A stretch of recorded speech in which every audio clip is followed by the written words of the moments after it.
and answer day. It's your favorite day of the week. So come on in. Let me get the chat up. We got a few announcements to make. My, for some reason, that's not doing like I want it to do. My microphone made it look weird. Let me pull up another piece. I'll put it right there. See if that works a little better. I like to put on a scarf every once in a while, especially if I have a stain on my shirt. I don't know why the wash didn't get it out, but I guess I got to pre-treat it a little bit better. Anyway, come on in. It's question and answer day. I got my microphone on. I got my fancy glasses on. It's been an exciting morning. We've had hunting cats. I'm telling you, they have outsmarted us. They're double trouble. I woke up with a cat on each of my feet, laying on my feet, and they're heavy. They're heavy. Anyway, that reminds me of the song. He ain't heavy, he's my brother. He ain't heavy, he's my kitty. And she's my kitty. Anyway, they are a mess. They have created a lot of laughter for us. A lot of yelling too. Hey, they've learned that when I say hey, that's what Robert says. When they're getting ready to misbehave, next thing we know, there's a gavel in the floor. Anyway, get on in here. It's question and answer day. We got calendars on sale. Get your calendars ordered because when we close for Christmas, you won't get them till after the first of the year. So get your calendars ordered. What else we got? We got stickers back. Uh, everything's on sale. Everything is on a cyber sale. Carla says, I woke up with my cats on my feet. Yep, too. And yeah, it's weird. It's just I don't know why they don't get on Robert's feet. So y'all get in here and let's get started because this is your favorite day of the week, question and answer day. I'm not still not doing the way I want it to do, but we'll see. I've had this scarf for many years. It was given to me by the guy who was a producer for. He and his wife gave it to me for Christmas one year for the Golden Girls. And my microphone went away. See if I do this, it'll make it feel better. Yeah, that looks better. Y'all, you can let your perfectionism go wild with a scarf. So this is my favorite. Oh, y'all, give us some thumbs up. I'm hearing more and more. The more thumbs up you get, the more attention you get. So subscribe, give us a thumbs up. It'll work. So y'all cats, we're just heating pads for cats. That's all it is. Just a heating pad for a cat. So let's get going. This is my favorite day of the week, question and answer day. I love to hear all your tips and tricks. My question is, where is a good place to set up a wrapping station?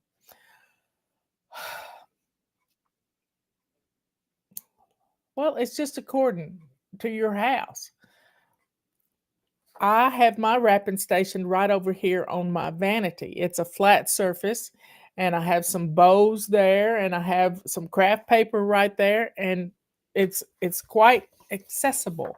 But maybe you want to put your wrapping paper in a garment bag and hang it on the back of your door, or as I saw somebody do the other day on YouTube, and I don't know who it was because I've slept since then, but they took one of those shoe pocket things, organizers for the back of your door, and they cut holes in the bottom of the top one, the second one, and the third one, and the roll of paper slid right down through the whole pack. And then the best thing to do is to have one kind of paper for adults and one kind of paper for children.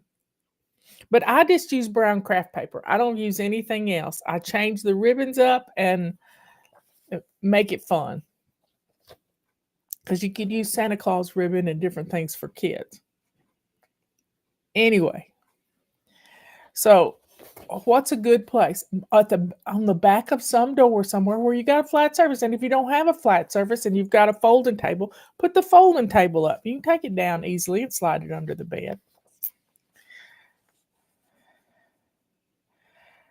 How did you figure out you were a great writer? I didn't. God gave me a big mouth, and I write the way I talk. So, and in our first book, Sync Reflections, Robert edited it for me, and he took out all the so's, and I had to put them all back in because that's how I talk, because it didn't sound like me.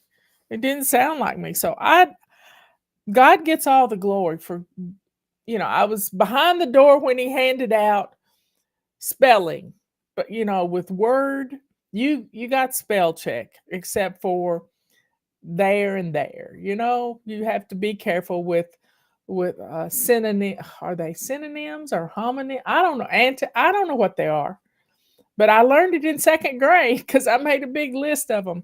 But there and possessive there, and you have to read things, and sometimes you read it one paragraph at a time, going backwards when you're editing. I follow Alfred Milton. He's a pastor out of Georgia, and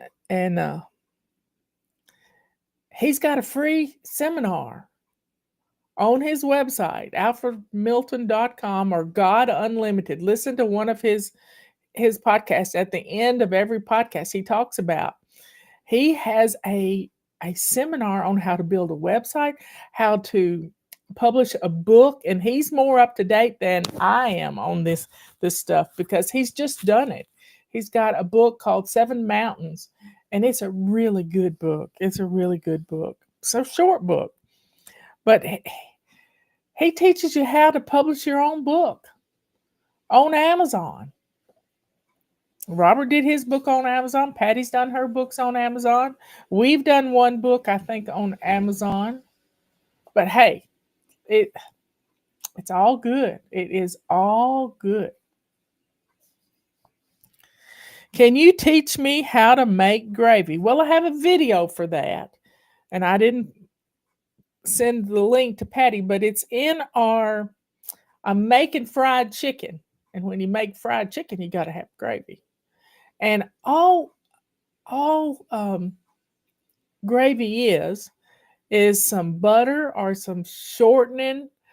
Well, I like olive oil or something like that in a pan, and you brown some meat of some kind and take that out, and you turn those drippings into gravy. Now, if you don't have any drippings, you can just make, as my granny always called it, sawmill gravy, which is just milk and flour and some butter. You start with a roux. I saw somebody do it on a Blackstone griddle yesterday, making a roux on a griddle. I can't imagine making gravy on a griddle, but hey, you need a skillet. You need a skillet. And so you put the flour in, and it's about a third. When I make fried chicken, I put the flour in a Ziploc bag, and I add paprika, some chili, not chili powder. It's cayenne pepper. I like a little ground cayenne in my fried chicken, some black pepper, and some salt. in this thing of flour. I put about a cup of flour in, and I take my chicken pieces and I roll them in buttermilk. I put buttermilk on them and then stick it down in this flour and shake, shake, shake, like shake and bake. And I helped. Your kids can help you do things like this if you don't want them touching chicken. Oh, Patty's put the link up for the fried chicken and gravy. And then after you've browned the chicken, and I put my chicken in the oven to finish cooking. We call it smother fried chicken. And then you turn those drippings, those little pieces of meat in the skillet with some flour, you stir it around, and you have either milk standing by or broth, chicken broth of some kind, and turn it into gravy. But I got a video for that.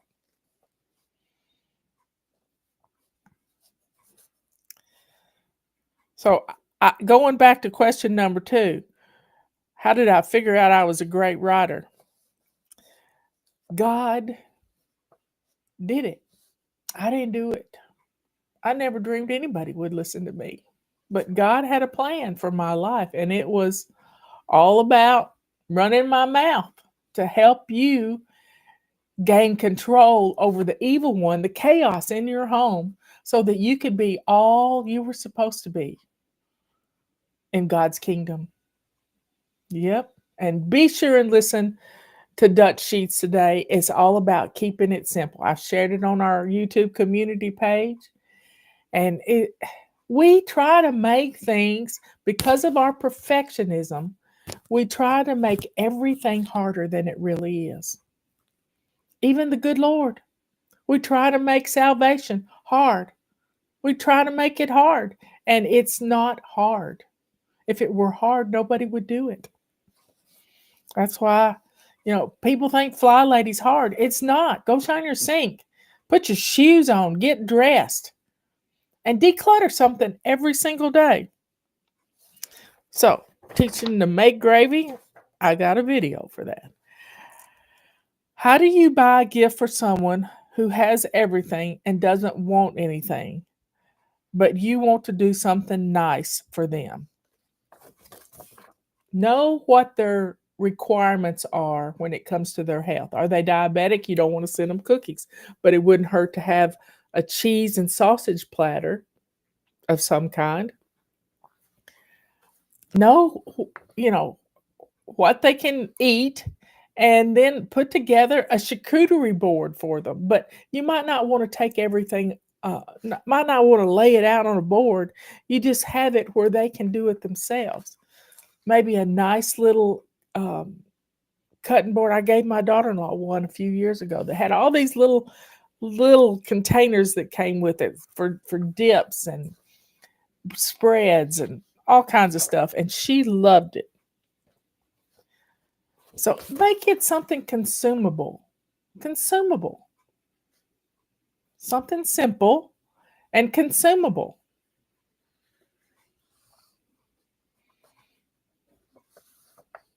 There's a lot of good suggestions in the chat, y'all. People are, let's see what. Maybe make them a meal and write them a letter. A thank you note is wonderful for people that have done so much for you and you've never really thanked them. Okay. Our extended family has a newly reformed alcoholic. Some of the guests insist upon bringing a bottle of wine to our Christmas dinner. Should I put it up and not serve it? I don't know how to deal with this. Well, here's the deal. If people want to drink wine at your table and they bring their own wine, my brother-in-law he likes beer, but I kind of want him to have a glass at the table, not have a bottle of beer. So I provide for him a Pilsner glass. Now, I personally don't drink. I haven't had anything to drink in 2 or 3 years. And it's It's not because I have a problem with it, but I don't want to drink. And as I heard somebody say yesterday, when you have a strong belief in the Lord, you don't want to do anything that's going to jeopardize it. I'm not going to drink. I had a sister that was alcoholic, and I don't want to go there. I don't want to think about opening the door to something that's going to be tempting to me. But if you've got people bringing wine to your Christmas dinner, then you should have a bottle of something sparkling cider of some kind for this newly reformed alcoholic. You don't want to tempt them. You don't want to tempt them. So, and don't ostracize them. I always have tea. I make a pitcher of tea and I put it on the counter right beside me so that I can refill anybody who wants tea. But it's each to their own. But you don't want to make some people feel guilty because they may not have a problem with alcohol.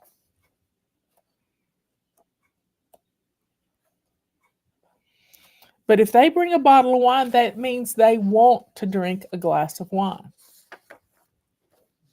So just put them at opposite ends of the table and y'all just enjoy Christmas. But it doesn't take alcohol to enjoy Christmas, I'm telling you.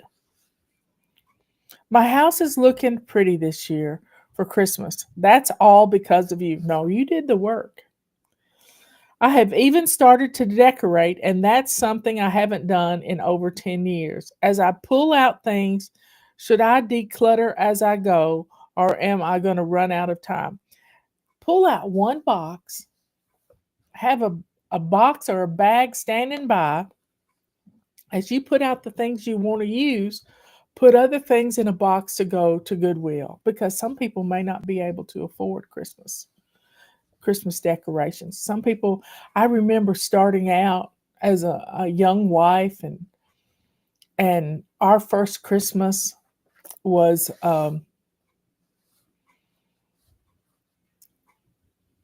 beautiful, but we didn't have any decorations, and we went and got a tree, and I made homemade ornaments out of plaster of Paris because my mother had some molds. I'll never forget it. It was a wreath, it was a stocking, it was a candy cane, and I forgot. There's one other, maybe a Christmas tree. Anyway, there were four different molds on this, and I painted them, and we hung them up, and with a little garland and some tinsel, tinsel garland, and it was a beautiful little tree.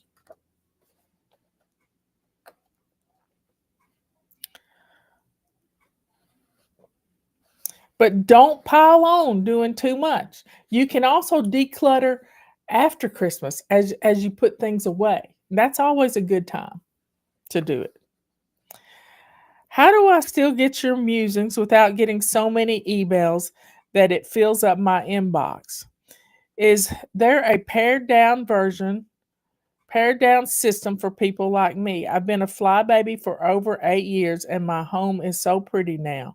Thank you. Well, we do have, you have to pay for it because I have to work on it all day. Is Fly Lady Express. You get one email a day. Now, set up a filter on our emails where they go to an inbox. That's all you got to do. I have my Fly Lady emails go to a mailbox in my email, and I've done that for years. But the emails, there's a method to my madness. I promise you. There is a method to my madness. And the emails are a way to prompt you into doing something. So it is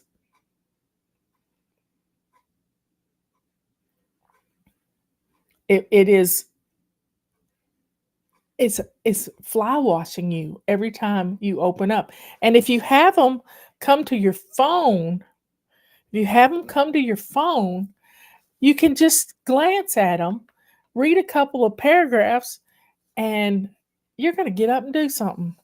Even if you're at work, you're going to get up and do something.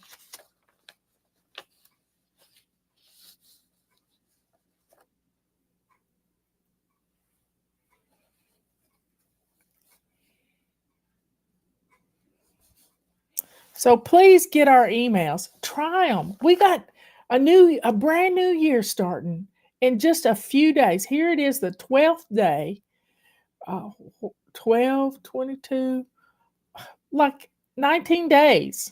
We're going to be in a brand new year. I'm not doing the math well. And we're going to be in a new year. We want to start off on the right foot. Start by getting our emails a week ahead of time. Sign up right now.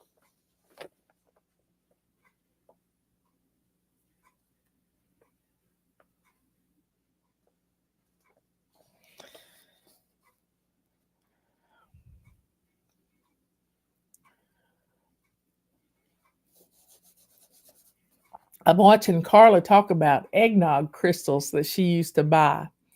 I watched Brooke the other day on Cog Hill Farm, but I think it was on Brooke's channel, Mrs. Cog Hill. She freeze dried eggnog and turned it into a powder in her freeze dryer. Can you imagine? Oh my goodness. She did it, and she was going to be putting it over ice cream. She was going to be putting it in her coffee. She was going to be having. We love eggnog over ice cream. The carton of stuff that you get at the grocery store. Good morning, Fly Lady. Thank you for your wonderful program. Do you recommend we do a load of laundry 7 days a week? Or do you suggest taking the weekends off? When you're trying to establish a habit, it is important to do it every day, consistently. And you don't have to do a big load on the weekends. You can have a basic weekly plan to your laundry, like Monday sheets, because we pull our sheets off our bed, Tuesday towels, Wednesday white clothes, Thursday, you can sit down and figure it out.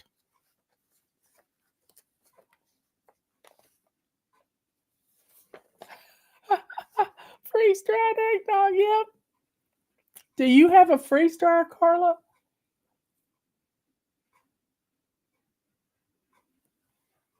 Is this live? Yes, it is. Live and in person right now. But Brooke did it and she loved it. She loved it. But they can't get eggnog we can't buy eggnog all year long.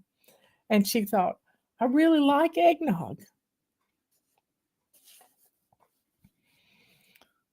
So, yes, I recommend doing a load of laundry 7 days a week, even if it's just a blanket on the weekend. Just one thing. You can start it in the wash machine.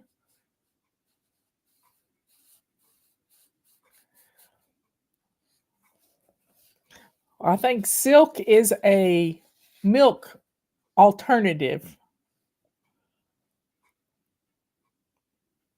So 7 days a week doing laundry. A load of laundry a day keeps mouthwash more away. I tried some rum and eggnog once, and a handful of years ago. I didn't know when I was younger people put alcohol in it, so I never tried it.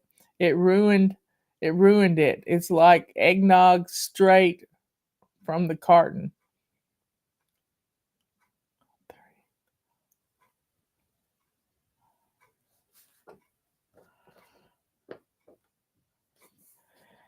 Yeah, I'm $3,000 is a lot, and there's a deal going on at Harvest Right freeze dryer stuff. Just look up Harvest Right, and Cog Hill has a code you can use. But they got a great deal going on. But I can't justify spending $3,000 on a freeze dryer. But people who have them love them. So if you want one for Christmas, and somebody's going to buy you one, let it happen. So yes, do a load of laundry each day. What's a good way to incorporate home blessing and getting some exercise too? Well, you're piling on. Just doing a 2-minute run around the house with a mop is exercise in itself. But in my book, The Chaos Cure, right there, I talk about how to use your routines and do stretches like putting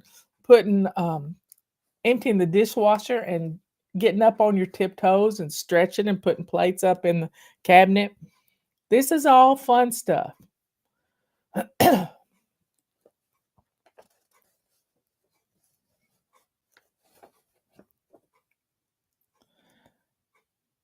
But, get your house blessed and then go for a walk as a reward. You can do that. But quit piling on, because what happens when we pile on, we quit doing both things. That's our perfectionism that causes that. It is. Thank you for never giving up on us. I have started over so many times I've lost count.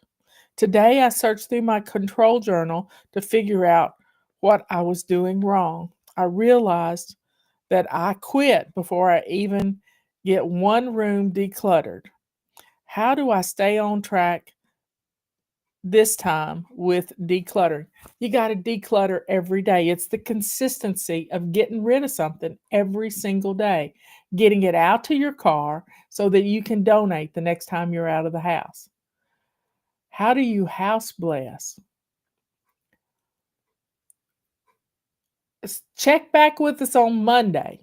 We do weekly home blessing on Monday, and we do 7 items, and they start with taking the sheets off the bed, and we do one thing and we play a song, and it's fast. It's fast. But I don't want you going so fast that you might have an accident. This morning, Justin called me and said, "Mom, please pray for Gig and his family. His mother passed away, and she just turned 99 at the end of October. God rest her soul. She fell. So I don't want you falling and getting hurt. Don't do that. She fell and through a blood clot, and she died. She was 99. My mother-in-law died just a few days before her 100th birthday. That was many years ago, but y'all, don't fall. Be careful. Do your weekly home blessing, but you don't have to be Speedy Gonzalez at it. You just have to be consistent. But decluttering, run around the house and get the things done. Do a 27 fling boogie. Do a 5-minute room rescue. There's always something you can declutter. This Anna Jean Lee. That's my sister in here. Susan's in here. How's Miss Brenda this morning? We've been praying for her, Susan.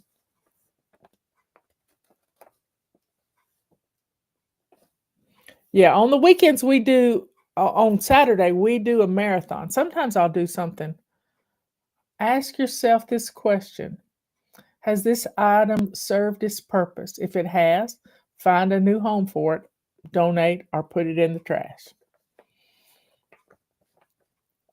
Anyway, thank you for never giving up on us. I've started over so many times.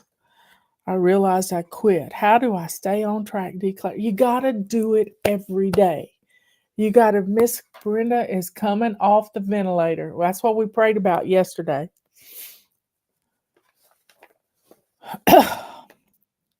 So, for us, We need to do something every day to make it a habit, because if we skip a day, y'all, we forget about it. But every day, declutter. Put an alarm on your phone. We got all kinds of alarms at our beck and fingertips. Set an alarm, declutter for 5 minutes in the morning, in the afternoon, in the evening, and get that stuff out to your car as soon as you gather up. You don't want it piling up at your front door. So get it out of the house. The other back to the other things we do for weekly home blessing. We vacuum and we just get the middles. We're not detail vacuuming, or we sweep some throw rugs. We empty all our trash and get it out of the house. We wipe down our windows, because I got kitties that could put paw prints and a dog nose prints, and my dog can put paw prints at 6 feet high on the door. We declutter our hot spots. We have places where we put things all the time, and those need to be policed all the time. And then we mop, just a quick mop, and we grab a feather duster or a multi wand and we dust. We dust. You do those things at Monday, and then on Fridays, tomorrow, we will grab a tool and we'll play a little game. And here's our dance card where we grab one of our tools and we get some things done. I'm about ready to need a new card.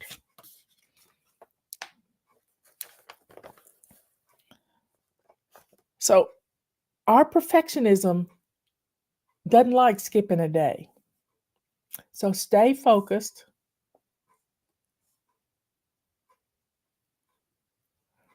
Well, the marathon usually lasts about 5 hours. I pull today's show and I'll download it and have it. I'll get it in. Right now, I've got a lot of cookie stuff in there because Robert and I are getting ready to bake some cookies, and I've got cafe mocha recipe in there. I've just put some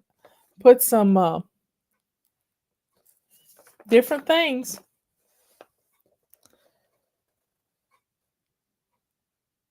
in the marathon, and it runs 5.5 hours usually. I've had one run 6 hours. But it starts at 11 o'clock on Saturday morning, maybe 11:15 if I'm running late with it, and it'll go for 5.5 hours. Y'all, that's all our questions. Give us a thumbs up. How many thumbs up have we got? Somebody tell me how many thumbs up we got. Give us a thumbs up. This is some good stuff. Yesterday, I shared tea time. I usually don't share tea time out in an email. And I think the Holy Spirit was with us yesterday. The Holy Spirit's with me all the time, but sometimes he gets my mouth going, and it was really good. It was so wonderful. It's all about slow and steady. Yesterday morning, I asked the Holy Spirit if he would inspire me during the day, and he did. Do you have a calendar for chores? No. No. We don't like the word chores. Don't like it at all. That's too much work. We bless our home. We bless our home. So, y'all, be good, kind, and sweet. Let's go to the Lord in prayer. Dear Father in heaven, please be with Miss Brenda as they're getting her off the medication and off that ventilator so that she can come home to her family. Thank you, Lord, for the tenacity that this woman has, and how a servant of God, how a wonderful servant of God she is to help all these people that she has helped over the years. Thank you, Lord, for all the people that you have used in service to others. In service to others.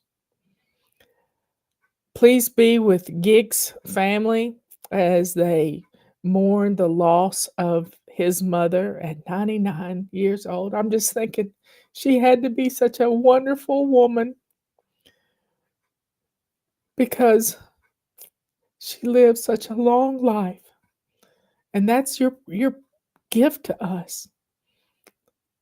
That's your gift to us. Thank you, Lord. My grandmother lived to 98, Lord. You know her. Tell her hi for me. Just Robert's mom lived to 99. So thank you, Lord, for these great women that were in my life that guided me. Thank you for all you do for us. Be with people as they're getting ready to travel for graduations and to Christmas vacations, and be with the college kids that are coming home from college. Thank you, Lord, for all that you do for my family and for all the families of Flybabies. Keep us safe from evil. Help us to pray for the people that have harmed us, because it's through that prayer that we can be forgiven. When we choose to forgive, you forgive us. That's what you say in your word. We love you, Lord. We lift you up. We praise you with all that we are. In Jesus' holy name, amen and amen.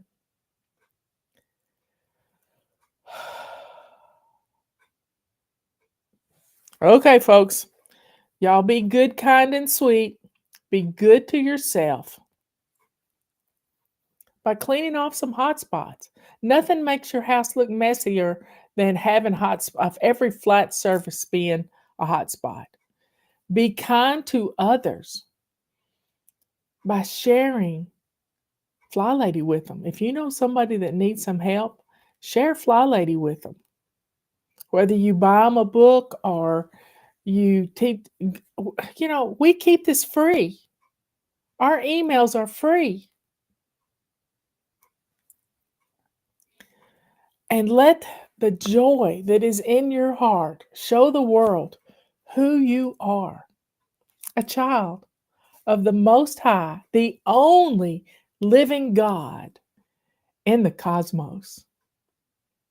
God gets all the glory.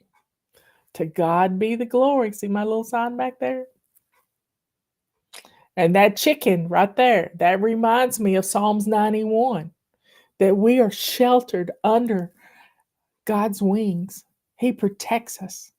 He sends his, and that's an angel right there. He sends his angels to protect us. That's in Psalms 91 too. Don't allow fear to take over your being, because fear is fuel. What's somebody call it? Fear is evidence. What is it? Fear. Evidence. There's something for fear. I can't remember it right now. But fear is, it's not real. It's not real. It is not real, y'all. God gets all the glory. Don't allow fear. Put on the armor of God, Ephesians 6. This is, and right behind my head is a butterfly weed, and behind my shoulder is a rose that grew in my garden that had a double center that reminds me of me and Patty growing up. We were just like this. False evidence appearing real. Thank you, Paula. Thank you, thank you, thank you. So, y'all, don't allow. Psalms 91 is right there. And my favorite verse is Hebrews 11:1. It's all about faith. And today I was listening to some shorts come up, and this is from Matthew. Let me see what it is. Matthew chapter 13, verse 44, 45. And you all know I wear a pearl on my bracelet. It's a pearl of great price. And it's Matthew 40, chapter 13, verse 46. He found a pearl of great price and went and sold all that he had and bought it. Our Savior is that pearl of great price. Don't ever forget it. Faith of a mustard seed. I keep these things around me to remind me of the power of God, what He's done in my life. Y'all, put on the armor of God. Put your trust in God because He's there for us. He is there for us. I love you all. I will see you this afternoon at 3 o'clock. 3 o'clock. I didn't put up enough fingers. Y'all keep Gig and Miss Brenda in your prayers. I love you all. I will see you after a while. Crocodile. Yeah, it's Friday. Can you believe it? I can't. Fridays roll around so fast. And some people just, they dread. I don't dread any day. I am excited about every day that I wake up this side of the dirt, I'm excited. So God bless you all this morning. We got things to do. We got to get ready for our weekend. My sister is traveling, and the whole family is going to a graduation. So yeah, it's grab a tool day. Let's grab a tool. I'm gonna show that right there. It's grab a tool day. That's what it is. So folks, are you ready? We got some great deals going on. It's it's that time of year. Everybody's got sales going on. They're trying to make ends meet before the end of the year, and y'all are so good to support us the way you do. So we're gonna grab some tools. We got calendars. We've got our bundle pack, which is the best deal in the fly shop. You get 11 tools, and that you can divide them up, buy a couple of extra handles, and you can share some great tools with some friends. Anyway, get on in here. Let's get going. Now, the first thing we're going to do is we're going to clean out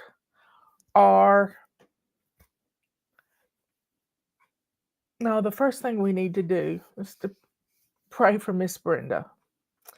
Dear Father in heaven, Miss Brenda, Miss Brenda. Miss Brenda saved my sister's life, Susan. You know her heart. Lord, protect her from those that would from the ventilator. Help her to get out of that hospital so that she can spend time with her love ladies. Thank you, Lord, for all that you've done for Miss Brenda and the path you put her on many years ago. Bless her and lift her up and put your hands on her to heal her in the name of your Son, Jesus. Amen and amen. They had to put Miss Brenda back on the ventilator, y'all. And we're going to get through this, and God is going to be glorified for it. So come on in. Let's get our purses cleaned out, and then gather up all the trash in your house, and let's get it out of the house. We did it all on Monday. Oh, and Robert made me cookies yesterday. They're really good too, because they're called orange crinkle cookies. And he's going to make another batch. They're kind of like molasses cookies, except I got lipstick on my lip where it's supposed to be, I guess. they're molasses cookies, and he had some orange slices, candied orange slices that he chopped up in them. Oh my goodness, they are the best things. So clean out your purses, and let's get going. I'm gonna play a song, and this is in honor of Miss Brenda. Where is it? There it is. One more day. Here we go. Y'all, I gotta let the cat out.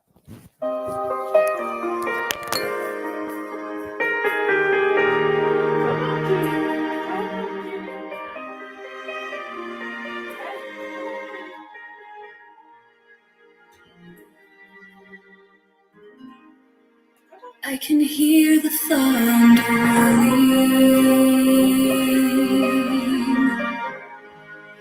and the rain begins to fall. I can feel my courage tremble after I have come so far.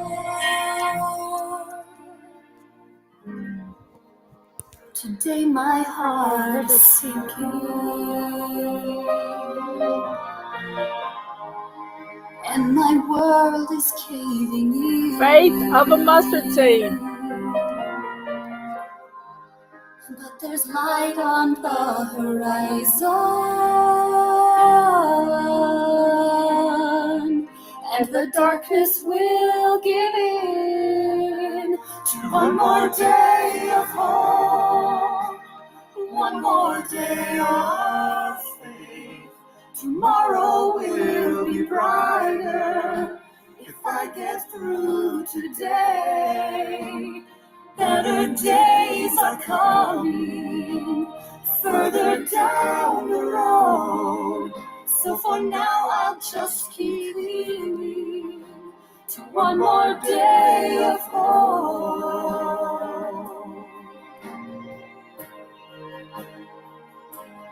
One more day.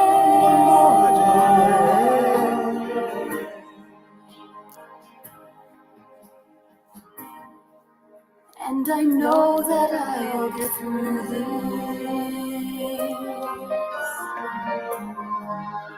My dreams are in my grasp.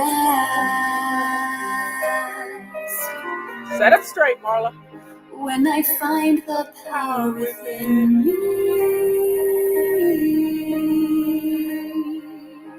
I know this storm will pass. It will only make me stronger. When this victory I've won,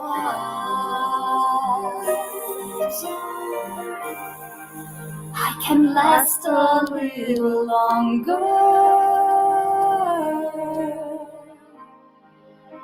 If I keep holding on to one more day of hope, one more day of faith, tomorrow will be brighter if I get through today. Better days are coming further down the road. So for now I'll just keep clinging to one more day of hope. One more day.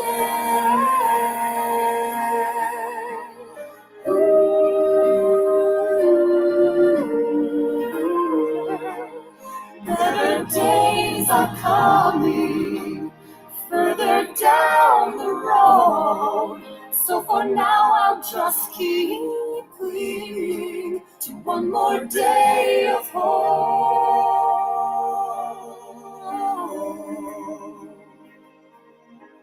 One more day. One more day.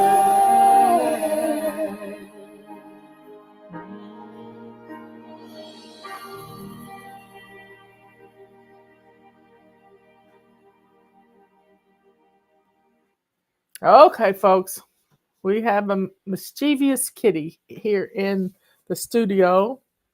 He can't decide where he wants to be, but his butt fur is growing back where he got fixed a few weeks ago, and they are fine. I'm telling you, they are amazing critters. They have bounced back. I don't know what the critter is doing, but he is into something. So, folks, let's get our house blessed today. Let's get it done. I know there's lots of things happening all around the world, but we don't have a whole lot of control over that other than through our prayers. So we're going to continue to pray for Miss Brenda. We're going to pray for Justin's friend Gig, whose mother passed away at age 99 yesterday or day before yesterday. So y'all keep Miss Brenda and Gig's family in your prayers. And we got fly babies all over the world here. So y'all, we can do this. We really can do this. I don't know where everybody is today, but it's always this way in December. It's always been this way. And people get busy and they don't think about what they've been doing. But I want you to start thinking about January. Christmas will be over with before we know it. And we're going to be rolling into a brand new year. And let's get ready. Let's start off on our right foot and take our left foot and just keep plugging along, doing what we need to do. Just doing what we need to do to take care of our homes. Our homes need to be a sanctuary for our family. And we can do that. We can do that. Okay, I'm going to roll the dice. I got my little pad right here. Number 4. Grab your purple rags. Grab your purple rags and let's clean off some windows, some tabletops. Let's wipe down some light switches. There's colds and flus, and you start your heater up in the wintertime, and the first thing you know, you've got a sinus infection because you hadn't started your humidifier. When you turn your heater on, you need humidity in your air.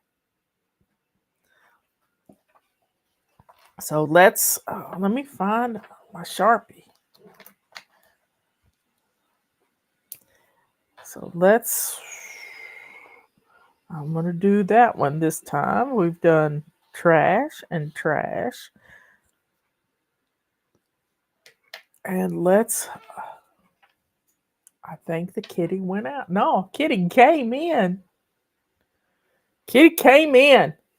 Okay, I'm going to play a song. We're going to be taking our rags and let's go for slow and steady. This is important. We need to take things slow and steady. If we go super fast, we crash and burn.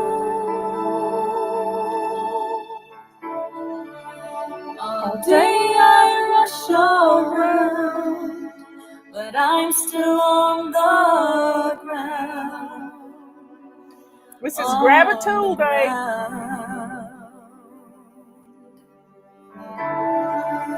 I'll soon be fluttering if I can find my wings.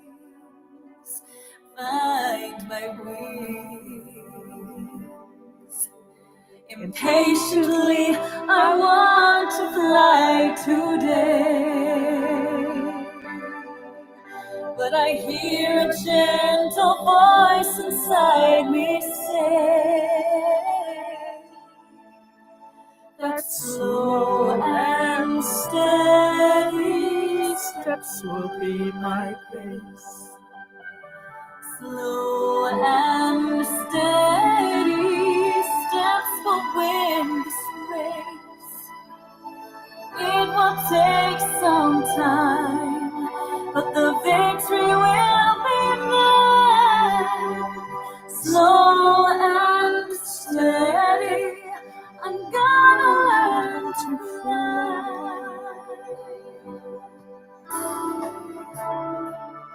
I'm starting to believe I only race with me, only me. I can't give to someone else this journey for myself. It's for myself. Since my best is all I have, it is enough. I can see a ray of hope. I've got to trust that slow and steady steps will be my pace. Slow and steady steps will win this race. It will take some time, but the victory will be mine. Slow and steady, I'm gonna learn to fly, and I will soar. I will reach the sky, a little at a time. I'm reaching, I keep believing that slow and steady steps will be my pace. Slow and steady steps will win this race. It will take some time, but the victory will be mine. Slow and steady, I'm gonna learn to fly. Slow and steady, I'm gonna learn to fly.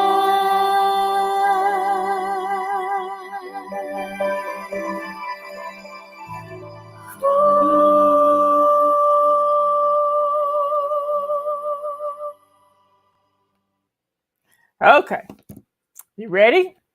I'm rolling. Rolling, rolling, rolling. Here we go.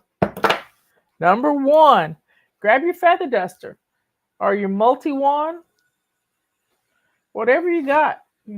Purple rag, I don't care. We're going to dust. We're going to dust and we're going to use whatever we've got.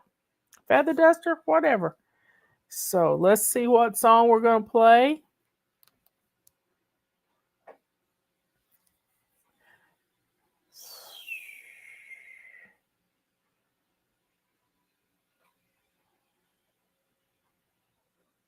I'm looking for a song.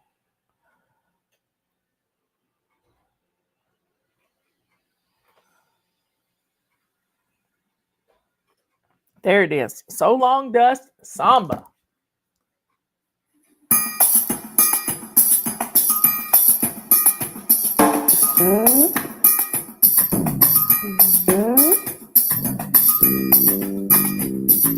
Did I miss Feather Duster?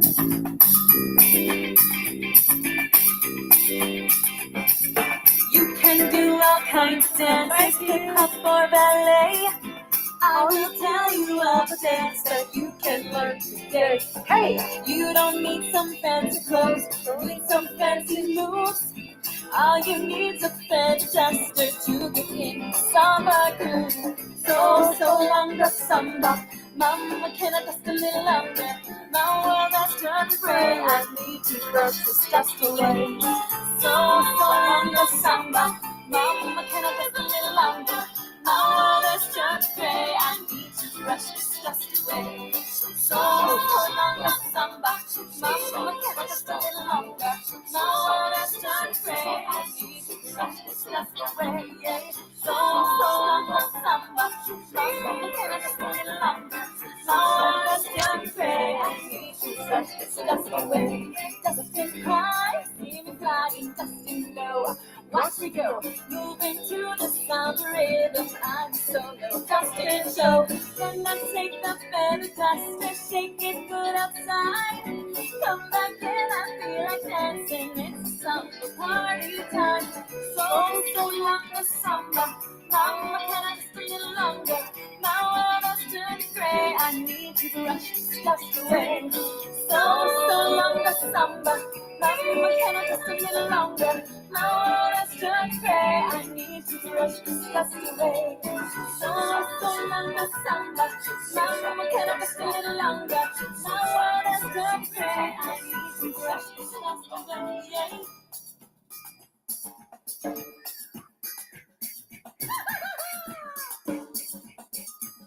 Let's party!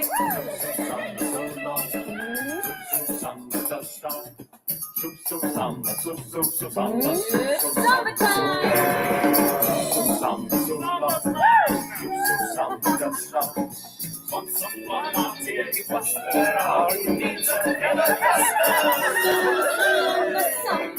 Mama, can I just a little longer?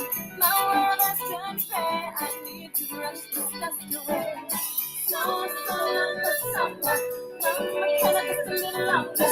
My world has turned fair. I need to brush this dust away. So long the summer. Mama, can I just a little longer? My world has turned fair. I need to brush this dust away. So long the summer. Mama, can I just a little longer? My world has turned fair. I need to brush this dust away. So long. So that's strong.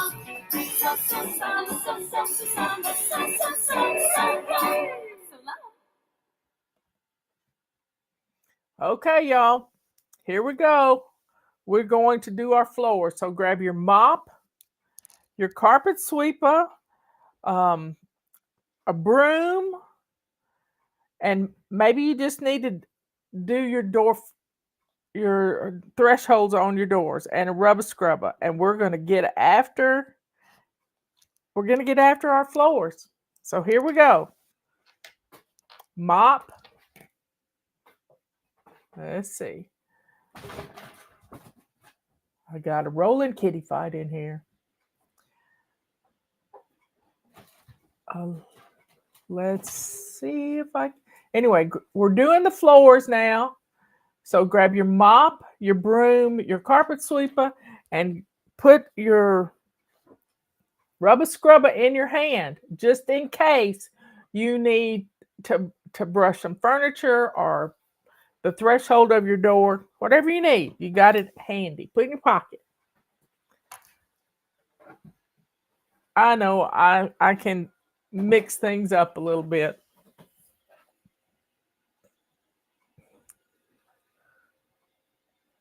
These cats are tall, y'all. They're tall. Let's see what we're going to play. Let's do rockin' routines. No, let's do up kind of day. We're not going to let no news on the TV bother us. No fear. No fear. Sometimes I think the sun is rising too soon. Can I just pull the covers over my head? But then I think of all I've got to do now. First thing is to get my body out of this bed. So I get up, here I go. Even if I'm starting slow, I'm smiling, I'm proving, gotta get this body moving, thinking up, kind of thoughts, gonna give this new day all I've got, and in no time at all, things are going my way. Gonna have an up kind of day, up and up kind of day, up and up kind of day. I know sometimes there will be things that give us a thumbs up. My day won't always go the way that I planned, but I'm a tough kid, I can deal with it. I'll make the best of it, I know that I can. So I get up, here I go. Even if I'm starting slow, I'm smiling, I'm grooving, gotta get this body moving, thinking up, kind of thoughts, gonna give this new day all I got. And in no time at all, things are going my way. Gonna have an up kind of day.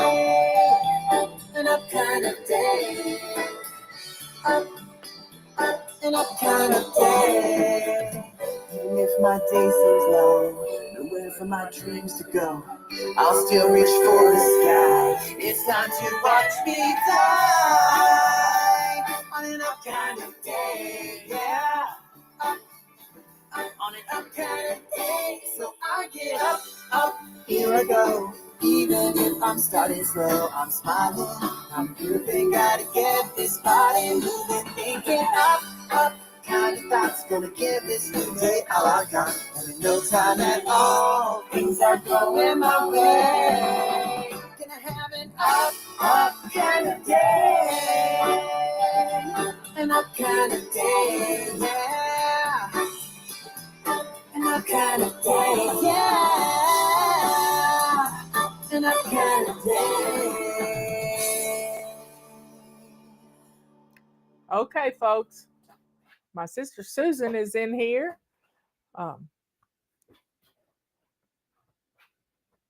She probably missed our prayer this morning, first thing from Miss Brenda. So, y'all, go back at the beginning, sister, and you can agree with us in prayer. God gets all the glory, y'all. Miss Brenda is going to be healed. I know it. I know it. I know it. And pray Psalms 91 over her protection, and pray Hebrews 11:1 over her. Anyway, y'all, we got things to do. People wrapping presents, getting lots of stuff done. Do you know what's for dinner tonight? It's pizza at our house. And I've got wild kitties. Nothing like rampaging wild kitties to get your day started. Anyway, I love you all. Y'all be good, kind, and sweet. Be good to yourself by getting some stuff done. Here we are. It's the 13th day of December. In 12 more days, it will be Christmas Day. And we will celebrate the birth of Jesus. Now, if you need some, I have shared, if you want some prayers over you today, go to our community page. And Tim Sheets had a wonderful midweek service, and it was a little different kind of service. And he prayed over the people. So go listen to it. It will lift you up. I'm going to finish it up right now. I just have Rachel's song to listen to. But y'all go listen to Tim Sheets, and he is a powerful man of God. I love you all. Be good to yourself by getting into the spirit of things. Go find some Christmas music by the Gaither Vocal Band. And they've done some things over the years. Look it up on YouTube and just let it play. So be good, kind, and sweet. Let that sweetness that's right here, that comes from our Heavenly Father, show the world who we are. By our actions, we will be known. Lift people up. Let people know. You don't have to tell them who you are. Your actions speak louder than any words you can say. So I love you all. Give yourself a great big hug. And our Father in heaven is the only living God in the cosmos. So lift him up. Lift him up. And everything we do is for the glory of God. I love you all. And if you're not a child of God, if you haven't accepted Jesus Christ as your Savior, now's the time. Now, go to our community page on YouTube. At the top of our page, you will see home videos, playlists, and scroll all the way sideways to community. And in the community page, and subscribe to our videos, and it will tell you when I post something on the community page. I post inspirational stuff all the time. And Tim is there this morning. If not, go to Oasis Church. Look for Tim Sheets and Oasis Church on YouTube, and you can find he's in a plaid gray and black buffalo plaid shirt. Anyway, I'll see y'all later. Bye. I was messing with my scarf. I still don't know if I got it right, but hey, it'll work. It'll work. You just throw it around your neck. Do lots of things with it. Anyway, get on in here. Let me get the chat up. I was seeing some of your comments today, and it inspired me to talk about one of the things that my granny always said: a place for everything and everything in its place. Hi, Miss Julie. Get on in here. Hello, world, and Tamara, and Alden, and Catherine. Come on in. Come on in.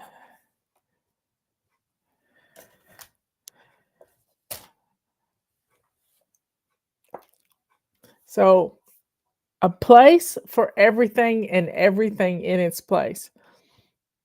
Somebody on I don't know if it was this morning's show or what it was, but they asked the question, and I don't know, I didn't quite understand it, but I'm gonna do my best here.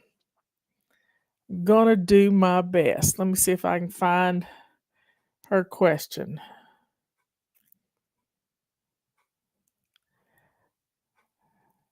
I think I got a comment on it.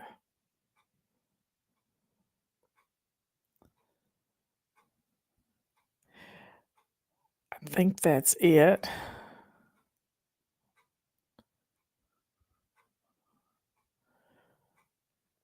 You know, Father, protect the truth tellers. Okay, here we go. Hey, Fly Lady, do you have any content on how to cluster items in a house? E.g., I don't know what that means. I am not sure the best way to cluster a wide variety of clothes, stationery, books, toys, artwork, etc. of a family of 5. Thank you. What I commented to her was, you have to establish a place for like items. But when you got a family of 5, me and Robert, it's just the 2 of us, and he can't keep up with where I put things. He's in the kitchen cooking right now, y'all. He is making some orange crinkle cookies. And he starts looking in this turnstile we've got in the corner of our kitchen. He said, we don't have any vanilla flavoring. Y'all know I would not run out of vanilla flavoring. And I said, we have a lot of vanilla flavoring. And so I went in there and I found a pint jar of vanilla flavoring. It wasn't labeled, but I knew what it was. It was Madagascar vanilla flavoring from a gallon I had bought 20 years ago. And so I kept searching in this turnstile. It's like 3/4 of a circle. And I found another smaller jar, a bottle of vanilla flavoring. I found a big flat bottle of, somebody had given it to me, of Watkins vanilla extract. And I found some vanilla paste. And it's like a slurry. It's kind of thick. And he said, well, I don't know how to use that. What would you use? And I said, how much did it call for? He said a teaspoon. And I said, well, I use about a half a teaspoon because it's pretty strong stuff. But I don't think you can have too much vanilla flavoring in anything, vanilla extract in anything. So I have to get out of the kitchen when he's in the kitchen. I can't be in the kitchen. I can't even hear what's going on in the kitchen. And so I got to walk away. Now he's got the cookies to a point. They're in the refrigerator. You know that cookie dough before you put it in the oven has to be cold. It does much better when it's cold. Okay, let's get back to this question that I got on. And what was it on? Let's see. It was on this morning's show. So I've got an essay that I've written, and if I can find it, everything has a place and everything in its place. And that's what my granny said. But it was just she and our grandfather Frank. It was just the two of them in the house, and she had a small 3-bedroom house, 1 bathroom, a kitchen and dining room, and I mean this kitchen dining room. They had mom and dad's reception right in front of this kitchen sink that Granny used to give us a bath in, and it was she was good at keeping like items together. But guess what, y'all? We need there's something to be said for scissors. I have kitchen scissors that can be washed in the dishwasher because you cut up chicken and you do lots of things with these kitchen shears. And you don't dare put them back if you've messed with chicken. I just have this thing about chicken juice. I can't handle it. I have rubber gloves in my kitchen that I can put on when I'm working with meat. But I don't just keep scissors in the kitchen. I have scissors in my sewing machine right here that are heavy duty kitchen shears. I'm about to have an avalanche, y'all. Heavy duty kitchen shears. I mean, not kitchen shears, fabric shears. I have pinking shears.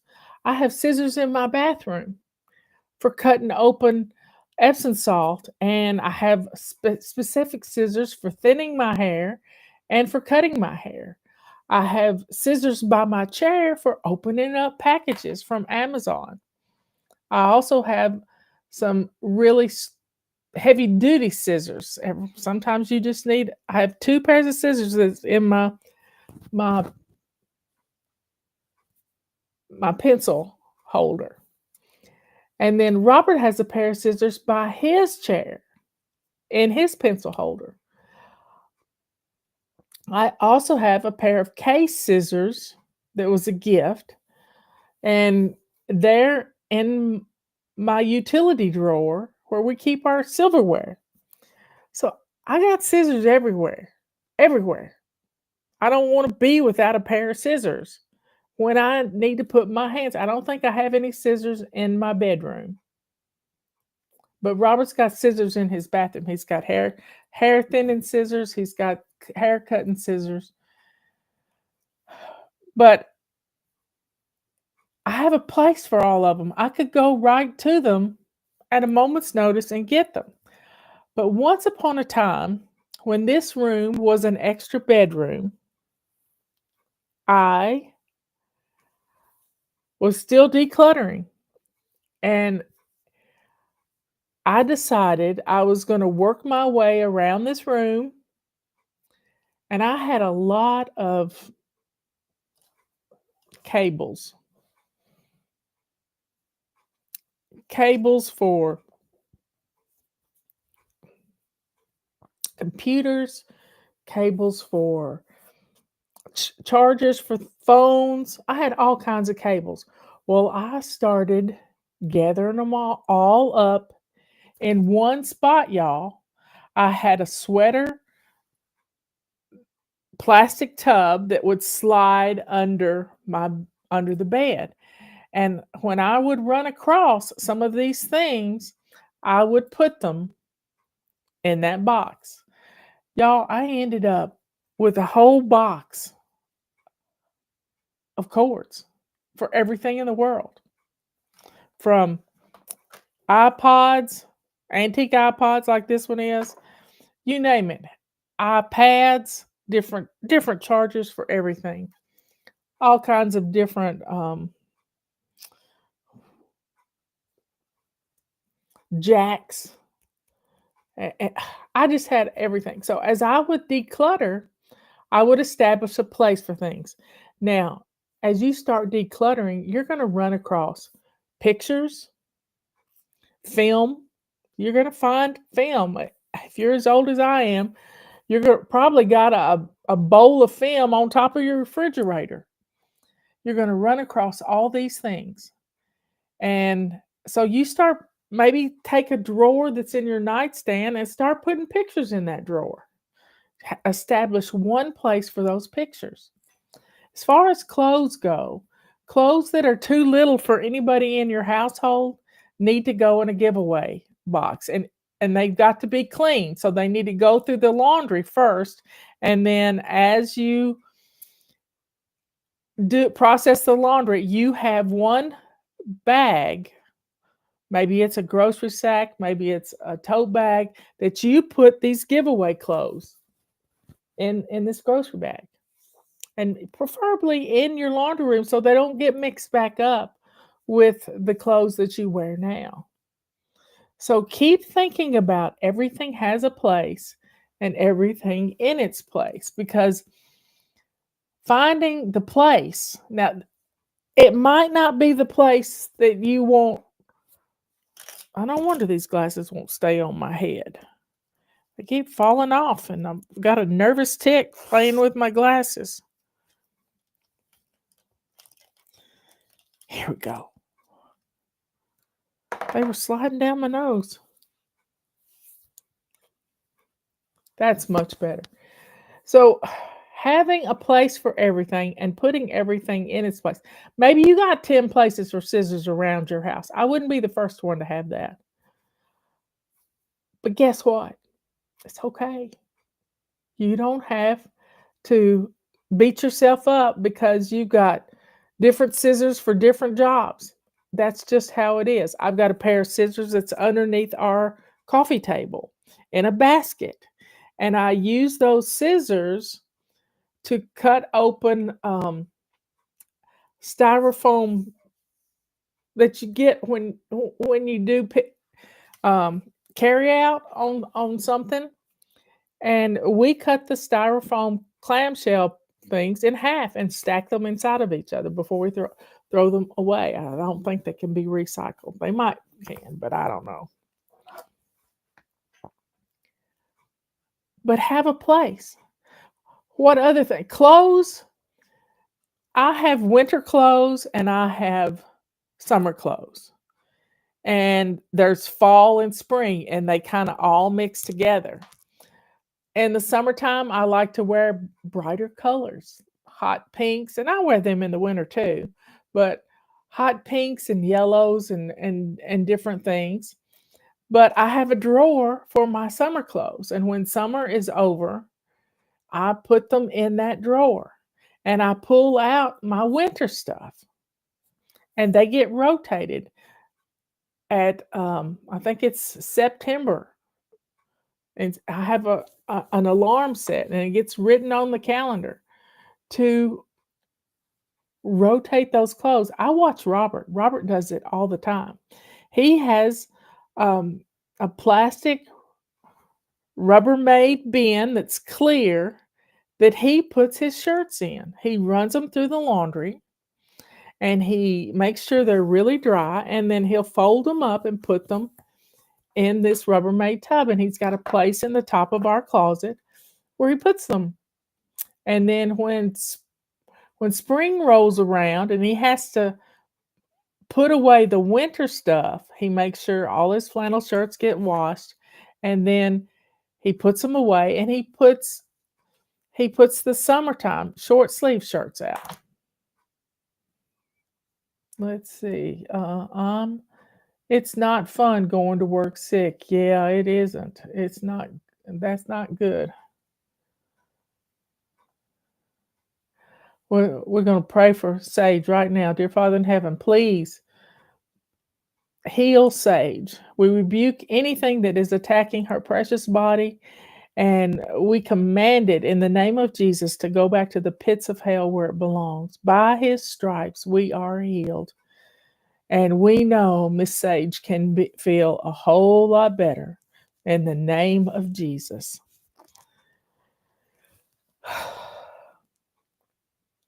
So, y'all,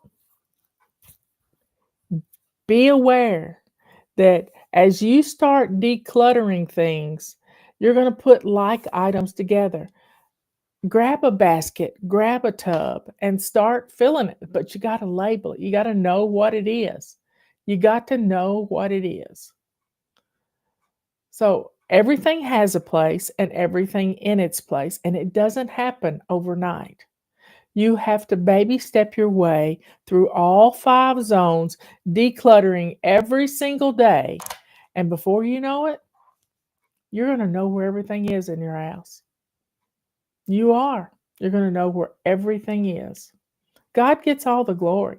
I didn't come up with this plan. You know, we've got so much stuff. As somebody said this morning, I saw the comment. I tell my husband I'm not a hoarder, I'm a collector. Well, I've collected lots of things. I used to collect mugs. I have collected dishes that look like vegetables. You name it, I've collected it. And cast iron, I still love my cast iron. But we have to let go of some things to make room for blessings in our life. Y'all, it's going to be okay. It's going to be okay. God's going to get all the glory. Our home is going to function much nicer than it ever has, much easier for us because you're going to know where things are. We spend most of our life searching for something. Have you ever lost your car keys?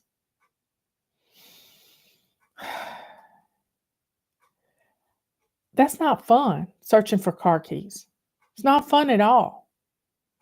So let's find a place, establish a place for your car keys and your wallet. I have a little shelf that's to the right of my chair.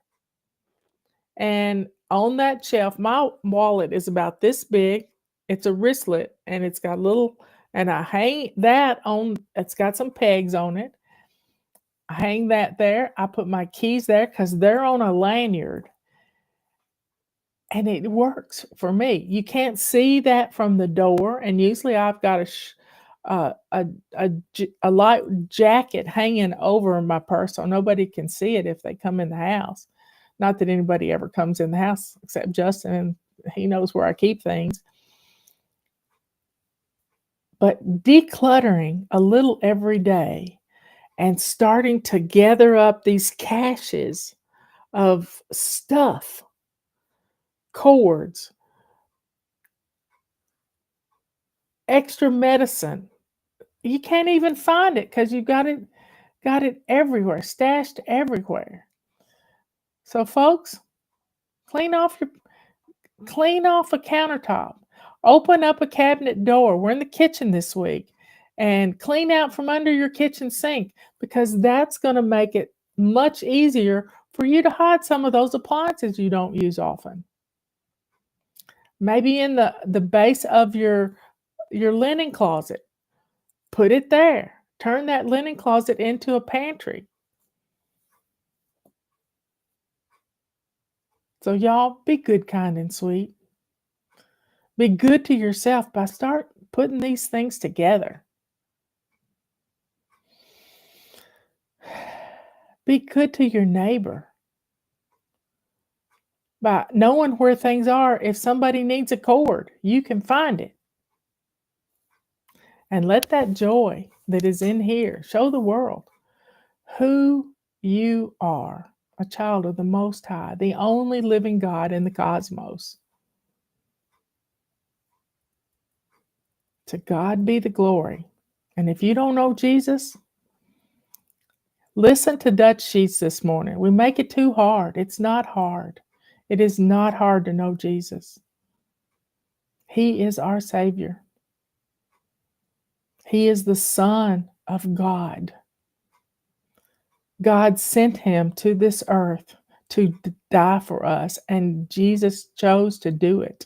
He could have taken himself off that cross. He didn't do that. He died for us. So y'all, what's for dinner?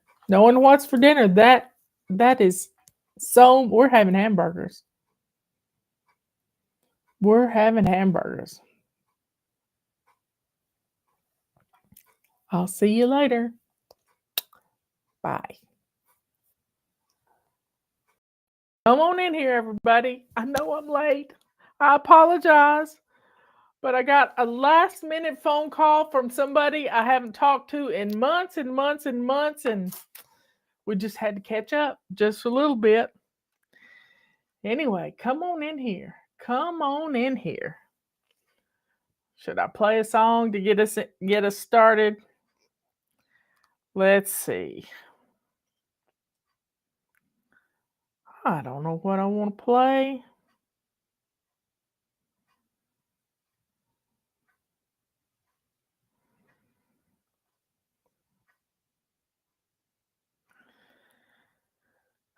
Let's do I'm Flying. Come on in. Let me get the chat up. So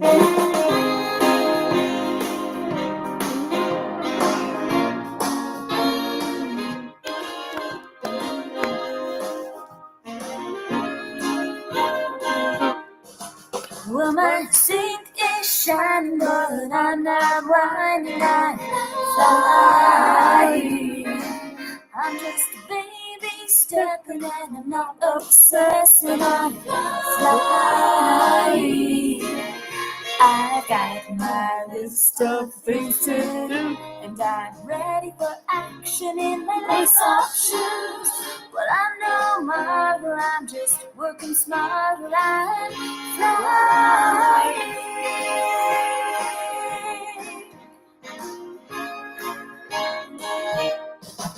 Well, these piles of clutter could be blessing others, so I'm flying. And while I'm flinging, you can hear me singing, I'm flying. I have my friends and family, but with routines in place, I still have time for me. I can get things done while no snow here. fun. That's the backdrop.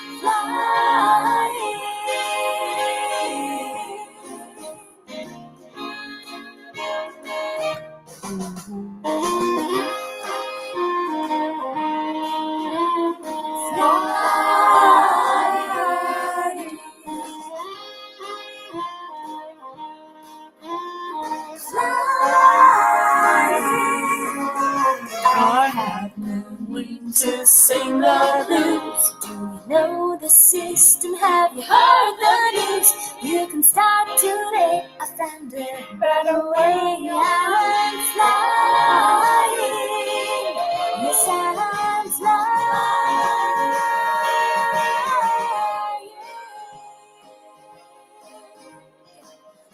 Do, do, do, do, do.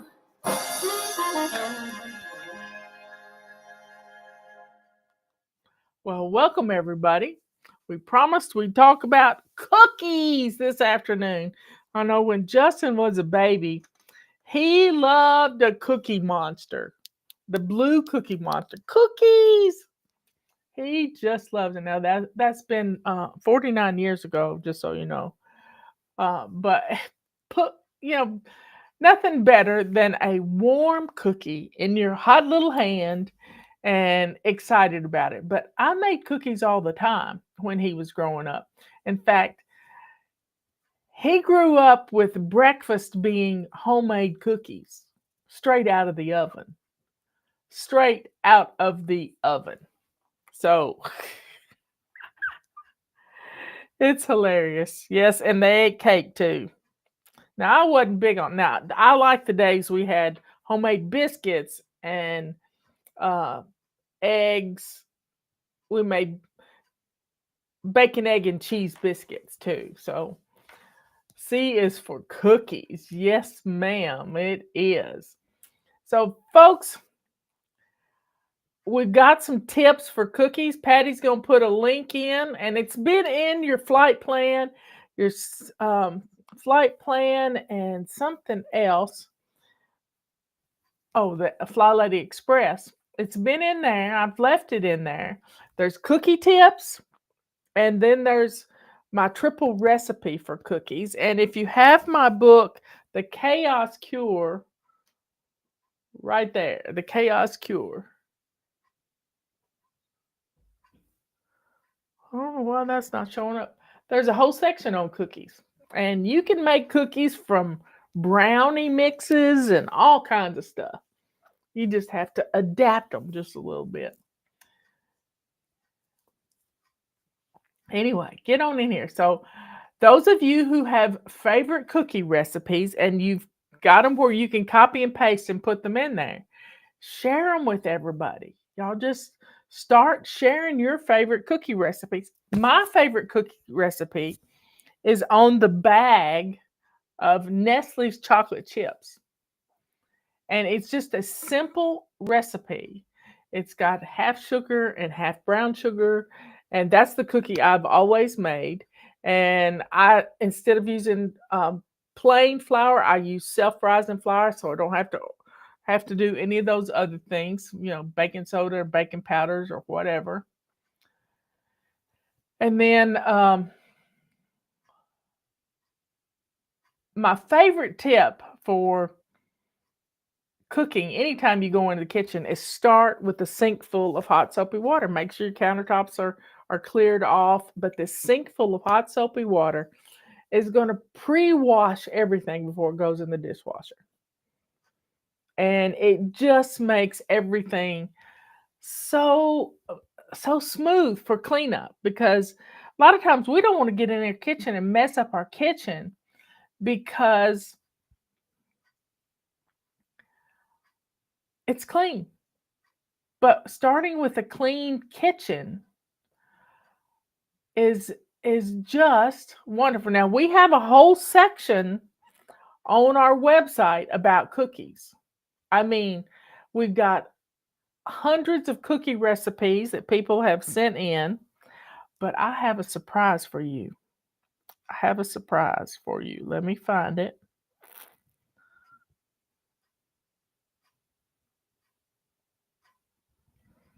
We got in the feather dusters.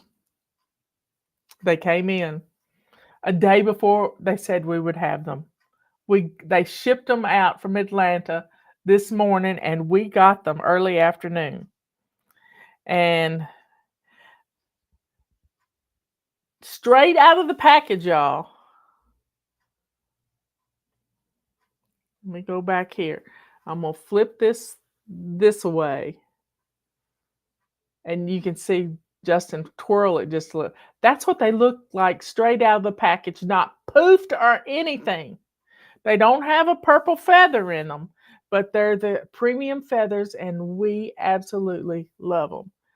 And then we didn't even have to hold any orders because we put them on sale on Thanksgiving. We put them in the fly shop, and we have to fill all the orders that were before that, and we're shipping them out right now, ready to go. So we'll be totally caught up. We're already totally caught up. This is great.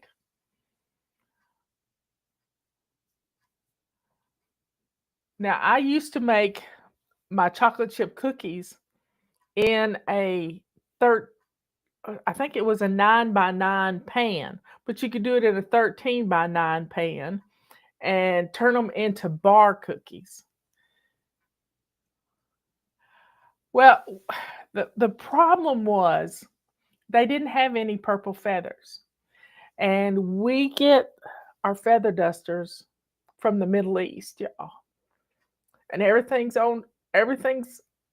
hot there right now. And when they said they could send some to us, we placed an order right away. They got a plane out, and they got bombed the next day. I don't know if the feather duster people got bombed, but there was bombs that went off in Lebanon. And we just took a chance. We just took a chance on, and I know God was behind it. I know He was, because I just said to Justin, son, I think God's with us on this, and let's just order it, get them here, and let's do it. Now, people are asking questions on how do you keep chocolate chip cookies soft. Sometimes you can put them in a cake carrier or whatever and lay some bread in there. But the secret for me with chocolate chip cookies is not to overcook them. I usually undercook mine by a minute. Patty says, eat them fast. Yeah.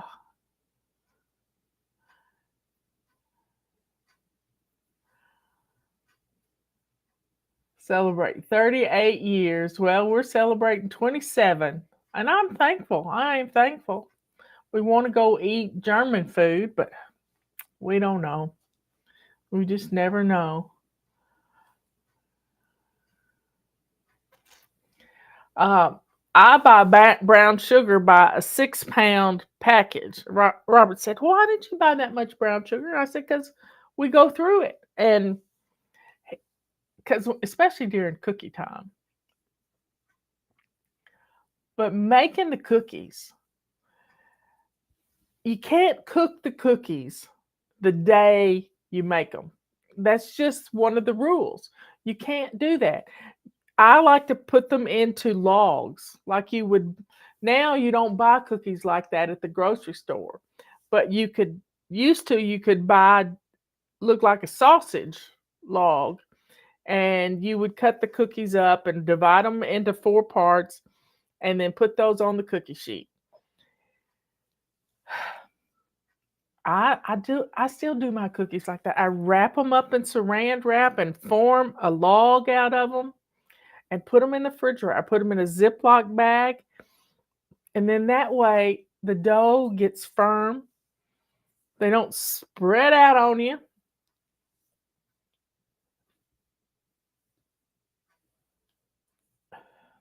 And you can bake up.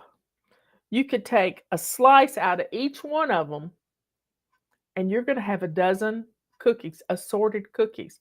Because when I make my triple pack, I triple the recipe, and then I add in oatmeal, and I add in chocolate chips, or add in M&Ms, or a bunch of chopped pecans. I get 3 different types of cookies. Nobody's posting any cookie recipes.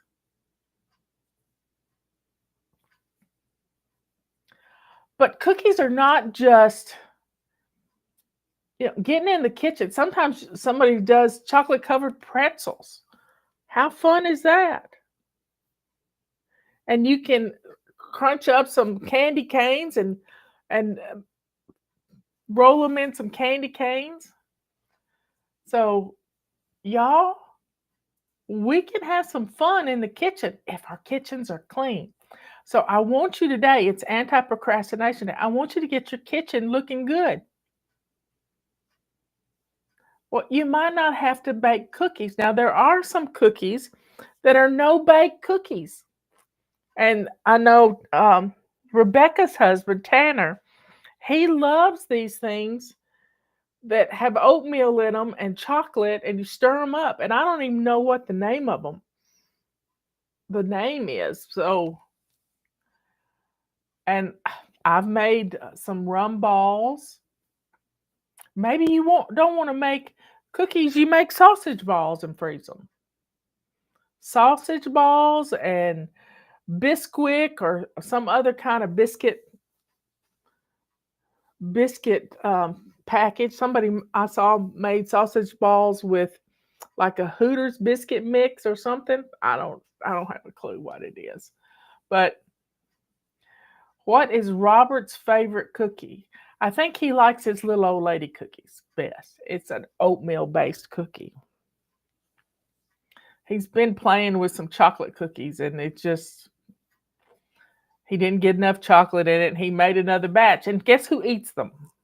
He doesn't eat them because he doesn't think they're worth the calories. But I'll grab one here, there, and yonder. He says that's what they're for. They're called no-bake cookies. I wish I had the recipe for them. No-bake cookies. There are cookies for people that don't know how to bake. Or you can make, you can take the chocolate and little bits of pretzels and nuts and different things. And I think there's something called straw. I don't know. But shortbread cookies are just butter and flour, a teaspoon of ground.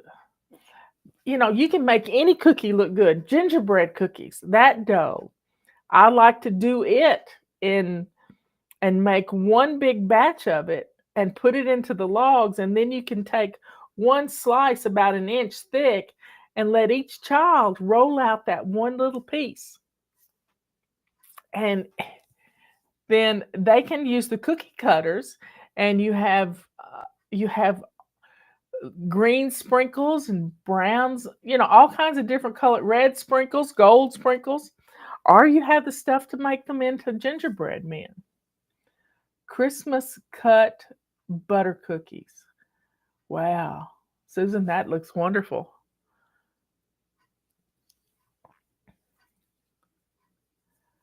Ginger snaps. Oh my. I like the gingerbread cookies are sort of they're brown and they're like ginger snaps to me.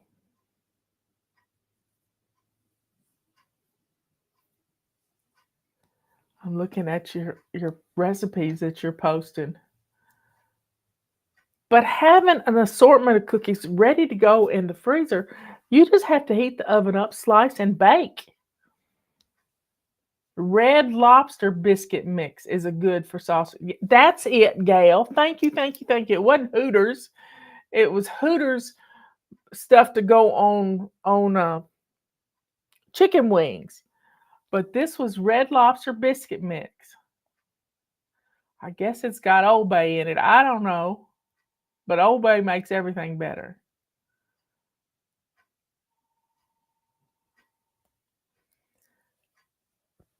But decorating cookies, having fun with them. Maybe you can get a squeeze tube of just that icing that would outline things. And you know, just have an afternoon with grandkids making cookies. You already got the dough made. There's no mess. It's just having fun and making memories. Maybe y'all could plan on that for Saturday. But bar cookies and oatmeal cookies. Oh, oatmeal raisin cookies are some of my favorite because they can pretend to be healthy. I had a friend that lost 100 pounds with oatmeal cookies. That was her treat. A small barn. Our church cookie exchanges soon. Too. I can't wait. I look forward to it every year.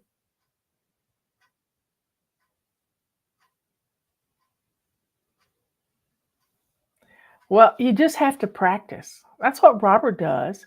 He practices making his cookies. I mean, many years ago when I started decluttering, I threw away his blue cookie cookbook that he had taken notes in for 20 years. And we've been married 27 years. And he'd been keeping notes in this cookbook. And I was going to take it off. And it's sitting in my truck. I'd taken it, done like I said. Took the box straight out to the truck.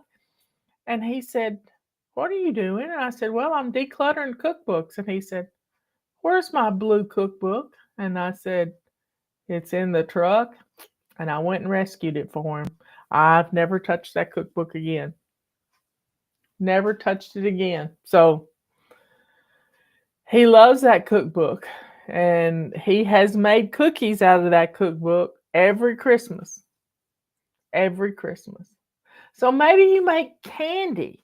I saw somebody making peanut brittle yesterday. And today I saw somebody making date. They bought some dates and they took the seed out and they put a piece of cheese in it, or they melted something in it. I don't know what they melted it, and they sprinkled almonds on top. If if we'd made the cookie dough in October, it would have needed to have gone in the freezer. Right now, it might not need to go in the freezer, but you could freeze it and then you just stick it in the refrigerator and let it thaw up.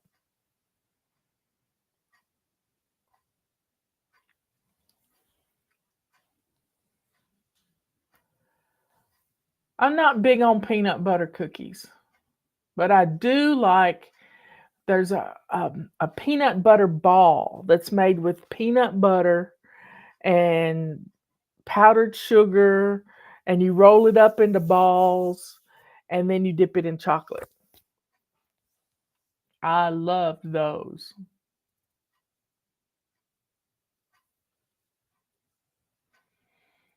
Now, Robert has made cookies, and he didn't think they were fitting for anything, and he made his little old lady cookies, and they spread out on him, and he rolled them up in a ball, and they were still good.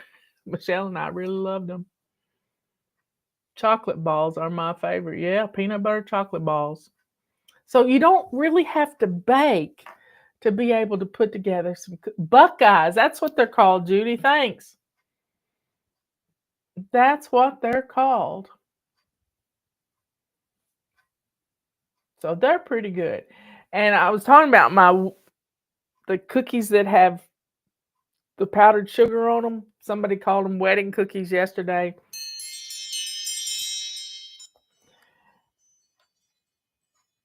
I just know they're meltaways. They melt in your mouth. Now I have taken a chocolate cookie and done little balls out of them and rolled them in the powdered sugar and then bake them, and they become chocolate crinkle cookies. My sister-in-law makes biscotti every year, and it's made for dipping in your tea. You really can't eat it because it's twice baked and dried out the way it's supposed to be.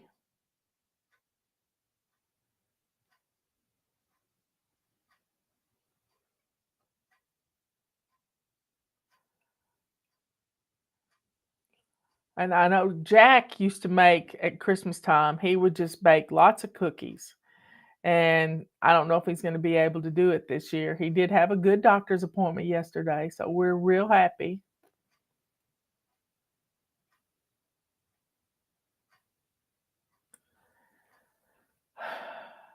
So, we have a whole section on our website of cookie recipes, whole section. And then we have in the Chaos Cure book, there's a section on taking just box mixes, cake mixes and different things and turning it into cookies.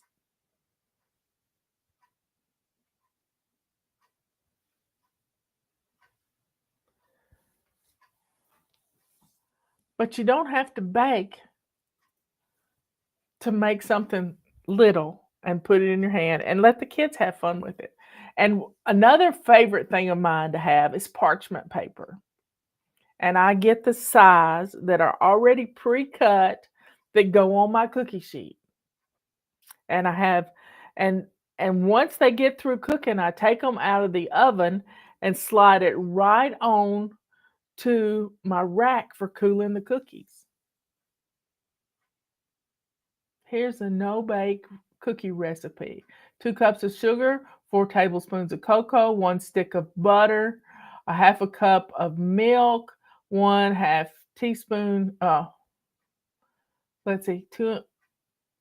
2 teaspoons of vanilla flavoring. It's going by so fast. 4 ingredients. Bring to boil. You just have to boil it. Pour oats in, peanut butter, and nuts, and stir it together. I bet you put that out on wax paper. Making homemade vanilla. You can buy the stuff on Amazon. You can buy a package of vanilla beans. I gave them as a gift one year.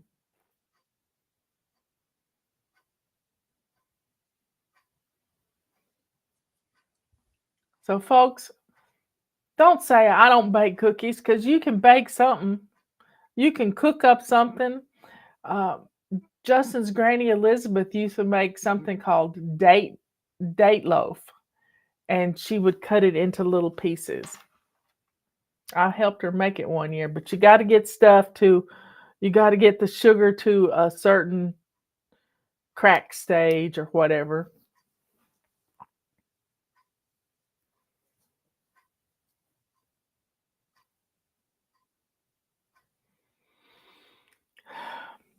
Y'all just got to have some fun, but make sure your kitchen's clean. Make sure your dishwasher is empty.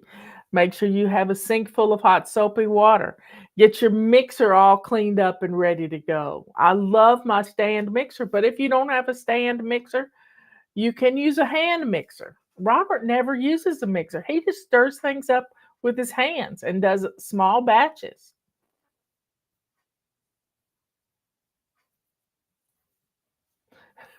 Preacher cookies, that's cute. You made them fast when you heard the preacher was coming. That's a good idea. Ta-ta fudge. We made magic fudge, and it was a can of Eagle brand milk and chocolate chips in the microwave. But our neighbors made us last year for Valentine's Day. They made us Nestle's. No, it's what are they called? Rice Krispie treats in the shape of hearts. They made us Valentines in the shape of a heart. These kids are so sweet. They're homeschooled kids. I've heard of that fudge too, Catherine says. Yep. Or anyway, Julie says. But it's good fudge. It's good, but it's rich. When you make something with Eagle brand milk, it's rich. And I used to make these bars that had 5 ingredients. And I would take a 13 by 9 pan, and you take a cake mix. I would use a yellow cake mix, or you could use a white cake mix, and you put a stick of butter and 1 egg in the cake mix, and you stir it up, and you've got putty. It's just a thick dough, and you grease the bottom of the pan and pat this in. Pat the dough in from the cake mix, and then you take a package of confectioner's sugar, that's powdered sugar, and 5 eggs, and a softened package of cream cheese. And you pour that over the top, and you bake it at 350. And you've got the most beautiful custard bars you have ever seen. And they're just they taste wonderful. I haven't made them in a long time, but I might have to make some of those.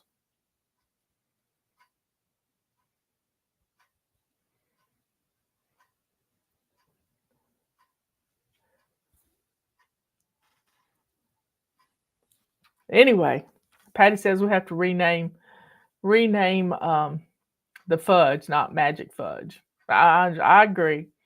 Let's just ta-da fudge. I mean, you only cook it a little while. I bet you can find a recipe for it on YouTube.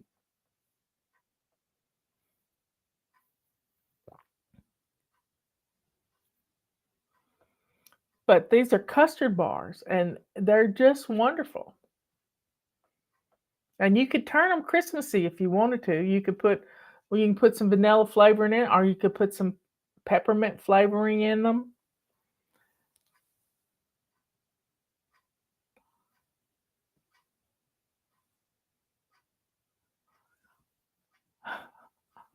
What's it called then, Julie? What's it called? Anyway, you can name anything you want to. If I can change the name of eggs to angeled eggs, you can change the name. I like the name Tata Fudge. I've tried making fudge the old way, and I never could do that. But I can make that kind of fudge. I I I listen to Julie. I watch Julie's post during the marathons every week, and she keeps things moving. It's okay. Fast fudge. Fast and furious fudge.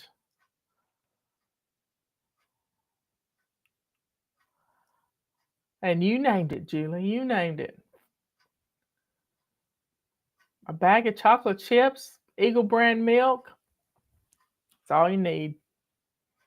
And the difference between Eagle brand milk and evaporated milk is sugar.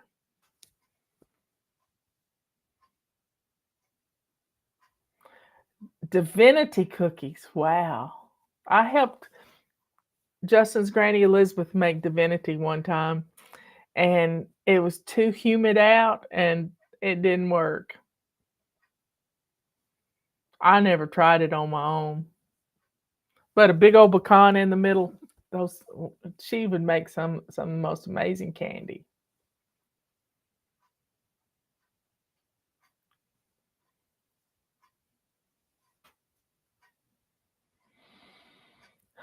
Y'all are just having fun, I'm telling you. Well, folks, we'll put this in the Christmas section.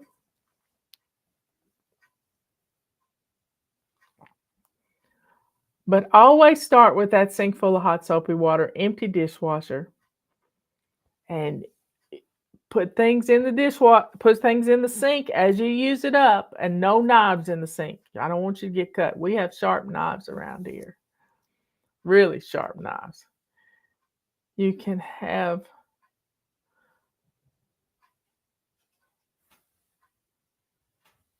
Robert Smith, it says it's been so cold out today, he just hasn't been up to doing much outside. Meringue cookies. Yep, they're tricky.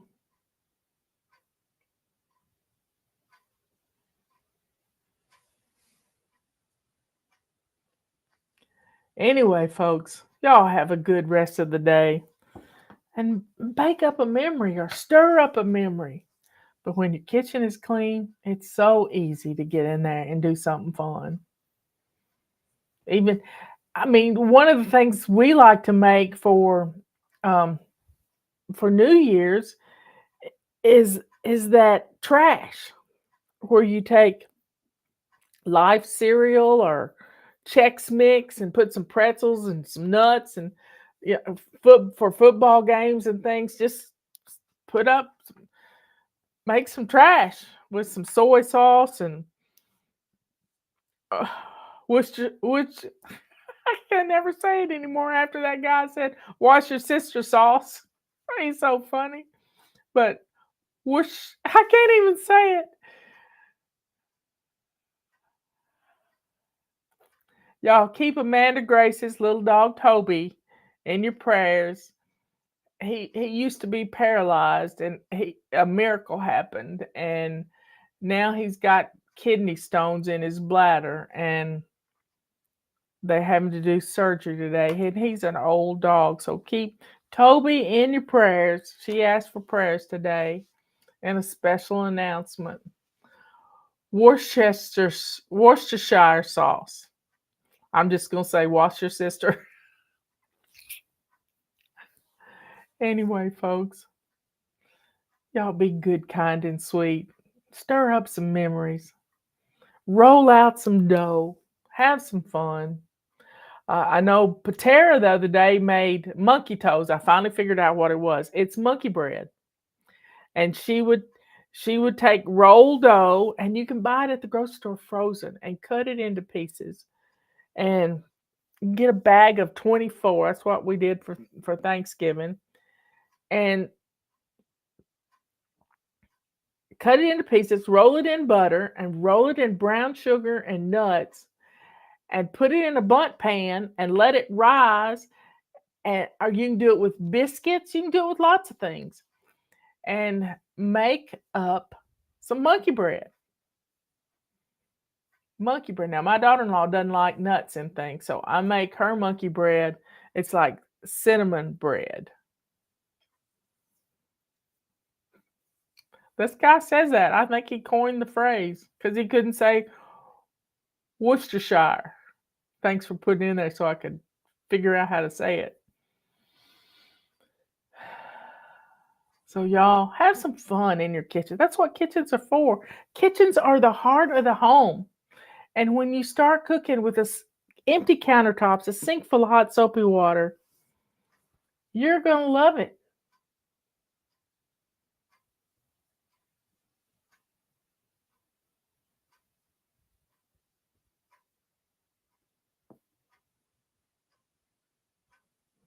Anyway, folks, I love you all. Those frozen bread rolls are awesome. Breakfast pizza, yep. But it's real easy to whip up some dough. I've got a recipe on how to make roll dough. And it's adapted from, I think, Whippoorwill Holler. And it's best rolls, but you can take that roll dough and turn it into monkey bread. Or cinnamon rolls. That's a gift I give every year. I make up a big old batch of cinnamon rolls. And you just roll the dough out and put some butter on it and some cinnamon and sugar mixed up together and spread it out and then roll it up, pinch the sides together.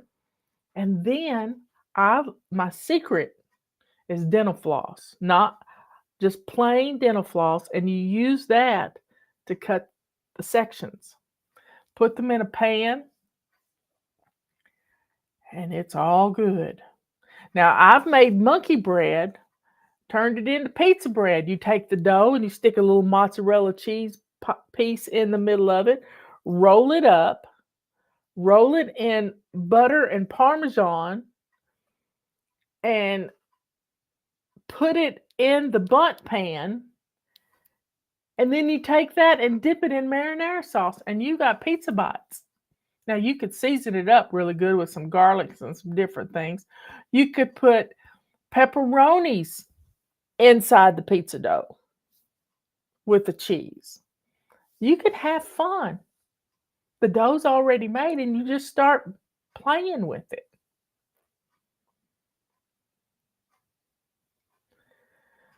Okay. I'll see you later. This is taking a long time. I was late, though. Anyway, I love you all. I'll see you after a while. Tomorrow's question and answer day. We've missed 2 weeks. This is our second week. I'll see you later. Love you all. Bye. Here are some of my favorite cookie tips. These will help you get through the holiday season without a big mess. Always start with a sink full of hot soapy water. Make sure your dishwasher is emptied. That way you can put your dirty dishes in there. Pick out your favorite mixer, your stand mixer if you're going to do a lot, or your hand mixer if you're just going to do a few batches of cookies. And my favorite cookie sheet is an air cookie sheet. It has a layer of air in the middle, and you never put that in the hot soapy water. This is a cooling rack that I use. The grater is for my butter if it's not room temperature. The spatula is also for getting cookies off. This is parchment paper. I wouldn't cook without it anymore. Last year was my first year to use it.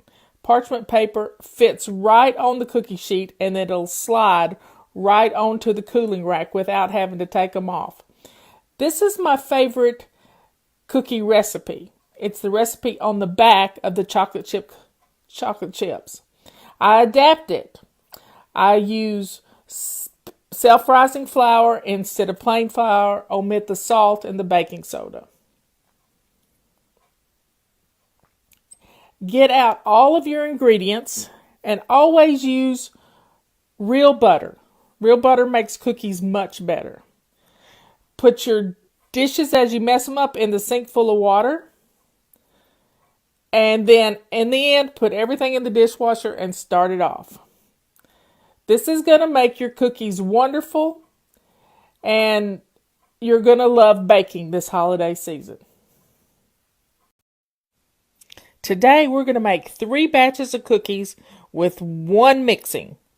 Here we go. I'm going to use a recipe on the back of the Toll House chocolate chip cookie bag. It's my favorite recipe, and I've just adapted it by not using plain flour. I use self-rising flour. That's the only change in the recipe. If your butter's not softened, you can grate it and make it soft quicker. Measure out all your ingredients so that you don't forget anything in your recipe. Add your butter to your bowl, your sugar. Oh, don't forget to crack your eggs in a little cup so that you can get the shells out and you don't get them lost in the butter and the sugar. Put everything in your big mixing bowl and put your whisk beater on there. Start slow and then eventually you can get faster. And I blended this for about 5 minutes. I love my stand mixer because I don't have to hold it. Add your flour 1 cup at a time. Start really slow, and you can incorporate all the flour into this recipe. It's 6 3/4 cups. And just keep going. Dump the flour in the hole where the beater comes out. And then that way you don't make a big mess. I don't even scrape the stuff off of the beater. I just pick it up, dump the flour in, put it back down. You need to be sure and lock your mixer head on the side.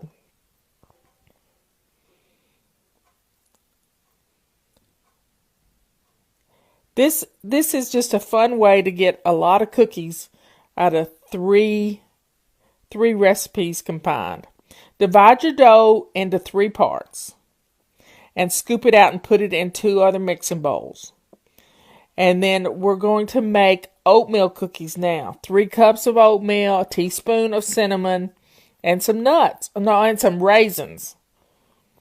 And then we're going to add the oatmeal to the dough, just like we did before, 1 cup at a time. And get it all incorporated. Doesn't take long. This is a pretty stiff dough, so using the mixer is a good thing. And then we're going to take the dough out of the bowl, pull out 24 inches of plastic wrap, fold it back over the top, and you're going to make a log. It's about a 3-inch diameter log. It's a fat log.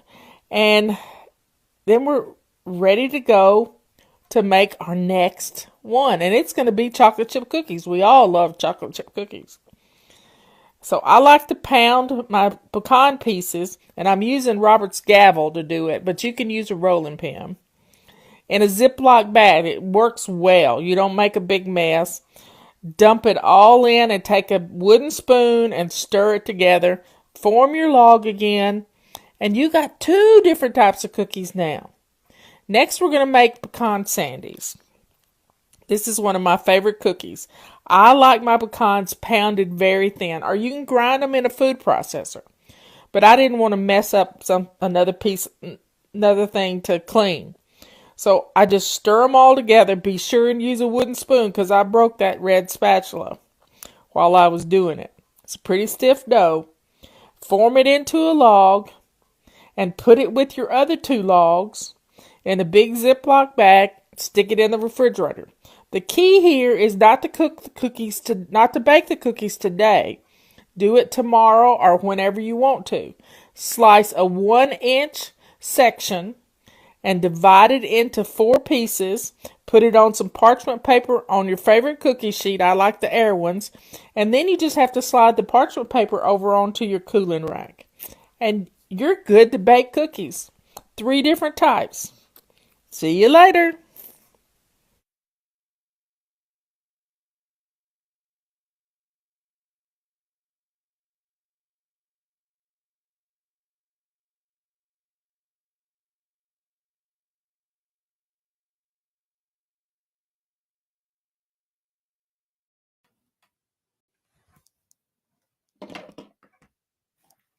Come on in, everybody. Let me get sort of in the middle. There. I'm a perfectionist. What can I tell you? Come on in, folks. Come on in. I lost my hairbrush. I just got through curling my hair a little bit. Just a little bit. So, y'all, get on in here. Get on in here. I wanted something hot. It's kind of nasty outside. And I went into my drawer and I got my bottle of Cafe Mocha. Let me get the chat up. And this is my little canister. It's an old-timey, but it's new. I think you can get it. This one's made by Fido. Anyway, you can get them at the dollar store. And they make great little jars of something you put together.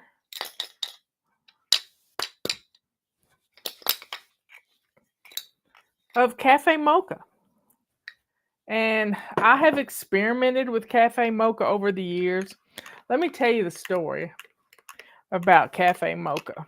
I was going to college, and it was 1996. Yeah, it was 96. That was the year I met Robert, but I didn't meet Robert until August.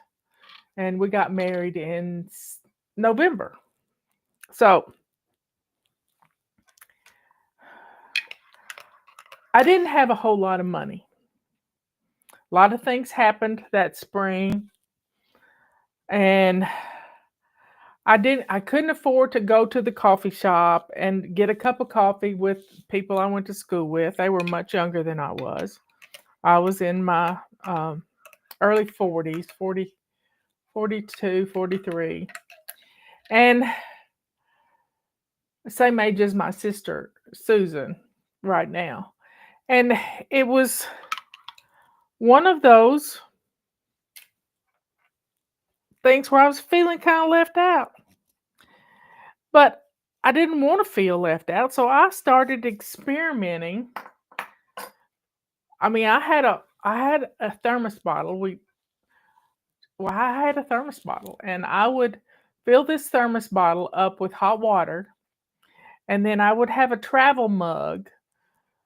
I don't know where I got the travel mug, but it was a good old travel mug.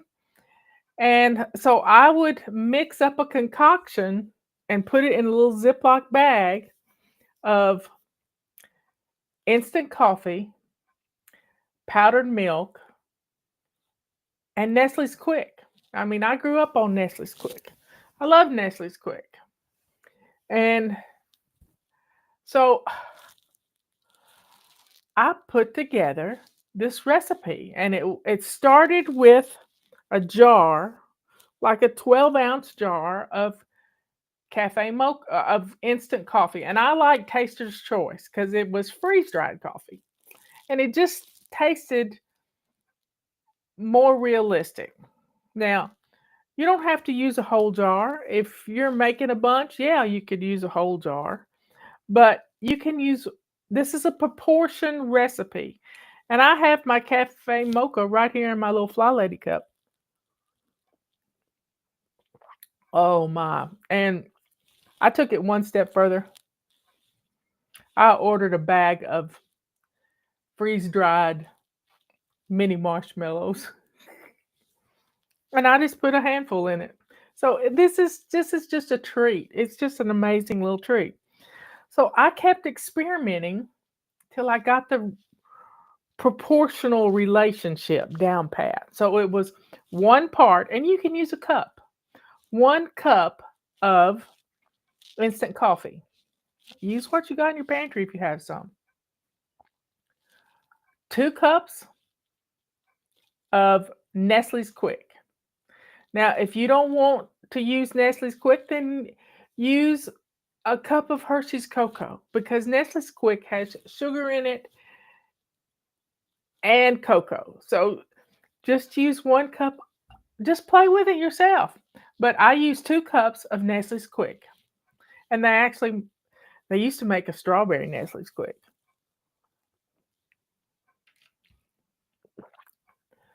Then I put 3 cups, and I've always had powdered milk on hand. I would use 3 cups of powdered milk. So it was a 1 to 2 to 3 proportion recipe of coffee, chocolate, and powdered milk. Now, here's some variations on a thing. If you want to make a pumpkin spice latte, really all that milk just turns it into a latte. You don't have to use the chocolate. You could use brown sugar and some pumpkin pie spice. You don't even have to put pumpkin in, just the spice of a pumpkin pie. A couple of tablespoons of that in it with the powdered milk, and you have got. They still make strawberry Nestle's Quick. That's interesting. But you have a wonderful hot drink in the afternoon with just a zap of caffeine to keep you going till dinner time. I usually get really sleepy about the time after dinner, about 7 o'clock, when Wheel of Fortune comes on. How y'all liking Wheel of Fortune with Ryan Seacrest? I still haven't gotten used to it. Anyway, this proportional recipe was just lovely. So I would take a couple of 1-ounce scoops and put them in a Ziploc bag. I'm coming back around to it, and take my hot water that I had in my thermos. It was a Stanley thermos bottle I'd gotten at a yard sale somewhere. And I would mix up my cafe mocha mix in my travel mug, and I'd have a cup of something wonderful. I didn't feel left out of all the other people going to the coffee shop. I had what I needed, and I'd ride home. I lived up a mountain about 30 minutes from town, up a mountain road. It was 78 curves up that mountain road. And I felt like I had a treat. One Christmas, I cleaned out all my mugs. And they were pretty. I had some pretty mugs. And I washed them all up. I got some, I don't think I used Ziploc bags, but I used some freezer bags that you could tie a bow around, because a Ziploc bag doesn't look pretty when you tie a bow around it. But I put together, had the cup all clean and pretty, and you could, woo, that hurt. Don't stifle sneezes, y'all. You'll blow the top of your head off. Anyway.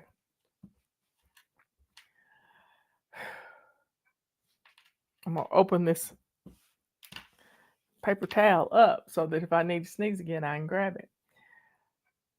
But I took some Christmas mugs that I had and turned them into a cup with a bag of cafe mocha in it.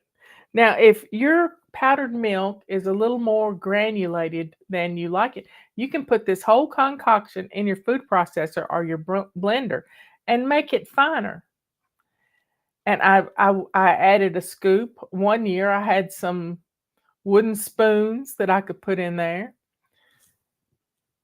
Sometimes you can put a candy cane with it. You can do lots of things with it and make it look pretty.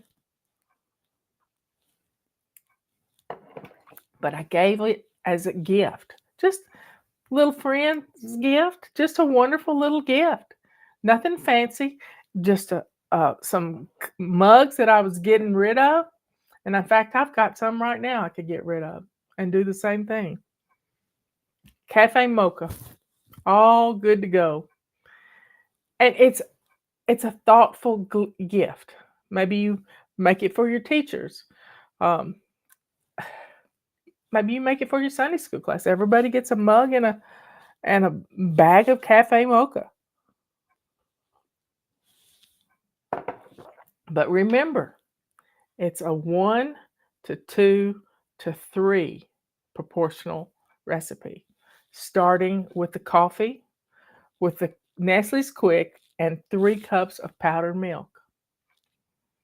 And it works. Now you can adapt it if you want to. You can leave out the chocolate. You can take the coffee and the milk and put some brown sugar in it, so it's going to make like a caramel latte. You could add some cinnamon to the mix and have a cinnamon latte. You could just do lots of things. I don't go to Starbucks. I've rarely gone to Starbucks in my life. I can probably count on one hand how many times I've been to a Starbucks. But just think about it. Pumpkin spice latte. We've all got pumpkin pie spice in our drawers in our kitchen.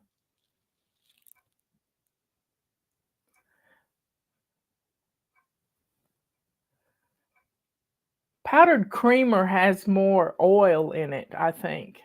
But powdered creamer, unless you've made it yourself, I wouldn't use that stuff. It's got too many additives in it. Powdered milk is just plain milk that's been dehydrated or freeze dried.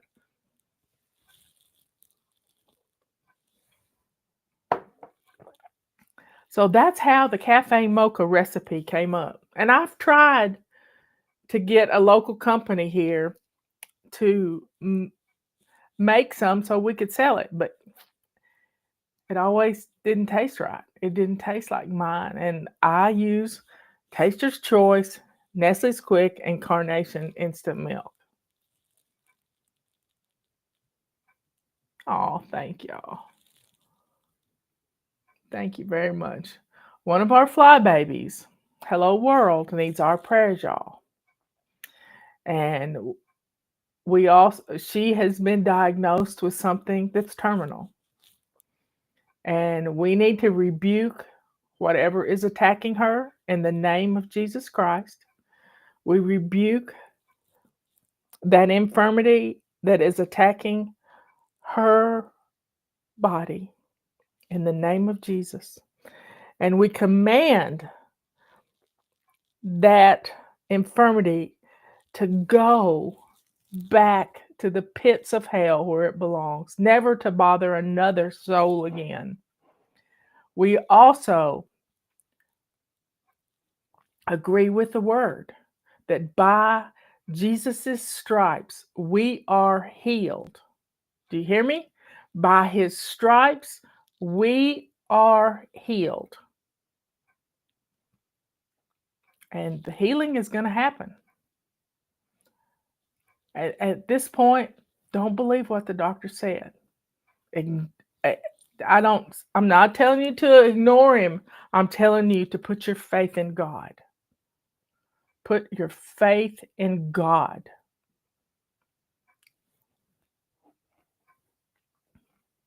By his stripes we are healed. We agree with that in the name of Jesus. And go to Oasis Healing Summit. They've done 2 of them. One in September and one in October. These are 2 of the most amazing healing services I have ever watched. And there's also a movie about the Azusa Street revival that is all about healing. I love you. Hello, world. Feel it, know it. As Pastor Hagen said, he could always tell when he was going through a healing service if somebody was going to be healed or not. They'd say, I hope so. You got to know so, sister. You got to know so. You got to feel it in your heart. You got to know that the healing is there. So put your faith in the Lord and go watch the Oasis Healing Summit. Dutch Sheets was the main speaker. They had a chair on stage from an A.A. Allen meeting, tent meeting. Oh, I've never experienced anything like that. And I don't really think about me needing healing, but you know what I noticed the other day? And this is profound.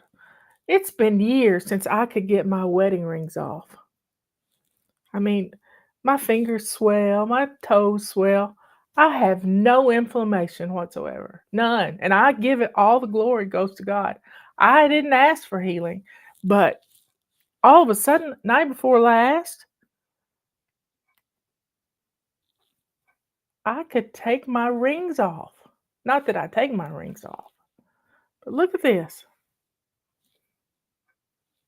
Look at it.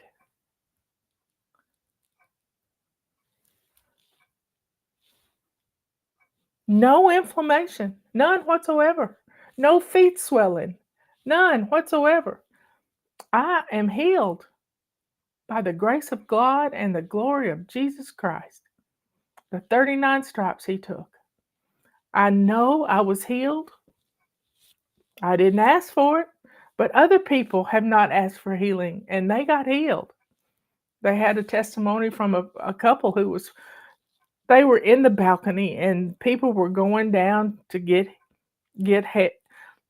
prayed over, and they didn't go down because they just didn't go down. But they had an appointment on Monday. This happened on a Friday. On a Monday, she was supposed to have kidney surgery or something. And you know what? They did some last minute exams and they told her she didn't need to have surgery. Her husband was supposed to have knee surgery in a couple of weeks. His knees were totally healed. So, folks,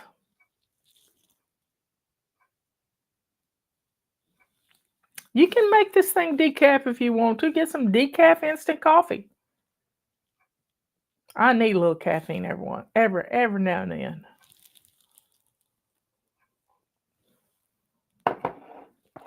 And start laughing. Start laughing. One of my favorite things to laugh at are Funniest Home Videos, the animal editions of them. And they're online. They're on YouTube. And animals can be so funny. Just so funny.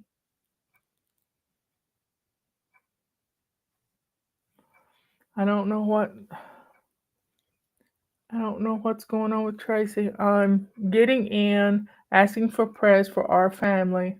Our mama passed away a week ago today, and we had her funeral yesterday. She was 86. Praise the Lord. She's 86. How beautiful. How beautiful. I pray for the family, Tracy. I pray for you and your family. Funerals are hard. I told Robert I couldn't go to Charles's funeral. It probably means I won't have anybody at mine, but that's okay. It don't matter. I'll see him later.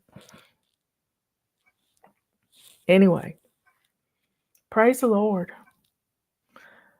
Put all your faith in him. All your faith in him. You can't sit on a fence when it comes to faith.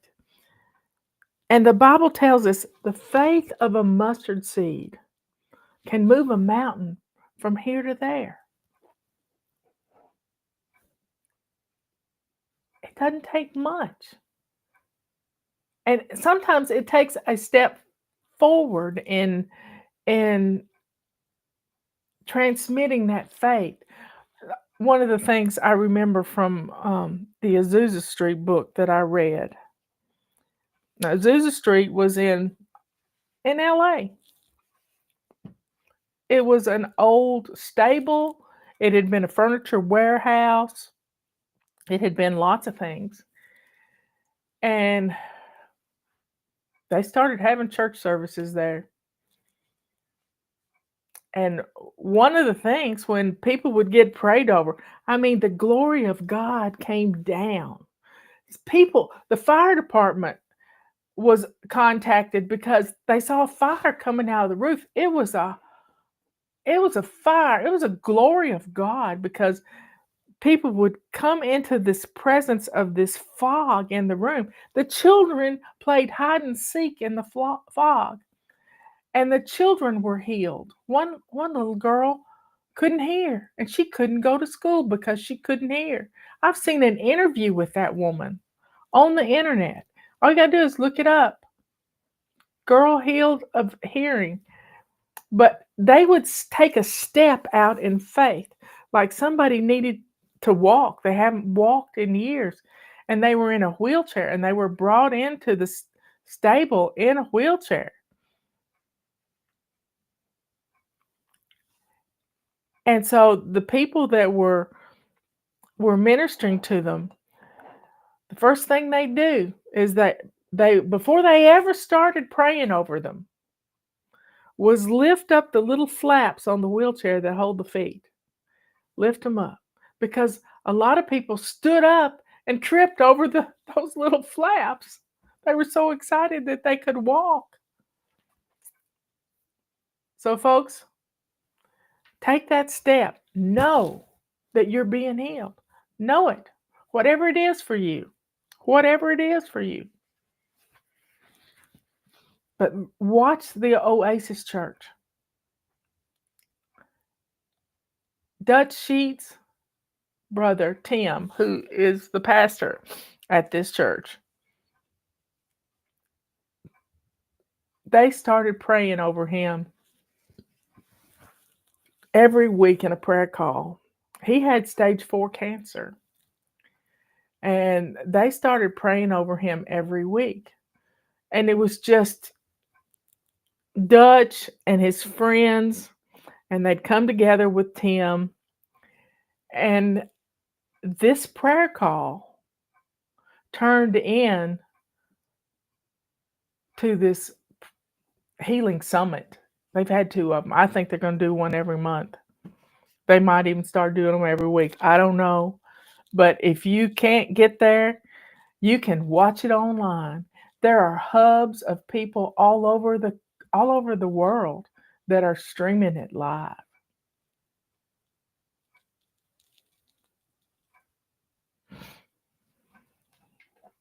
Anyway, be thankful. Start praising God for the healing. And listen to Pastor Kenneth Hagin. Pastor Kenneth Hagin, a whole room would fall out. And I didn't know about him. He died in 2003.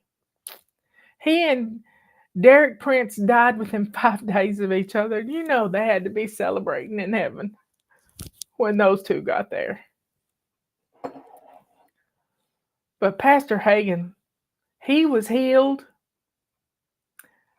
as a 15 or 16-year-old. He had a heart problem. He couldn't play as little kids. You have to listen to Pastor Hagin's testimony. They've even done a drama about it. He died 3 times in one day.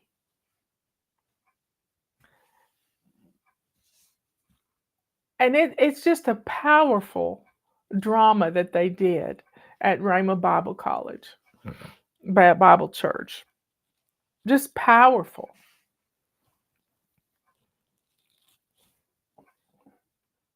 But he's so funny. They would even take handkerchiefs and pray over handkerchiefs and send them back to send them back with the families. That's just beautiful. And that's biblical too. A cloth that they would take home. Jesus healed Peter's mother-in-law. Peter's mother-in-law of a high fever. Of a high fever. And the next thing you know, she's waiting on them. So please, everybody, whatever you need, put your faith in it. Your faith. That's why I wear this mustard seed right here. To remember that faith. That it doesn't take much. It doesn't take much. So my faith when the storm hit here,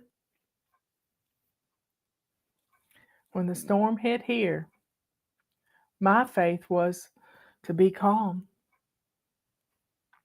To get a book that I was reading, book on tape, and to lay down on the couch. I was not afraid. I wasn't pacing the floor. I curled up on the couch with a book in my ear and a prayer in my heart. And the storm was over and the water came up on the creek. We already had 22 inches of rain. The water came up, but our bridge didn't go out. And I watched the most amazing thing on the news last night. And I'm going to cry, and I don't care if y'all don't like it if I cry.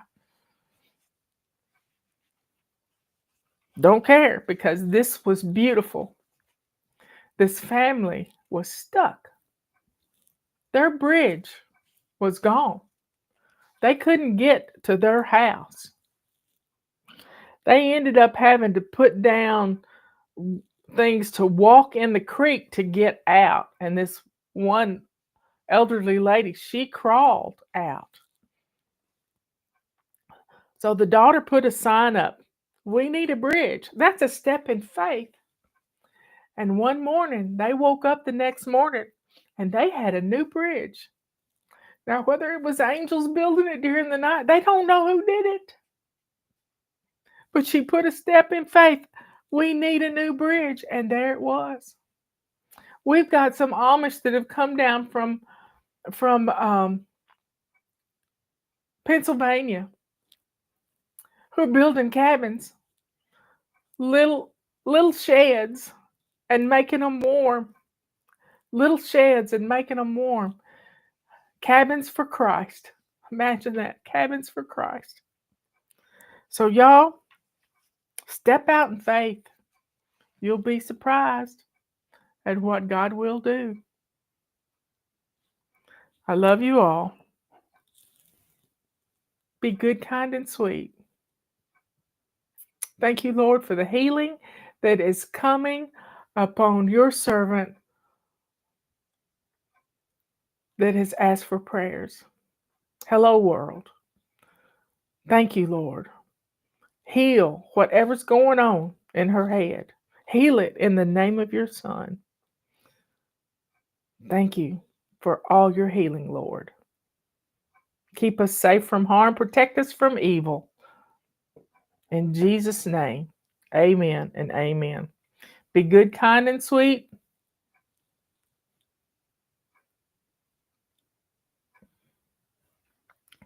Be good to yourself. By exercising your faith, sometimes it doesn't take much at all. Be kind to others. By sharing this little exercise in faith, step out toward what you're looking for. Start praising God for it the minute you ask for it. That's part of stepping out in faith. And let that joy that's in here show the world who you are, a child of the Most High, the only living God in the cosmos. Here's to seeing Him one day, worshiping at His feet. I love you all.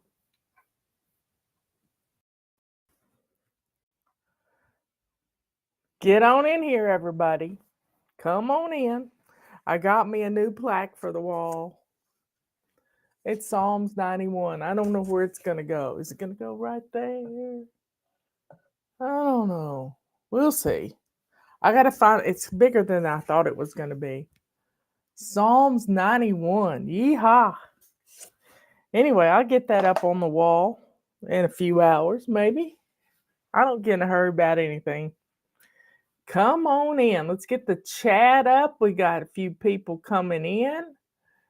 There is Hello World. Let me put on some cutesy glasses. No, I think I'll put on my red ones. Y'all, there we go. To go with my flag. Anyway, come on in. Schools are getting ready to start in our area. Won't be long. We get exemptions because of we sometimes have a lot of snow and a lot of flooding and some different things. So y'all get on in here. Get on in here. It's going to be a busy day in the neighborhood. We have our calendars. We got word from our printer today that the first batch of calendars, where's the first batch of calendars is hot pink.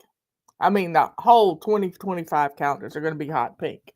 And they're on pre-order right now, and they're $10. And we've never done a pre-order sale where they're half price. Never. And it's just a tough time, and we just wanted to do something right, you know? Something that would be good for everybody. But anyway, these calendars are huge. This is this year's calendar. Let me go. But I want you to see how big the insides are. Because it's what's inside that matters. Isn't that what our grannies told us? It's what inside. Pretty is pretty does, my granny used to say. And this calendar is huge. Here's July. That's my glasses. This is how big it is. I can't even get it. I mean, if I turn it this way, I can get it all on the screen. But it's huge. It's not just a picture here and the full calendar right here. We got lines everywhere. And this calendar was just, we love it because it's big enough to write milestones from your family, appointments for families with a lot of kids, and you're running here, there, and yonder, and you need a place to put everything so everybody can see it. So get your calendars ordered right now. I've got to get my glasses before I step on them, y'all. The do it now principle has kicked in, and my microphone's hung up on my pants. Y'all, I've been doing something weird. I've been cleaning out the drawers in my chest of drawers of clothes that I don't wear. And I'll put them on, and I don't do it fast. I put, a few things in my basket, and I put them on, and I surprise myself that I have something I really love. And that's what happened with the pair of jeans I put on this morning. They are wonderful. And I probably had them for years and never worn them. I ordered them off eBay. That's where I get most of my clothes. I never buy anything new. But I'm going through things a step at a time. And as I find things I don't like, when I do the laundry, I will put those in a giveaway bag. And that's how it's working. So, folks, here's to getting some things done. Today is Anti-Procrastination Day. It's Wednesday. Wednesday is always our day to stop putting things off and get it going. Now, there's lots of fun ways to do anti-procrastination day. Just pick something. But sometimes it's hard for us to make a decision. So look around your house at the things that need to be done that you've been putting off, whether it's laundry or dishes or emptying the dishwasher, you name it. Dishwashers not being empty is the cause of messy kitchens. And let's get it done. Let's just get it done. And I wanted to discuss how Fly Lady works. Many of you join up and you never read an email. How can you commit to doing a system and not know how it works? Or not even read a message? I don't get that. Sometimes we get 50 clicks on the flight plan. The flight plan is the most important email that goes out all day. It tells you what's going on tomorrow. It gets you ready for tomorrow. So here's how Fly Lady works. People pay thousands of dollars for an immersion class in learning how to speak Spanish or something else, maybe Italian. They pay thousands of dollars to do that. Well, we're giving you a system for free. All you got to do is sign up and get the emails, and we're gonna put you into immersion class. If you commit to getting our messages,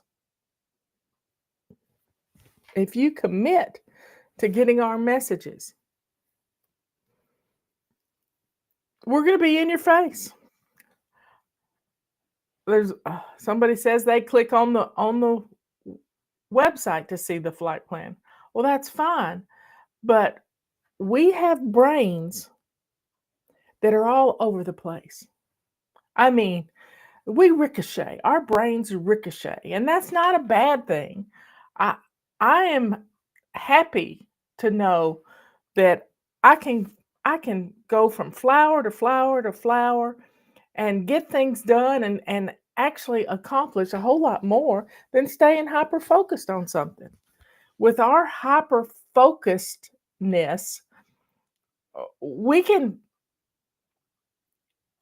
spend 10 hours with a toothbrush in our shower scrubbing the grout between the tile and not even know the day has passed.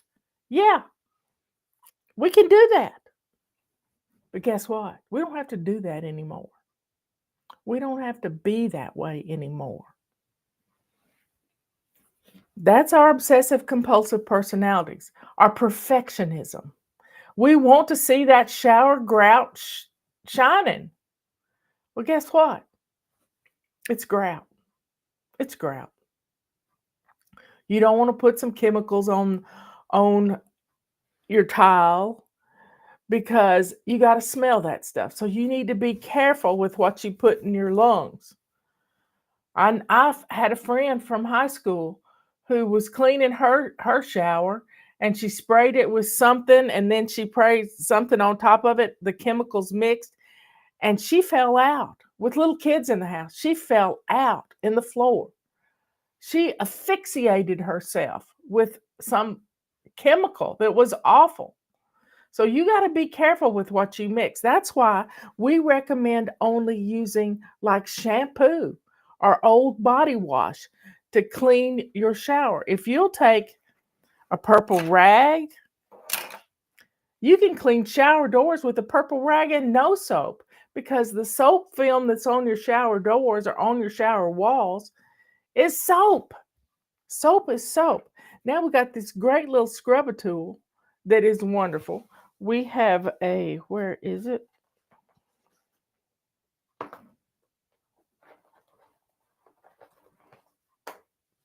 I keep one of these in my shower all the time. It's got little grooves on it. Little bristles, stiff little bristles that are great for scrubbing grout. Guess what? You can scrub the grout while you've got conditioner on your hair.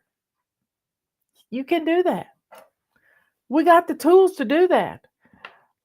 We also got the things to make, if you'll, Okay, Marla, slow down. We have personalities that we want to put things off until it gets so bad we can't function. We can't stand it any longer. And that's sometimes a good thing. But I want to talk to you about how Fly Lady works. Fly Lady works because of you. We have helped millions of people over the last 25 years almost. 25 years. We have helped people all over the world get their homes and lives in order. We have a sign that used to go up at our booths when we traveled to conventions, homeschooling conventions, and it said, "Are you living in chaos? Are you living in chaos?" And it used to be on the screen here. I don't know why it isn't anymore. Let's see if I hit this design. There we go. There it is. Are you living in chaos? I put it up there. Yay! I could do it and talk at the same time. Are you living in chaos? Chaos stands for can't have anyone over syndrome. Now, folks, chaos is a horrible, horrible thing. Seems like the whole world is in chaos. I know one time that can't have anyone over syndrome. I'll have to tell you about that sometime. I got a testimony from a general many years ago. A general in the military of our country.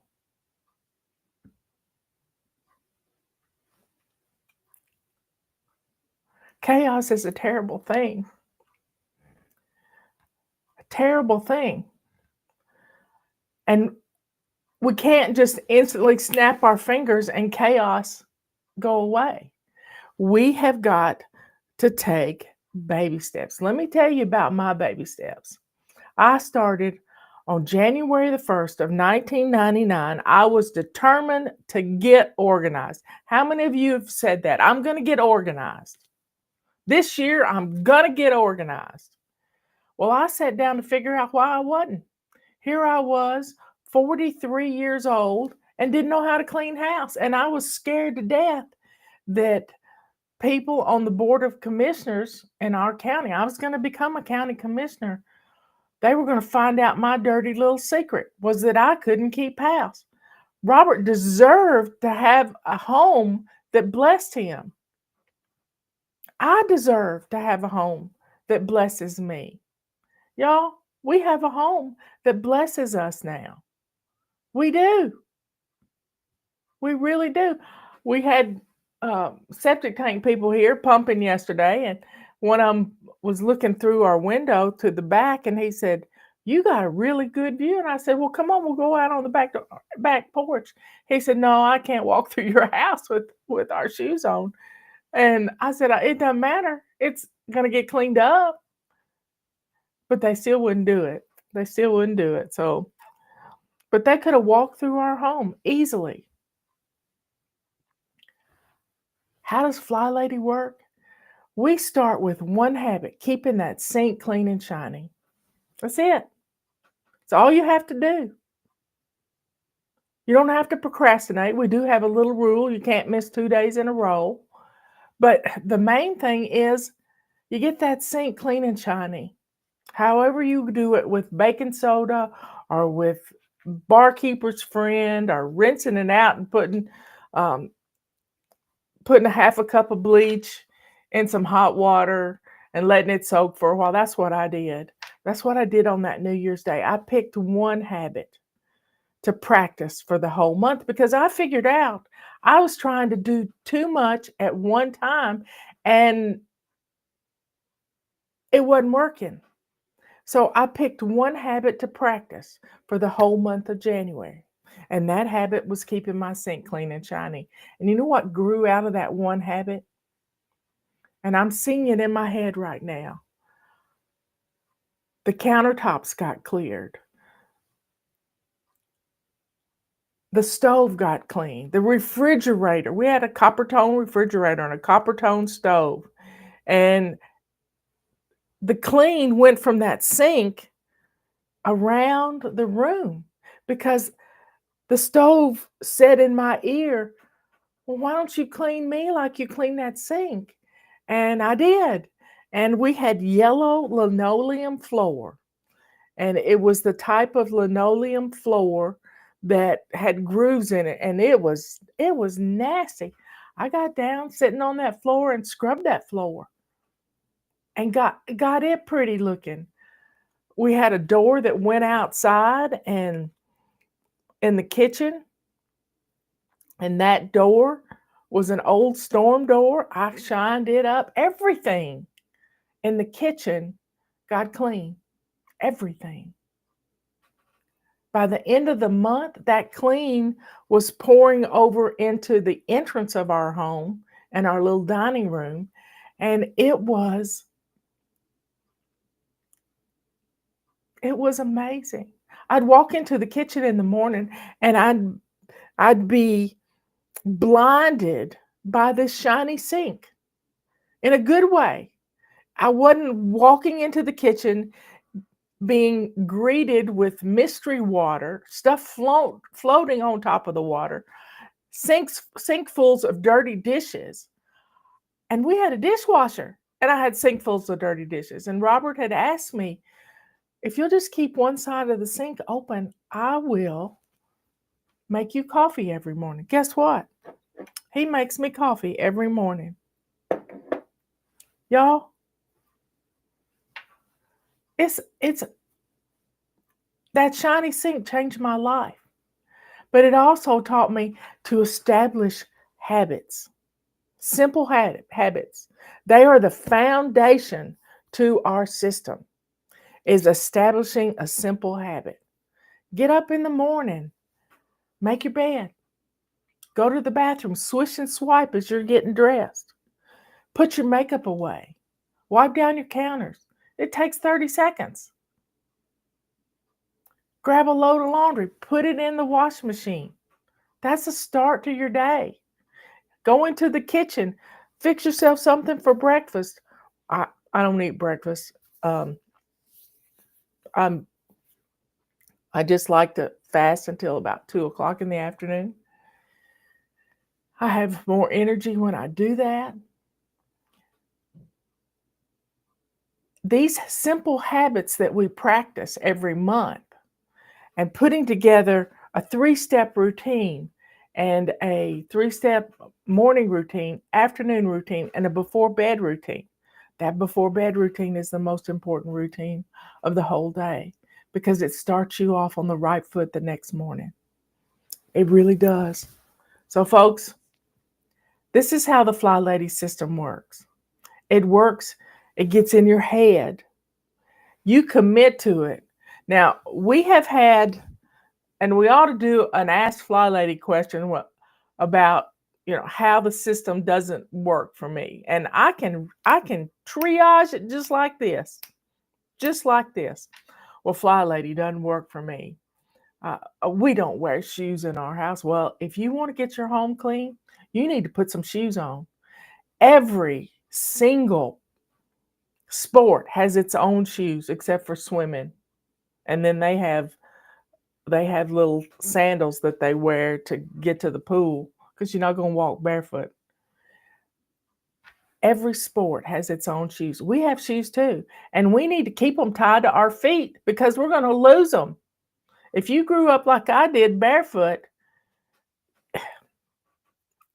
you had heels you had feet that were tough as nails and you could run on rocks. Well, guess what? Our feet are going to change. If you suffer with cracked heels and bleeding heels, and my sister Leanne had that. And I said, you got to put your shoes on, sister. She's been gone 6 years this past week. God bless her. Anyway, folks, we got to put our shoes on. Some of you are not paying attention to the before bed routine. You don't think that really matters. You got all the time in the world in the morning.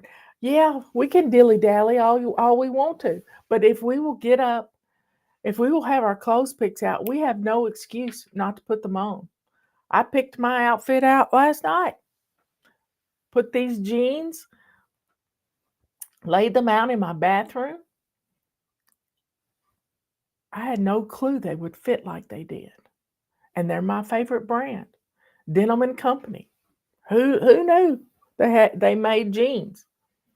Anyway, folks, commit to reading our messages, opening up our messages, giving us a thumbs up, listening to my videos. I do 2 a day, 5 days a week. And then on the weekend, I run a marathon on Saturday. Y'all, if you will just open up your mind, we have a lot of bad stuff floating around. We wrote a book called Body Clutter that helps to get rid of the negativity that's in our heads. If we will let go of that negativity and replace it with something good, something that works, something that is tried and true, you're going to see a huge difference in your home. Every single day, you're going to see a huge difference in your home by taking the baby steps. We have a book. Where is it? Our Chaos to Clean book right now. This is your refresher course. If you need to jumpstart and get back on it, grab this book. In a week, I think it's a week, it'll be August 1st. Can you believe it? Can you believe it? August is almost here. The summer has flown by. And August has 31 days. July has 31 days too. We're going to jump into this book in August. Get yours ordered. Yes. We establish habits, one habit at a time, each month. January's habit is keeping your sink clean and shiny, or when you first join up. February's habit is decluttering. You don't have a home with clutter in it. February, declutter. But you got to start decluttering every single day. It's easier to establish a habit that you do every day, not just once in a blue moon. Blue moons only happen every once in a while. So, folks, March is getting dressed to lace up shoes. Commit to getting dressed to lace up shoes. When you do your laundry, put your whole outfit together. I have a Rubbermaid tub in my bathroom that I keep my outfits right there, where I can pull a whole outfit out. There are places on YouTube that teach you how to fold everything together. Make ease of packing. But guess what? When you can do your laundry and put your whole outfit together, you take it off to put it in the laundry hamper. You take it off together, put it back together when you're doing the laundry. Do your kids' clothes that same way. You're getting dressed to lace up shoes first thing in the morning. And if you don't have a pair of shoes that you can wear in the house, throw some in the wash machine, let them dry for a couple of days in your in your house. If you can put them out in the sunbeam, that would be great too. Set them on a picnic table, but they got to get some sun on them. And then only wear those shoes in the house. I wear my shoes outside and inside. We do every single day. April's habit is making your bed. There's nothing better than walking into your bedroom and seeing that bed made. It changes your attitude. It puts a smile on your face, just like that shiny sink puts a smile on your face.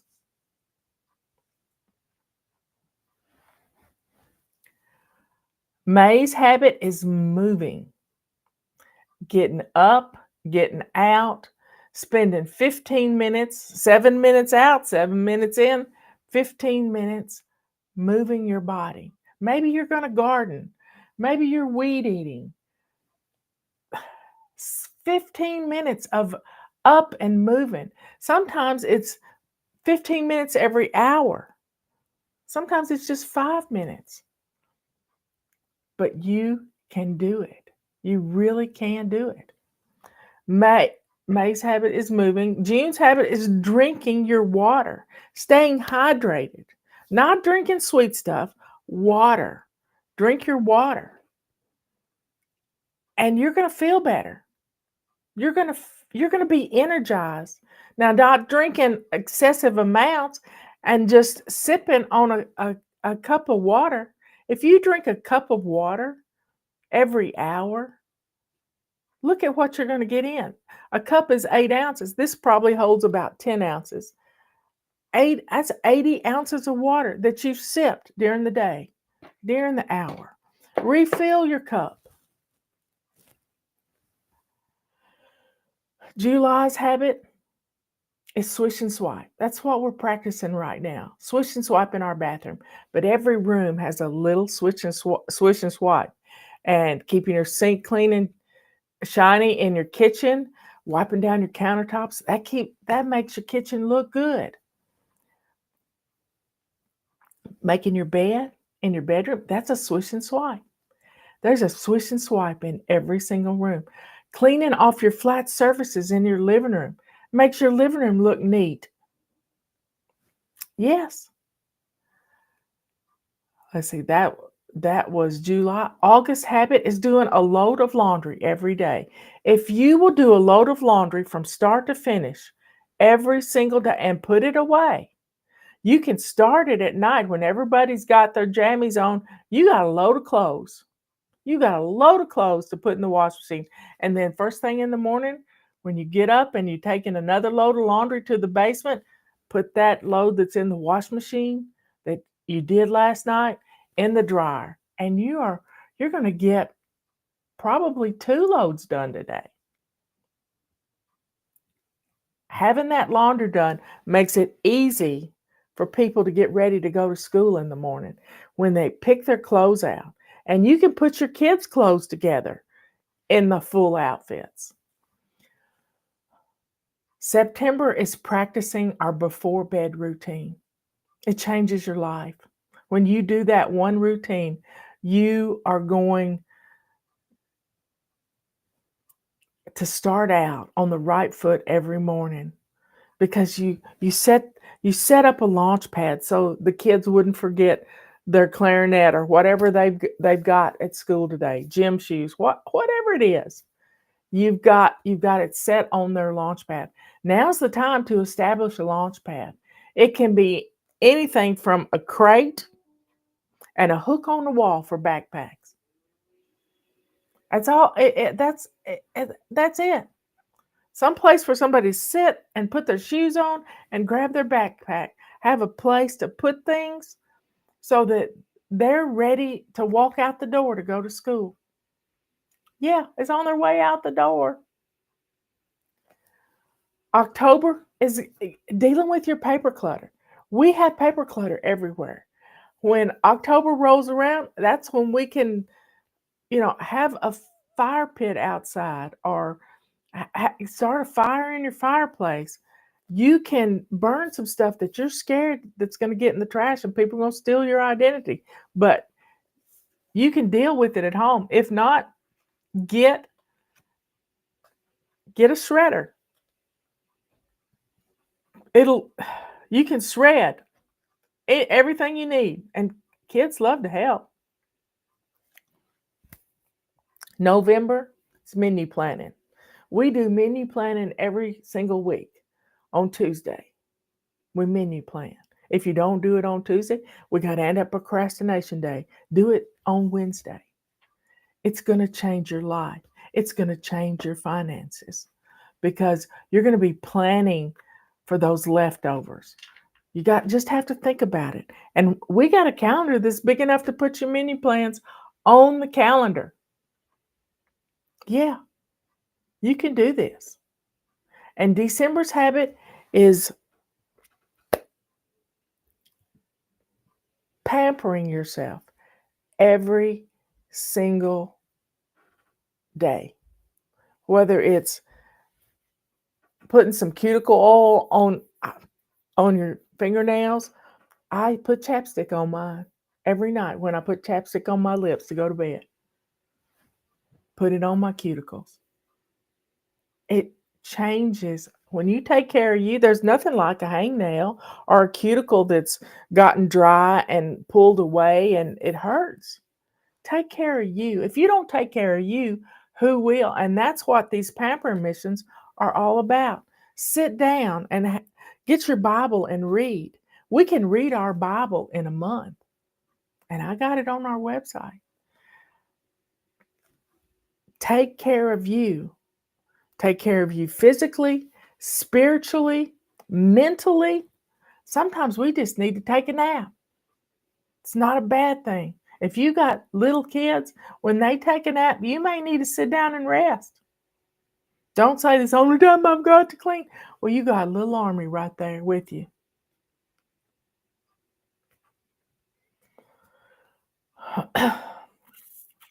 So, folks,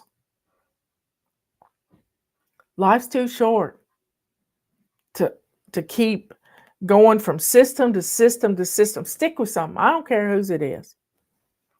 But our system works. I'm living proof. I am living proof. God gets all the glory, y'all. God set my feet in motion to be Fly Lady.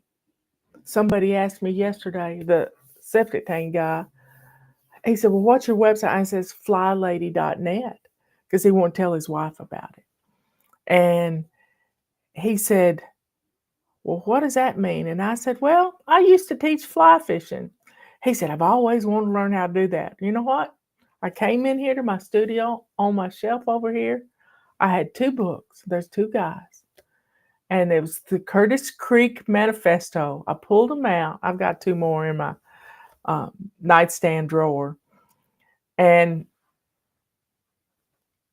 I handed it to him. And then I gave him a 5-minute lesson on how to fly fish. But I said, the Fly Lady turned into something entirely different. God had a plan for me to teach women how to be kind to themselves. And that's what we do. We teach you to get rid of that negativity. My granny always said, can't, never, could do anything. Well, if you say you can't, you won't. But if you say, I'm going to give Fly Lady a try, I'm going to give it my all. I'm going to do this. One time we were at a convention at the state fairgrounds in Nashville. And I had that banner that's on the screen right now overhead. And this guy comes by and he says, Fly Lady, I owe you an apology.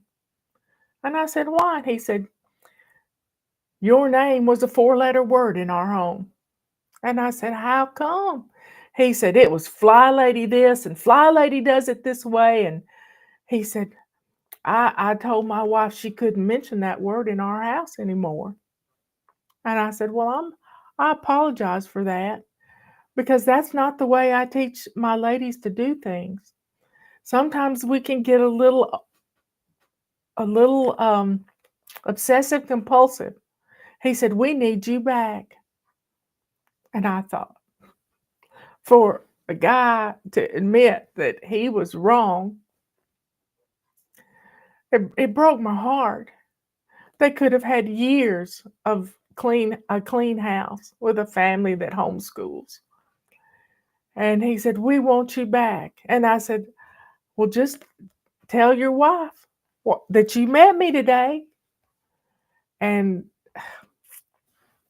we can change our atmosphere if we'll commit and not go hog wild. That's not fun. But we've got to take our time, establish these habits, string them into simple routines, and then turn those simple 3-step routines into a habit. Because when you get it in here, it ain't leaving. It doesn't matter if you go to a hotel room somewhere. You're going to shine that bathroom sink. You're going to make that bed, even if housekeeping comes in. You're going to make the bed. Y'all, God put me here to help you. That's my job. And when you don't read the emails, you're not giving God a chance to help you with your home. So please, let go of your perfectionism. Let go of the things that are stopping you from trying what we're doing. Let it go. Right now, we got 150 people in here. That's amazing to me, because all I'm here to do is help one person. One person. And that one person is you. We can change your attitude if you jump in with us. Don't look back. Don't say, that's not how my mama did it. That's perfectionism. God gets all the glory. He really does.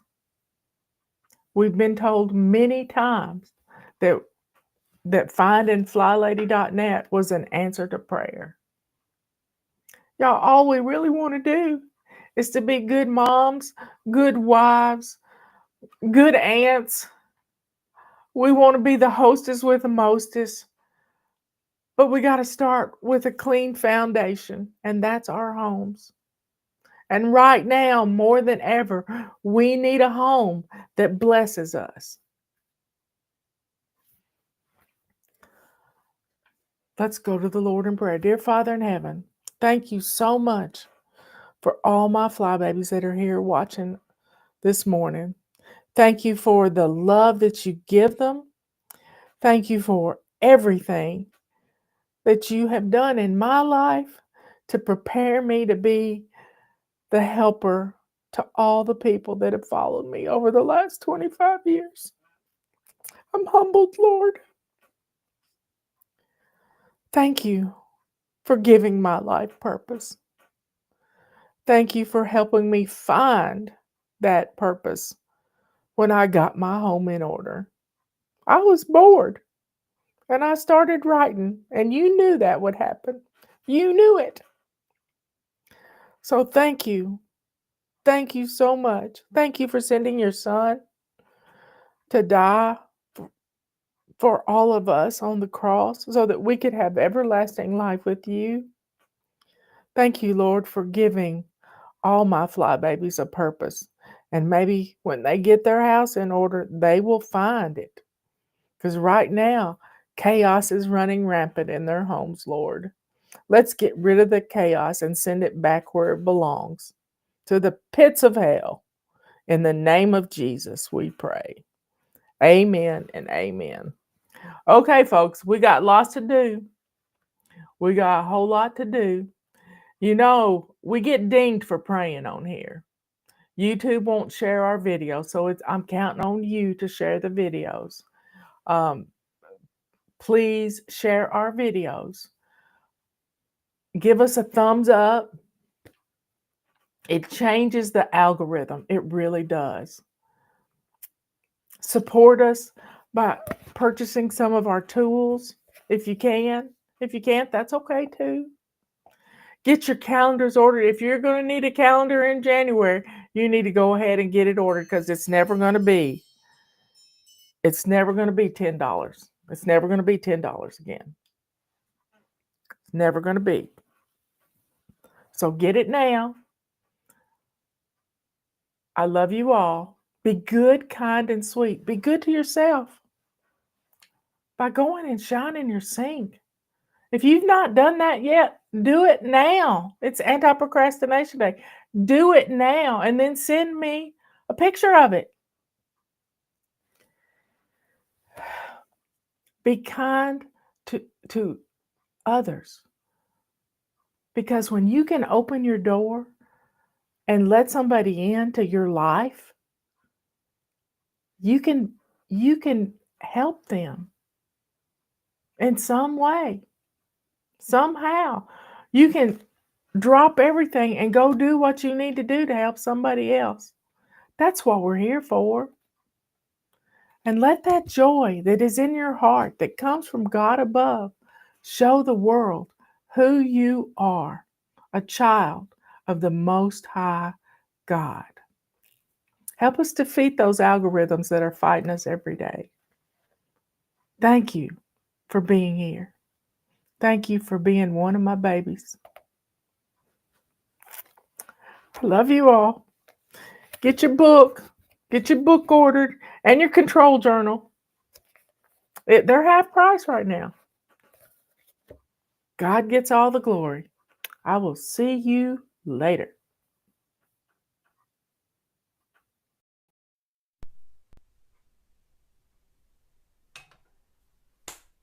Get in here. We're going to get started. I have promised you all I'd be on here at 1:30. I'm about 2 minutes late, but something happened weird with my phone. But I've gotten my bottle of water. You need to get you a bottle of water. You need to be dressed to lace up shoes. And we're going to get started with crisis cleaning. So here's how it works. We're going to spend 15 minutes. I have my trusty timer right here, and I am going to turn it up where it makes a racket. Yep, it's going to make a noise, and I'm going to set my timer for 15 minutes, and we're going to start in our kitchen. It is the heart of our home, and this is exactly where we're going to start. Now, this is, let's just say you get a call from somebody you went to high school with, and you haven't seen them in 20 years, and they're in your neighborhood. I mean, they're gonna be coming to your town, and they'll be there in an hour, 15 minutes tops. Yep. So this is what you do. Okay. So you're dressed to lace up shoes, and you're gonna set your timer for 15 minutes. Are you ready? And we're going to our kitchen. Now, I'm going to talk you through this. I'm going to talk for 15 minutes on what we're going to be doing in our kitchen. So, go to your kitchen, and the first thing... sorry. I forgot to put my microphone on. Okay, what we're going to do is we're going to go into our kitchen, and we're going to put a stopper in the sink, and you're going to fill your sink full of hot, soapy water. Always, when you go into the kitchen to do anything, you fill your sink full of hot, soapy water. And this is how you do it. I use a silver rag, and you're in luck. Silver rags are there's a special deal on them right now. I keep a silver rag or a purple rag in my sink at all time for washing dishes. They make the best dishcloths you've ever seen. So we're going to focus on the sink full of hot soapy water. Do not leave your kitchen. You're going to stay in your kitchen for 15 minutes. And this is how we're going to do it. Sink full of hot soapy water. And you're going to start putting dishes in the sink while the water's filling up. And I want you to open up your dishwasher and think about, is it clean dishes in there, or are there dirty dishes in there? If there are dirty dishes in there and it's full to the brim, I want you to start the dishwasher and get it running. This is half the battle. Let's get the dishwasher going. Let's get those appliances going. Now, you're not going to clean your oven out right now. You're not going to clean out your refrigerator. You're focused on the surface clutter, your countertops, your sink, and your dining room table or your kitchen table. And this is all we're going to focus on right now. So, if your dishwasher needs emptying, let's do that while I'm talking. It only takes 3 to 4 minutes to empty your dishwasher. So let's get the dishwasher going emptied so you can put more dishes in there. If it's full, you're going to have to let it run. Let it run. And then start washing dishes. Now, wipe down your countertops so you can put a dish towel out to lay your clean dishes on. And I just got through washing a bunch of dishes. My dishwasher had dirty dishes in it. I started it, but there were still a few that wouldn't fit in there.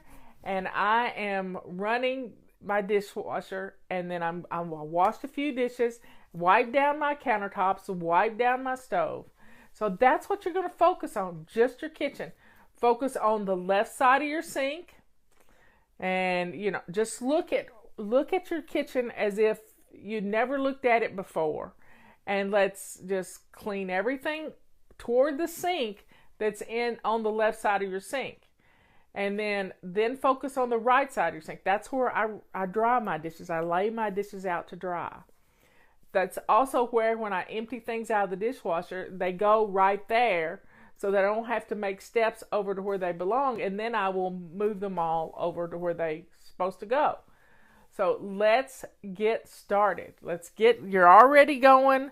We got 11 more minutes to go, and it's going to be fun. We're going to get this kitchen clean, and the kitchen is the heart of your home. It really is. Now, you could put on a teapot full of hot water right now, and just, get the water boiling, so you'll have some tea for when you're through with your crisis cleaning. And let's get that. And sometimes you can even put some spices in there. If you just have a pot that you boil herbs in, get that wonderful smell of herbs, like cinnamon and cloves, and maybe an orange peel or something, or a drop of orange oil. And let's get our house smelling good at the same time that we're doing the crisis cleaning.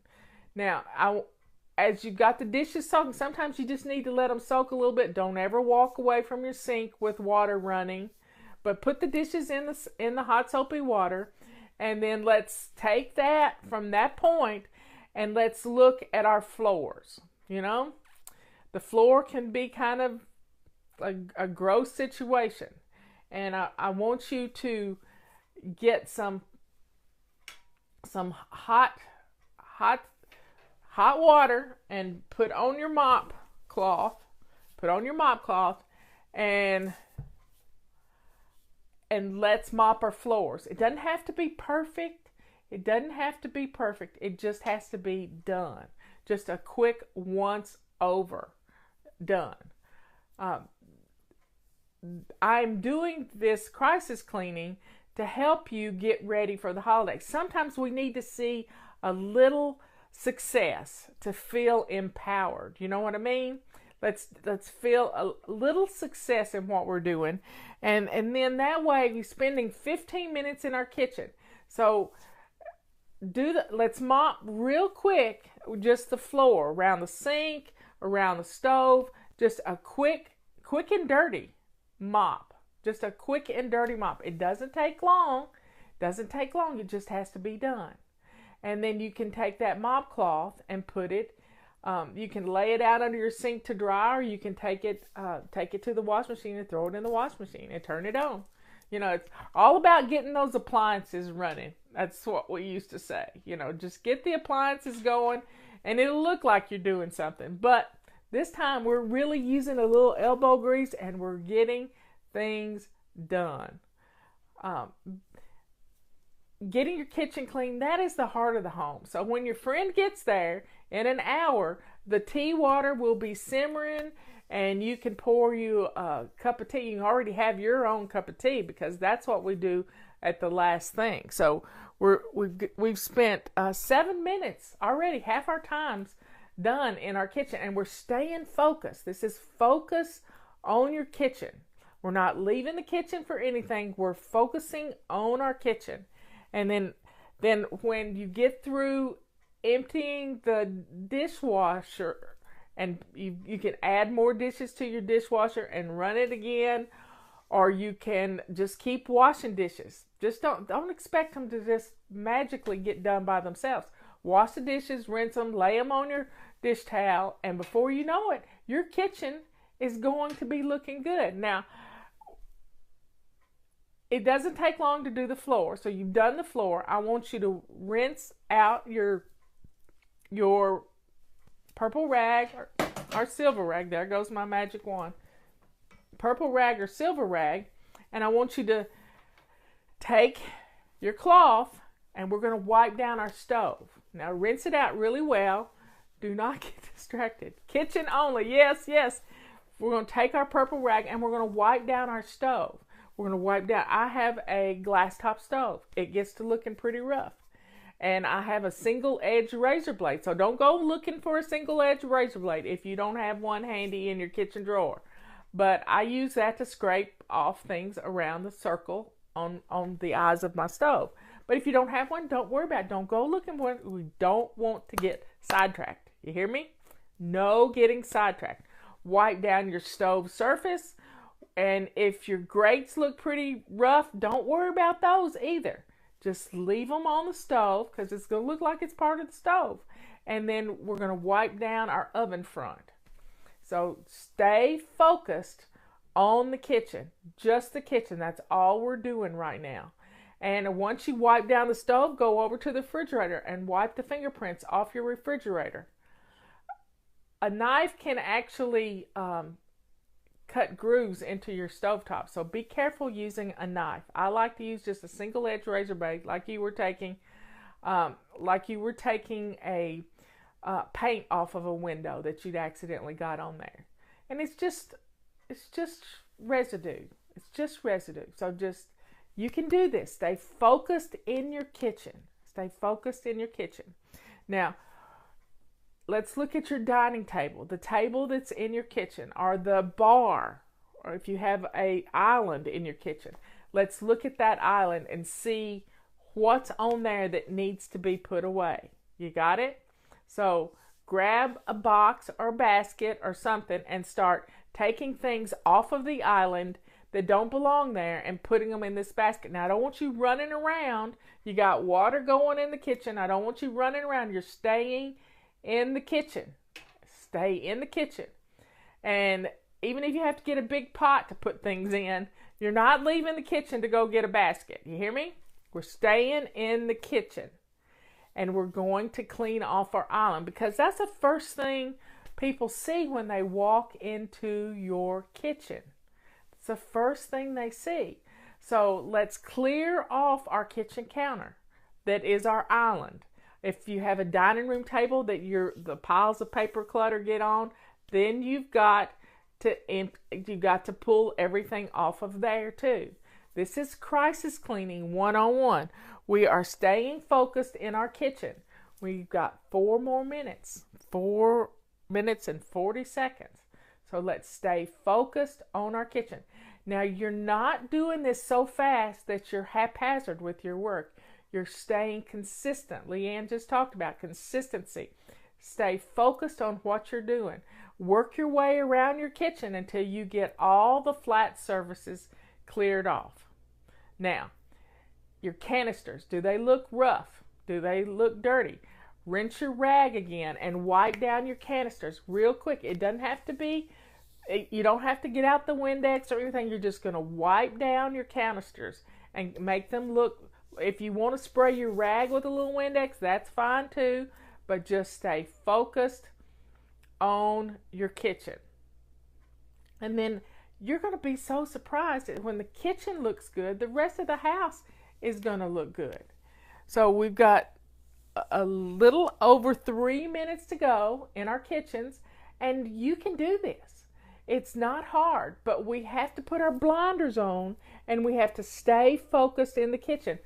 Our biggest problem is trying to go all over the place, trying to do too much, and we get this reverse scavenger hunt going, and we can't get anything accomplished. We're staying in the kitchen.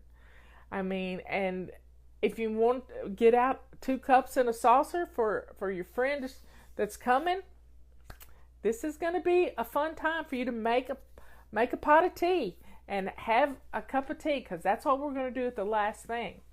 Now, the secret is we're going to stay 15 minutes in our kitchen, 15 minutes in our entrance and our main living area, the things that when somebody walks in your door, they see. And then we're going to spend 15 minutes in your main bathroom. And then the last 15 minutes is the most important 15 minutes of the whole hour. And that's 15 minutes to catch your breath, because this is sort of an aerobic atmosphere that you're in. You're getting things done. You're staying focused on what needs to be done to make your house look good. This is crisis cleaning. This is crisis cleaning. And this is when you get that call from your mother-in-law that she's almost, she's an hour away and you got to get the house clean. So we've all done it. And what makes our house look messy is every flat surface is cluttered. And that's the way it is in the kitchen. Every flat surface has clutter on it. So let's stay focused in the kitchen. We have 2 minutes.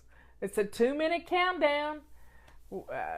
We can do it. You know, they do it in football all the time. We got a 2-minute countdown, and we're going to get our kitchens looking good.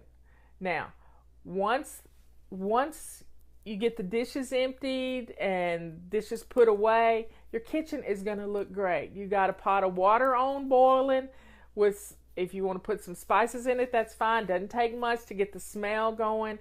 And your house is going to smell good too as you do your crisis cleaning. But just let the water simmer. Don't put it on full boil. You don't want it to boil dry. We're staying focused in the kitchen. 1 minute and 15 seconds to go in your kitchen, and then we're going to move on to the living room. So just look around your kitchen, see what else needs to be taken care of. You've cleared off your dining table and your island. Push your bar stools up to the counter, and it will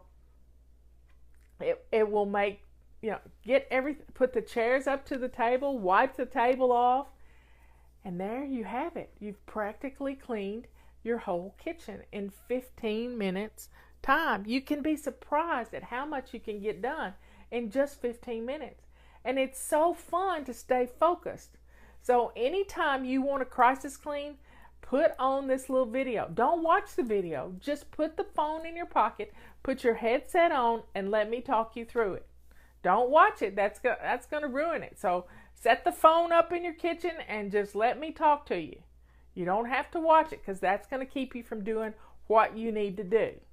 So stay focused. Let the dishwasher keep running, and leave the hot soapy water in your sink for right now, because if you need to, you can come back and do the kitchen again. Work in the kitchen some more. Okay, that's our first 15 minutes. Setting the timer again for another 15 minutes, and we're going to peek out the front door and see if you've got a rotten pumpkin on your front porch, or whatever decoration needs to be taken off that's from the last holiday. It could be Halloween, it could be Christmas and it's March, or it could be Easter stuff that hadn't happened since last year. So let's look at our front porch and see what needs to be thrown away on the front porch right now. That's our first thing. Then look at your front door. Does it have fingerprints and puppy nose prints and paw prints on your front door? Grab a purple rag and we're going to wipe the windows down. It takes 30 seconds. That's all we're going to do. We're just going to get the fingerprints off the windows and wipe down the door if it's got some muddy paw prints on it. And let's get that looking clean, because that's the first thing your guest is going to see. You want that front door looking pretty. And you can do this. It's so easy. Now, once you've gotten that door cleaned, because we get muddy paw prints on our door all the time, you take your broom and head out to the front porch and just quickly sweep the front stoop. That's all you got to do. Just sweep a path. If you got leaves out there, just sweep them off to the side. You don't have to sweep the whole porch. You're just making a path. You're just making a path. Now, once that's done, we're going to go into the front door and shut the door behind you, and we're going to look at what you see in your living room. Don't look at the whole thing. What's the first thing that catches your eye? Is it the credenza? For me, it's the credenza right behind my couch. It is a catch-all. Sometimes it piles up with things. If packages come in, that's where Robert puts them, and they have to be emptied every day. So let's clear off the flat surfaces. Grab a box or a laundry basket, and let's go to every flat surface and let's clear it all off. Now, this is crisis cleaning. This is not fly lady cleaning. This is crisis cleaning. Somebody's coming to your house and you need the house looking halfway decent. Yep, that's all it is. But it will give you some success. It will show you that there is hope. So let's walk around the living room and the entrance area of your home and gather up everything that's on a flat surface. Yep. And you're going to put it in the basket. Laundry basket should hold it all. And you can do it. You can do it. Don't say I don't have time, because you do have time. You have 15 minutes, and we're staying focused. We got 12 more minutes to go in our living room, and we're clearing off the flat surfaces. You can't dust a flat surface with stuff all over it. So what we're going to do is, once again, once we get the stuff off our flat surfaces, go put that on your bed, because that means you have to deal with it before bedtime. You got that? There's a method to my madness. You have to deal with it before bedtime. So what we're going to do is we're going to put that basket on your bed. So you have to deal with it before you go to bed. Yep, after your company leaves, then you're going to take that basket and you put everything where it belongs. But right now we're clearing off the flat surfaces. Then I want you to take your feather duster and a damp purple rag. Feather duster and a damp purple rag. I want you to feather dust right quick. It takes 2 minutes to feather dust my whole house. And you can do this. We're going to feather dust the living room. And then if it's no time at all, just run around the house and in your living room and feather dust everything that has a clear flat surface. And then if it needs a little extra wiping, use a damp purple rag and wipe things off, because it'll dry right quick. Just it'll dry and it'll look good. It'll look great. Now when you get through wiping down all your furniture, I want you to look at the back of your couches. I want you to think about, I have a dog that has decided that the back of the couch is where she has to watch for us to come home. And she's lying on the back of our couch waiting for us to come home, and she smushes it down. So I have a rubber scrubber that cleans off my dog hair and pet hair and cat hair from the back of my couch. Also, the back of your couches get dusty. So do a quick just brush of the back of your couches and the seats of your couches, and then that way it looks good. It looks good. And don't worry about the floor just yet. Just sweep it right on into the floor, because we're going to get that up in just a second. But right now we're dealing with the backs of the couches. And we've done our flat surfaces, and it's going to look good. We have 9.5 minutes to go. Look what we've gotten done so far. So let's get the backs of our couches looking good and the seats of our couches, and let's plump the pillows. Pretty pillows make everything look good. If you've got a blanket, put that in the basket along with the stuff you've cleared off the beds, and let's, messy blankets on your couch make the room look messy too. So let's gather that up. And I have a fireplace that can get quite messy, and just a quick sweep of all the ash residue into the fireplace is good enough. It's just good enough. And it feels so good. Then I want you to take your purple rag and rinse it out real good, and let's go do your back door. If you have a door, I have a door out to my back deck, and it gets those puppy nose prints and those muddy paw prints on it all the time. And that'll make the room look good. It'll make it look great. And then while you're in there, it never hurts to put on some fun music. Some fun music on your stereo system. And then that way you have music keeping you company and me keeping you company, and you're getting things done in your living room. Now, the next thing I want you to do is I want you to think about the floors. If you have hardwood floors, grab your mop again, and we'll do a quick mop. If you've wipe down the couch with a rubber scrubber and that stuff's in the floor, your quick mop around will gather all of that up. If it's gone under the couch, don't worry about moving the couch. We're not moving the couch. We're clearing off our coffee table, and we're making everything look presentable. You've done a little feather dusting and wiping down the flat surfaces. We've wiped down the back door, and it's going it's looking good already. You can't believe the difference that getting all of the stuff off of your flat surfaces has done for your home. It's going to change everything. We have 7 minutes to go. We're halfway there. And I'm trying to think of other things. Are there magazines and books that are out of place? Put them on the basket, and that basket's going to go into your bedroom, because nobody's going to go in your bedroom, even if you have to lock the door. Even if you have to lock the door to keep somebody from going in there. And we'll get this room looking good. When you come into your living room, this is what you're going to see. A clear, great looking living room that's lived in. It's not perfect, but guess what? It's welcoming to guests. And you can set a coffee cup on your coffee table and not be embarrassed to have to move stuff out of the way. You're going to do this. This is crisis cleaning 101. 15 minutes in your kitchen, 15 minutes in your living room, and then we're going to do 15 minutes in the bathroom, because you do not want to be embarrassed by somebody going into the bathroom, the main bathroom of your home, and it being a disaster area. We're not going to do it. But we're staying focused in our living room. We've got 6 more minutes. 6 more minutes. Now look around and see if there's anything that I've missed. Do you have rugs that need a good carpet sweeping? So grab your carpet sweeper and do your rugs right quick. Takes 2 minutes, 2 minutes at all. And this is going to be, your rugs are going to look good.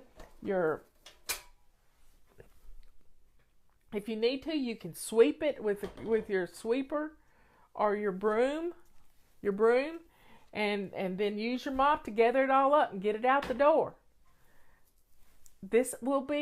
You'll be so blown away that what 15 minutes can do to make your living room look absolutely amazing. You walk into the entrance of your house, and there you see this beautiful living room all put together. And you know how to karate chop those pillows like they do on HGTV. Make your pillows look good. And let's just get this room looking wonderful. Wonderful. And then we're going to take some deep breathing. And after our 15 minutes in the bathroom is up, and you're going to compose yourself, because you've worked out pretty good. Getting this done. This is crisis cleaning 101. And it's all about kitchen, living room, bathroom, and then you. And you're the most important part of this. You are the most important part. So keep focused on your living room. We have 4 more minutes to go in our living room. Do you have some magazines that need to be put in recycling? Do you have a bunch of paperwork on your coffee table? Let's get that stuff off of there. Get it in a basket, and you can look at it in just a little bit after your company leaves, because we're not going to get sidetracked going through paperwork. You got that?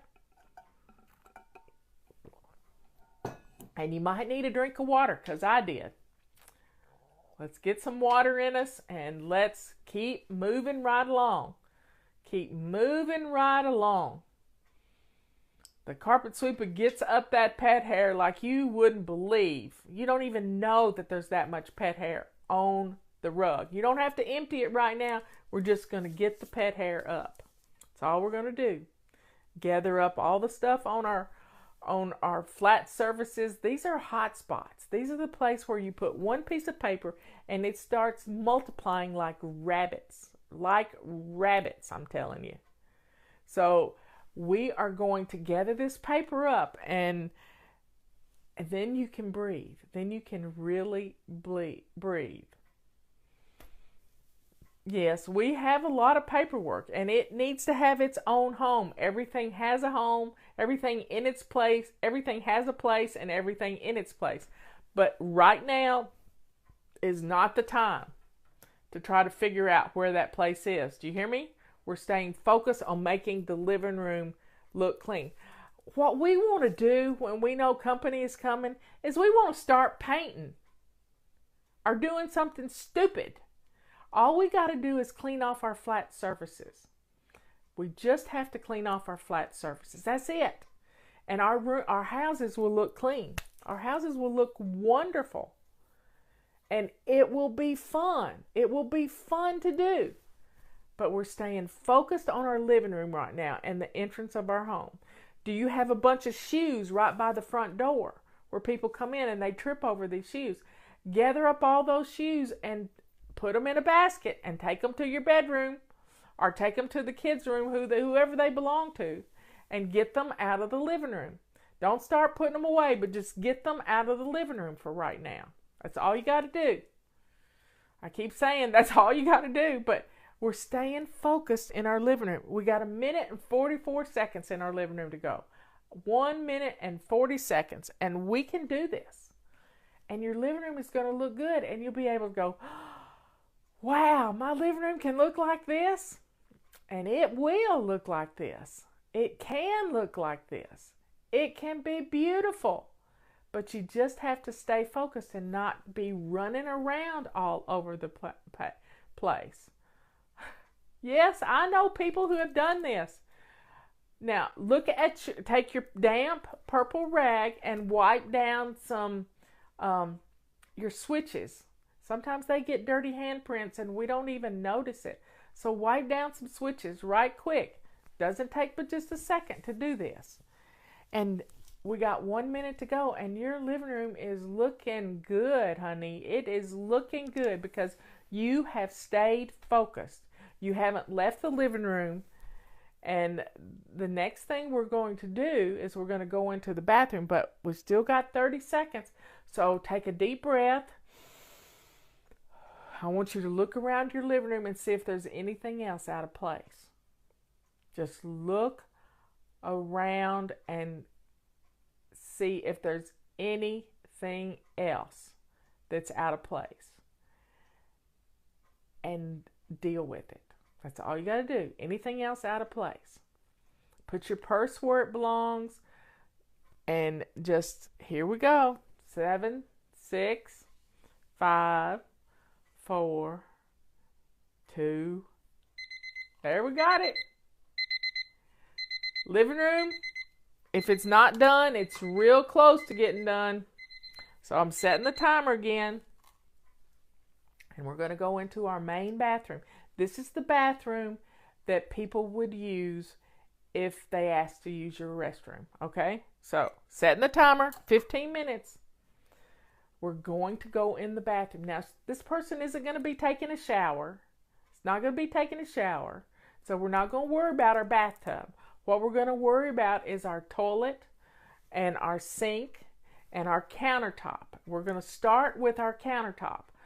What is out of place on the counter? Do you have things that need to go somewhere else? You know, today last week I had emptied a bag of things from Leanne's house. I undid them, in most of the things went in my medicine cabinet, but I had a jar of perfect paleo protein sitting right on the counter. So I moved that to the kitchen where I keep it. And then you just got to clear off your counters. Now, put some hot soapy water in your sink and take your purple rag or silver rag and rinse it really, really well and wipe down your countertop. And then you'll be so surprised at how the bathroom is going to look wonderful. It's just going to look absolutely wonderful. And then we're going to take and wipe the sink out real good. Wash it. If you need to use some cleanser on the sink, then let the water out and use some cleanser on the sink. Wipe down your faucets. Wipe behind the sink. Wipe behind the faucets. Rinse your rag out really well and clean the Dental Floss Home Runs off the mirror. This is going to make this bathroom look and smell good. Now, we're going to get down to the nitty-gritty and the dirty. And what we've got to do next is deal with the toilet. So I don't want you to be surprised if you lift up the seat on the toilet and it looks really bad. I want you to take some Windex or your purple rag. This will be a dirty purple rag because you're not going to be able to use it on anything else. It's going to have to go to the wash machine. but I want you to wipe down your toilet seat and wipe down the edge of the toilet. And then if you need to, spray some Windex around the base of your toilet and clean the floor around your toilet. Now, if you have a rug in your bathroom, you're going to need to either put that in the washing machine, or you're going to need to just put it in the tub for later, because nobody's going to be looking in your bathtub. Nobody's going to be looking. We're staying focused on putting out a clean towel for somebody. Put their dirty towel in the hamper and get out a clean towel so someone can dry their hands. And let's just get your bathroom smelling good and looking good. And the next thing you're going to have to focus on is your floor. And a bathroom floor is pretty small. You can take a wet purple rag, not the one you just used on your toilet. We're going to get a different one. And we're going to wipe down. We're going to wipe the floor. Yep. With your foot. That's all you got to do. Just keep wiping the floor. And this room is going to smell better. It's going to look better. Now look at your doors on your vanity. Are they nasty looking? Wipe them down right quick with a clean purple rag or a washcloth. I don't care what you use. Just stay focused on your bathroom. Mirror, countertop, sink, faces of your vanity, the floor, around the base of the toilet, the back of the toilet. What do you have on the back of your toilet? Do you have too many books on there? Let's get rid of those books and clear off the back of the toilet and wipe it down with your clean rag. And it gets dusty. Do you have too many things on the shelves? Do a quick rearranging of shelves. Shelves are the towels just folded any which way. Take a minute and refold some towels and put them on the shelves. I'm trying to think of how my bathroom looks. Do your canisters need to be refilled? You have plenty of toilet paper in your bathroom. You don't want your guests saying, I'm sorry, I couldn't find any extra toilet paper, and look under your bathroom cabinet. Wow, that would be make sure you got plenty of toilet paper in your bathroom so that they don't have to holler, I'm having a drip dry in here. So please get plenty of toilet paper in your bathroom so that they will not have to look for toilet paper. I've had that happen to me at somebody's house, and it's embarrassing. It's embarrassing for them. It's embarrassing for you. So stay focused. Let's get our bathroom company ready. Company ready. And we're going to have to switch the toilet eventually. So I keep a toilet bowl brush in Dawn dishwashing liquid with half water, half Dawn dishwashing liquid right there. But I also have some lavender smelly stuff that I can squirt in the toilet that makes the toilet smell good too. So do a quick swish and swipe in your toilet after you've already wiped down the seat and the rim, and your bathroom is going to smell good. It's going to look good. If you have some lavender oil, you can take a little drop of it and put it on the inside of your toilet paper roll. And then when they roll it off, it's like air freshener.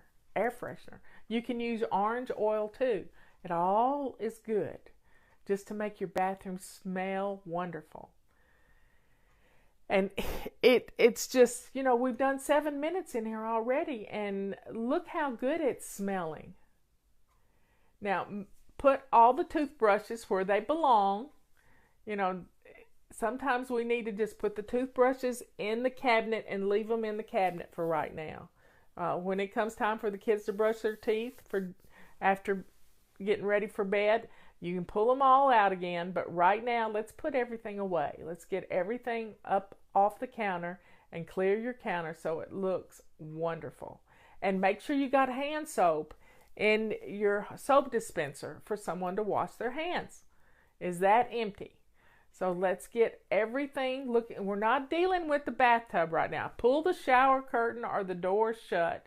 Now, if it looks pretty rough in there, then take a basket and gather everything off the edge of the tub if you need to. And then put it in your bedroom because you're going to deal with this later.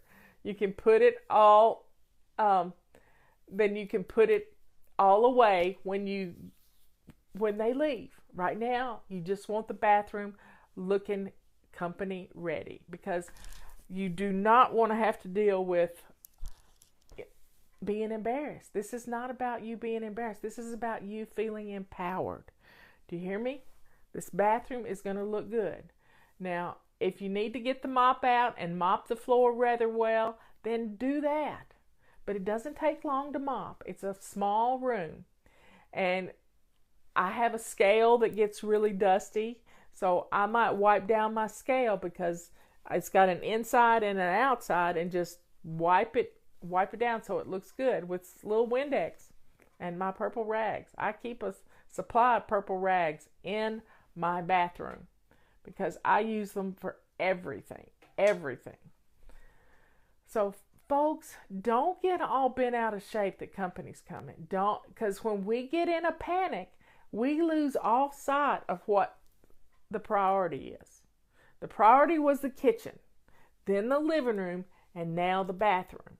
And you're getting it looking good. You're going to make your bathroom look and smell good. And you can even pour a little squirt of lavender oil down your sink, and it's gonna smell good in your bathroom. Another thing you can do is put a little bit of lavender oil on a little piece of toilet paper, clean toilet paper, and wipe down your sink, and it'll make your sink shine. And it's gonna smell wonderful. It's gonna smell great. And especially if you have little boys, anything you can make a bathroom smell better, it's gonna be good. It might not be totally disinfected, but it'll smell good. And put some in your trash. Yep. Oh, and empty the trash. Thanks, y'all. Let's empty the bathroom trash. Go stick it in your kitchen trash and put the lid on it. And just have a clean trash bag in there. I keep a roll of trash bags underneath the bottom, in the bottom of my lavender, right? Doing the lavender, lavender makes everything smell better. It really does. And I have Epsom salt in my bathroom. I have a huge 20-pound bag of Epsom salt. And I take about 3 cups of it and put it in a smaller bag with lavender oil.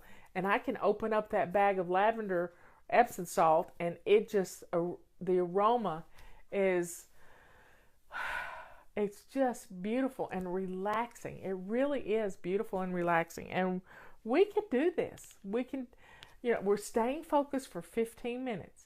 15 minutes in the kitchen, 15 minutes in the living room and your entrance, and 15 minutes in your bathroom. And we're down to 4 minutes in the bathroom. Now look around. Do you have anything hanging on the back of your bathroom door? Are there any dirty clothes in the floor? Let's gather up all of your dirty clothes and everything that's on your bathroom door, and let's put that in a basket and put it on your bed, because you're going to have to deal with it after the company comes. And we're only going to spend 15 minutes dealing with it after the company leaves, and then it'll be ready to go. You can put things back where they belong, but don't junk it up. Clean things up as you're getting rid of it. You can do it. Clean things up. I got my heart rate up there just talking to you. Just talking to you. So keep going. We're down to 3 minutes and 30 seconds. Wow. Y'all are really getting stuff done. I'm so proud of you. And if you do swish and swipe every day, your bathroom always looks pretty good. It always does. So let's stay focused in this bathroom. Do you need to put out some other fresh towels? Fresh, clean towels actually smell good too, especially if they've just been washed. So put them on the towel rack, and it's going to help make the bathroom smell wonderful. So what else can you think of that your guests might need in the bathroom? Do you have too many magazines in the bathroom? Let's get rid of some of those. you can do this. We're going to stay focused in this bathroom. Now look around and see if there's anything else. Look at the light switches. Do they need to be wiped down? Do you have too many cords on your counter? Stick them in the drawer. And then that way you can be able to, I keep my, not my phone in my bathroom, I keep my watch charging in my bathroom. And that's where I like to keep it, because when I get up in the middle of the night and walk in there, it comes on, it tells me what time it is. I don't have to search in the dark for the clock to look at it. So everybody just please, please, please stay focused. We got 2 minutes to go. And your bathroom's looking wonderful. It's smelling wonderful. And everything is, everything's just beautiful. And when it smells good, you feel good about it. You really do feel good about it. So folks, please stay focused on this bathroom and start slowing down just a little bit. We got 1 minute and 40 seconds. And just look around and see if there's anything that's out of place. And you can take care of this. Anything else that's out of place. And, take the dirty laundry, start winding things up. Are all the light bulbs working in your bathroom? Yep. Sometimes they burn out and we don't know it. I'm not going to climb, so don't you be climbing. If the bathroom is one light bulb's burn out, don't worry about it. You can change that later. But if you have no light bulbs in your bathroom, that's pretty bad. But hey, you can get it done. You can get it done. So we're down to 1 minute. 1 minute. You can do this. You've done, you're going on 45 minutes of staying focused on what's the job at hand. Now, the next thing we're going to do, we got 30 seconds to go. 30 seconds. Yeah, get a load of stuff going in the wash machine, and that's going to make your house smell good too, because, washing things, that soap smell is in and around, and you can do it. 20 seconds, 19. Just start. Just breathing. Breathe slow. You can do this. Just breathe slow, and let's get this done, because you're going to feel good about your whole house right now. And there goes the timer. So the next 15 minutes, here's what we're going to do. I want you to pour yourself a cup of tea. Yep, a cup of tea. A cup of ice water. Get yourself something to drink, because we are going to decompress just a little bit, and we're going to start thinking about, now I want you to look at your clothes right now. Do you need to put on a clean top? Have you gotten your shirt all messed up from cleaning right fast? I want you to go to your closet, and if you need to get a new clean shirt on, I want you to do it right now. Go do that. And I know you got on your shoes, and then go to the bathroom, and I want you to look to see if your makeup needs to be freshened up. So let's get a clean shirt on, and let's look at our makeup. Put on some lipstick, a little blush. This is a quick and dirty way to look your best. Put some lipstick on, and then take your fingers and go like this and make blush out of it. And rub it in real good, and you'll have blush. Look at your glasses. Do they need cleaned? You don't want all spotty glasses when your friend comes to the door. So let's stay focused on yourself right now. Now get your cup of tea, and I want you to go sit down in a comfortable spot where you can see the door. You're going to look like the hostess with the mostest, or maybe be standing at your kitchen waiting to see somebody come down the driveway. I have a long driveway, and I look right down my driveway from my kitchen sink. And just, empty out the sink, and just stay calm. We're just staying calm. I want you to breathe. I want you to sit down, put your feet up, and I want you to relax just a little bit. We're not going to jump back in and get started. We're just finishing up and looking around at the house and feeling really proud of yourself. Really proud of yourself, because look at what you've accomplished in 45 minutes. And now we're going to take care of ourselves. We're going to get some water down us. We're going to get a cup of tea, and your house is smelling good. And just think about this. This is wonderful. We got 12 minutes to chill. She'll be here in 12 minutes. And I just want you to relax. I don't want you out of breath when you answer the door. I want you to be calm and cool and collected. How cool is this going to be? Calm, cool, collected. Because your kitchen is the heart of your home. Your living room looks wonderful. Your bathroom is not going to embarrass you if somebody has to go in there. And you are going to feel great. Feel great when you get to have a visit with your friend that you haven't seen in 20 years. So let go of all your anxiety and let's just breathe. In fact, my watch just told me to breathe. So let's focus and breathe and say a prayer for old friends and just stay focused on loving yourself, being kind to yourself, and not trying to kill yourself by running all over the place. Just staying in one room while you're being focused on that one room is going to keep you cool under pressure. We're staying focused. And right now, our focus is taking care of us. Taking care of us. And you can do this. You really can. Because it doesn't have to be hard. We have 11 minutes to go before that doorbell's going to ring. 11 minutes to go. What can you do in 11 minutes? You know, is your dishwasher finished running? Just stay in your kitchen if you want to, at your kitchen table, with your feet up in a chair next to you. That's fine. But if you want to finish up a few little odds and ends things, we're not being rushed. We're taking it slow and steady. Slow and steady. We're catching our breath, and we can do this. We really can do this. Look, you stayed focused with me for almost an hour. How wonderful that you've gotten all this done. And this is a great way to get your house ready for company, because once you get all of this stuff gathered up that was making your house look messy, when the company leaves, you can go in one basket at a time and start putting things away or putting it in the trash. A lot of times it's just trash. Just trash. So let's do what we need to do to be ready for this company to come.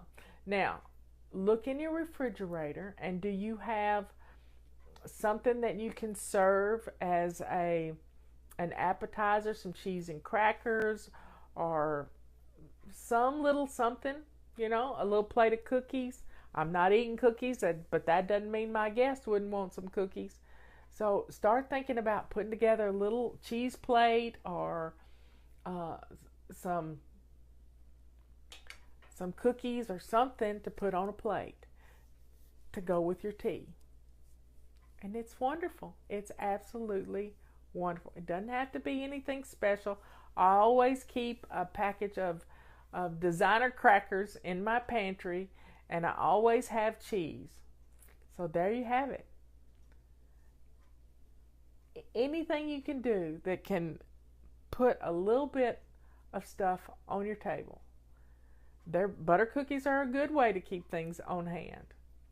It's nice. You don't have to cook anything. You just open up a pack. So folks, you've done really well. I want you to calm yourself and just relax so that you can be ready for your company to knock on your door. Yep.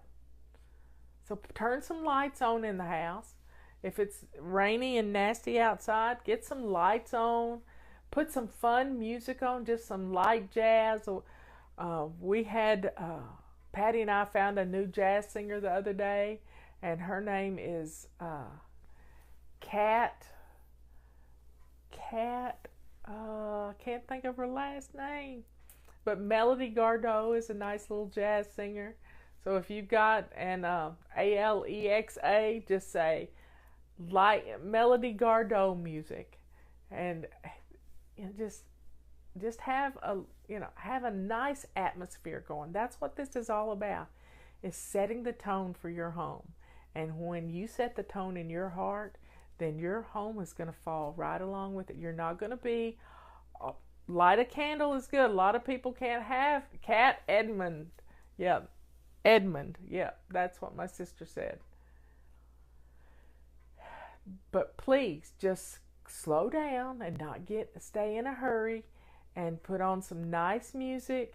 Not Cat Stevens, K-A-T Edmonds. Cat Edmonds. I heard her at my beauty shop on Wednesday, and she sounded just like Melody Gardot.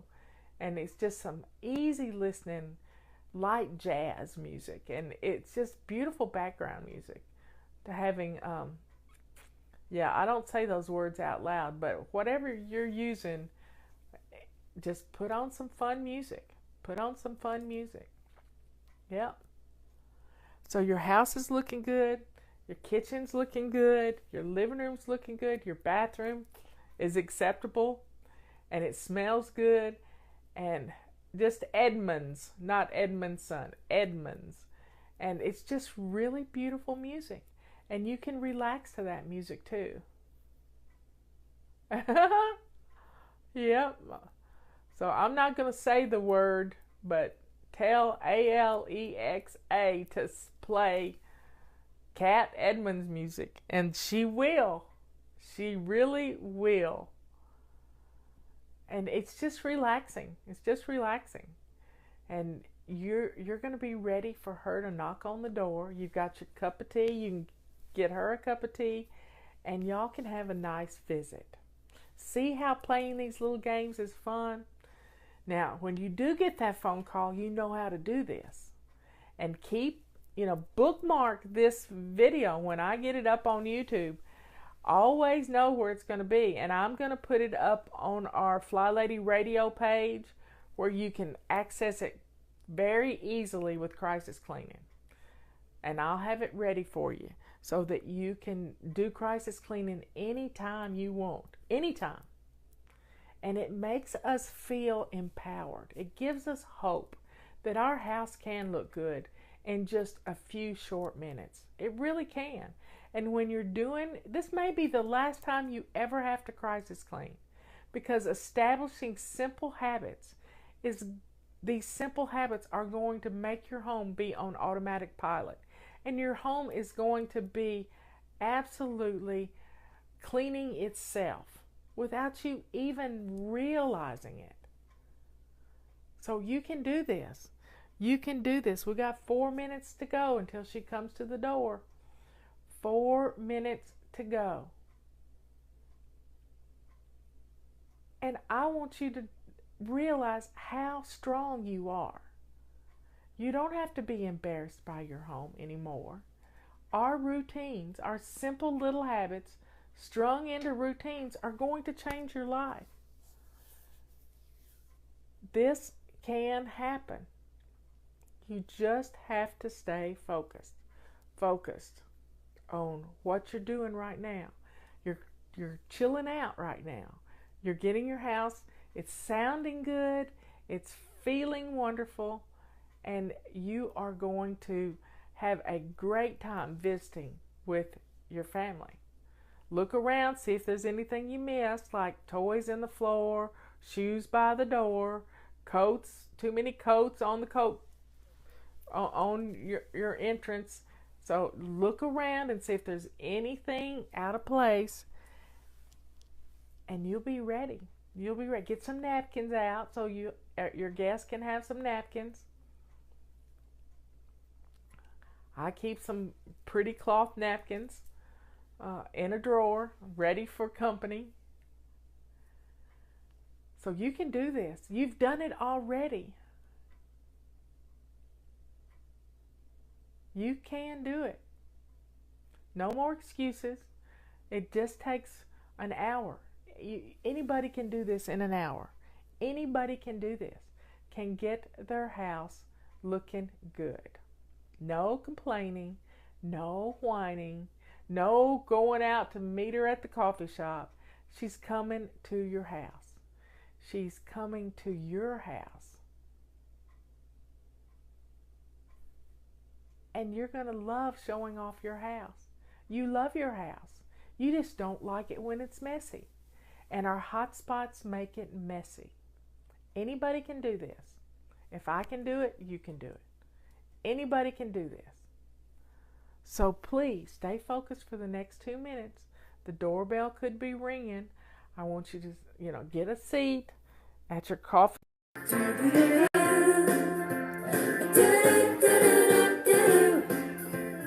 heard the alarm this morning, but there's no time to snooze. Time to open my eyes, time to moisturize, and tie my lace-up shoes. A friend dropped by to see me. She said, "You're some cleaning whiz. You look so happy and you dress so snappy. Come on, tell me what your secret is." I said, "I'm a fly baby, flapping these pretty wings. I'm a fly baby, sticking to my routines. And it won't be perfect tomorrow, and it won't be perfect next year, but I'm still flying, baby, get my life in gear."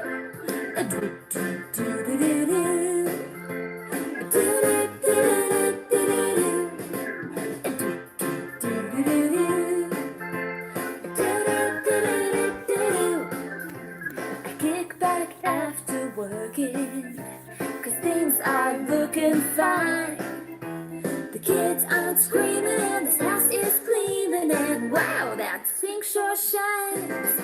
Well, I still have piles of clutter, 'cause I'm not super, Our woman. but not downhearted. I'm just getting started, and I jump in where I am, 'cause I'm a fly baby, flapping these pretty wings. I'm a fly baby, sticking to my routines.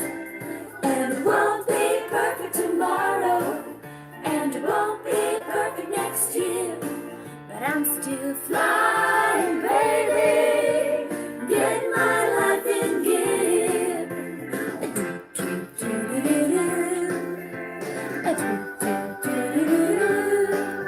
I'm a fly baby, flapping these pretty wings. I'm a fly baby, sticking to my routines. And it won't be perfect tomorrow, and it won't be perfect next year, but I'm still flying, baby, get my life in gear. Oh, get my life in gear.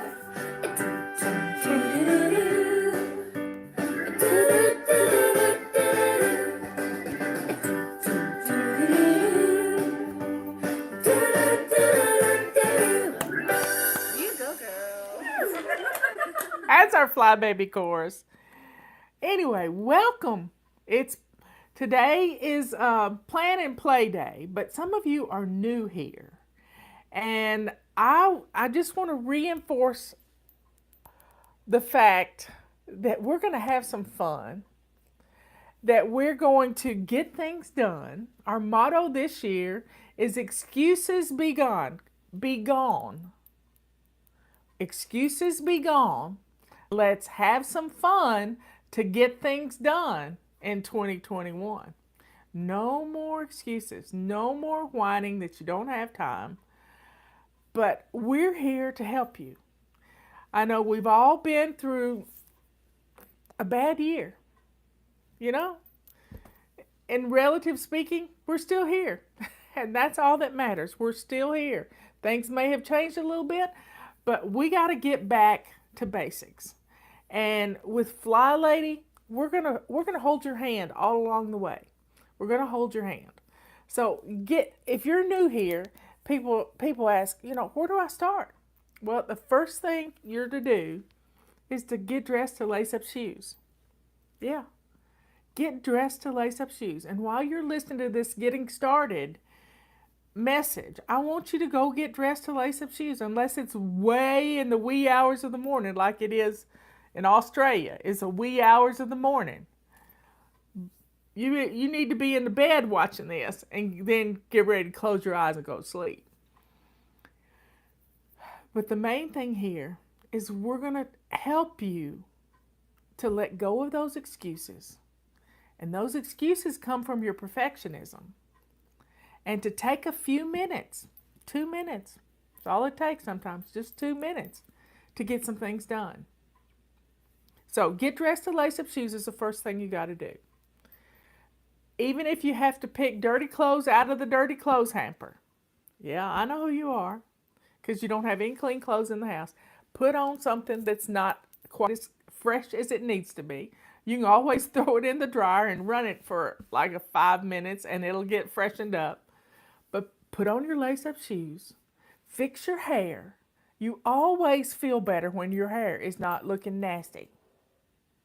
Fix your hair. Put on some lipstick. Sometimes that's all you need. Lipstick and earrings. Put on lipstick and earrings.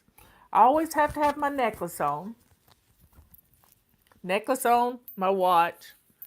And I'm good to go. Yeah, dirty clothes. We're going to get dressed because you're going to do a load of laundry today. And you're going to put a couple of outfits in the wash machine so you'll have some clean ones tomorrow. But I know you. I know what's hiding under your sink. I know you've got vases and mayonnaise jars and all kinds of good stuff. Lots of cleaning products. Oh my goodness. You have more cleaning products than Carter's got little liver pills. But you got them. And we're going to get some things done today. We are. Because I'm going to teach you how to get started. Now, the first thing we tell you to do is to go shine your sink. And people say, why do I have to do that? This whining has got to stop, y'all. Why do I have to do that? Well, it's where I started. It's real simple. It's where I started. And it was just a simple thing my husband asked me to do when we first got married. He said, honey, if you'll just keep one side of the sink empty, I'll make you coffee. And for 24 years, he's made me coffee every morning. Spoils me rotten. But my sink is shining because it's empty. I go to bed with it shining. My grandmother always took her dirty dish towel, the one she used to dry dishes because she never had a dishwasher, and she would dry her dishes and then she would dry her sink out because she didn't want any spots in her sink. She didn't want spots in her sink. So she had this wonderful, wonderful habit of shining her sink every night when she turned off the kitchen light. And turning off that kitchen light and knowing your kitchen is clean, that is just an amazing feeling. An amazing feeling. So, go shine your sink. Let me tell you how to do that. Get some baking soda, Barkeeper's Friend, comment. I don't care what you use cleanser-wise. Even if it's just a 3M scrubber. And just buff your sink really well. Now, if it's really nasty, you might have to take the edge of a knife and scrape around the edges of your sink because you could have built up residue of some kind. If you're on a city system, a city sewer system, and you don't have to worry about messing with your septic tank bacteria that makes everything go away, you could add, rinse your sink really well after you've used Comet, and then you could fill it full of hot water and put, half a cup of bleach in there. Let it sit for 30 minutes. And then rinse it down, and there you have it. Your sink is going to be shiny. Now, rinse it really well, and you could take, now, this is going to sound weird, but if you go out in the garage and find some car wax, just a little bit of car wax, you can wax your sink and stuff won't stain it as much. Yeah, it'll work. It'll work. So taking care of that sink and making it clean. I spent 2 hours when I first started making that sink. It was a 25 year old sink. And Robert had built the house in the mid 70s and it had never been changed. I have a new sink now. And it's quite a blessing to me. And I love my sink. And I keep it shiny every night.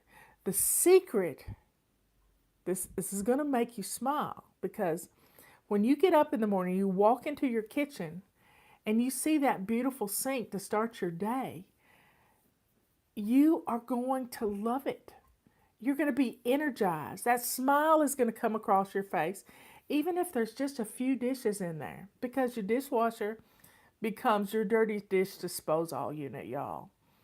Your dishwasher becomes the place you put your dirty dishes. And if it's full of clean dishes, you know the kids aren't going to empty it. So you need to, as soon as the dishwasher runs and gets finished, you need to put those dishes away right away. And then the dishwasher is ready to receive those dirty dishes from those precious children that are going to learn how to put the dishes in the dishwasher. But if you wake up to, a couple of glasses and a plate in your sink, it's still not bad. It's not bad at all, because your kids learn to put them in the sink. So that's a blessing to you. That is really a blessing.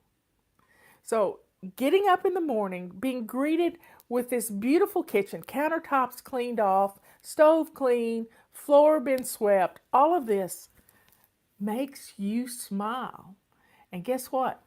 That smile tells your head that you're happy. And you know what happy does? Happy fills your body with good endorphins. Yeah. And it's amazing. Now, I like to put on a little fun music to go with it, and that's why we have our own little fun music. But those of you who are just getting started, you may want to grab this book. It's on Amazon. It's on our website, flylady.net.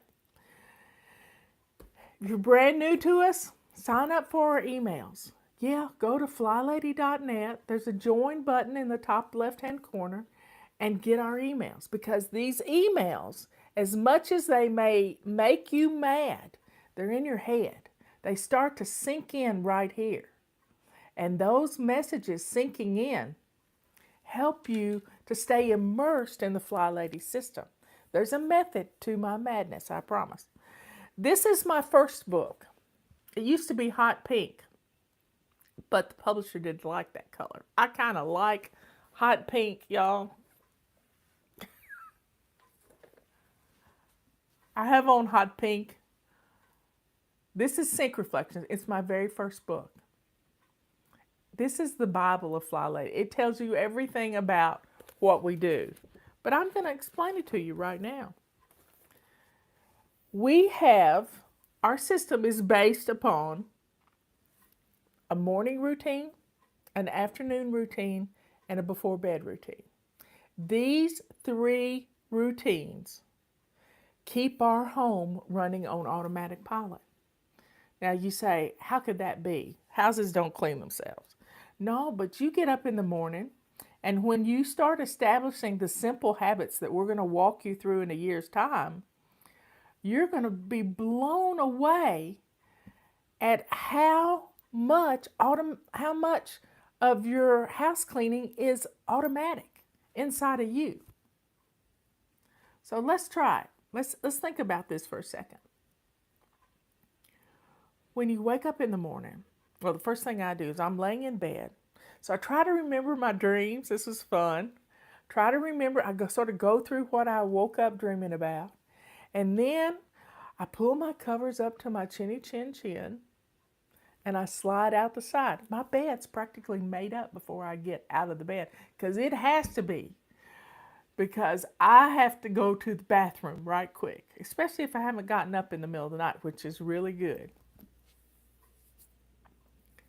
I go to the bathroom and I get dressed. I have laid my clothes out the night before,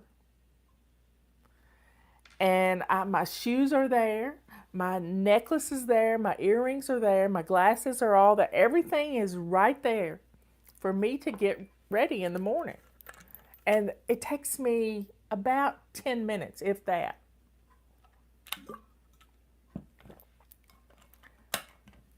Wow. I'm dressed. And while I'm in the bathroom, I do something we call swish and swipe. I take my purple rag, I wipe down my mirror because I'm a good girl. I floss every night. Looking at myself in the mirror, and you know those dental floss home runs can really fly high. And so I wipe down my mirror. I put my makeup and stuff away. I don't have much. I have lipstick and a little dry concealer, little powder. It's about all I use anymore. And I put everything away that I've gotten out. I take my morning meds because they're sitting right there. I check my calendar because it's right there. And I'm ready to start my day. I grab a load of laundry, head to the washing machine because it's in the basement. And it's a small load. It doesn't have to be a big load. It's a small load of laundry. And I get the washing machine booted up, ready to go. Then I go to the kitchen, and if the dishwasher needs emptying, I empty the dishwasher. If it doesn't, I don't eat in the morning. I fast all morning long, and I don't eat until about 1 or 2 in the afternoon because I just get more stuff done. I'm energized when my body is not having to digest food. And so fasting is, I've learned about fasting, and that's the one thing in mine and Leanne's book, Body Clutter, that we didn't include in this book. But intermittent fasting is good. So I've written 4 books. You've seen 3 of them so far. And this is my last book, and it was kind of written for my millennials, people that have like to read little bits of things. You can open this book anywhere and get something good out of it. And it was a fun book to write because I wrote it in baby steps. I really did. So that's kind of your morning routine. You don't want to make it so big that you can't get things done because you're just overwhelmed. But it's one step after another. It's the dance to your day. And while the coffee's brewing, I've grabbed my mop or my feather duster, and I'm running around the house for the 2 or 3 minutes that it takes for the coffee to brew. And you never have to see dirt again, y'all. You never have to see dirt again because you're going to stay on top of it. You're going to stay right on top of it. So my afternoon routine, I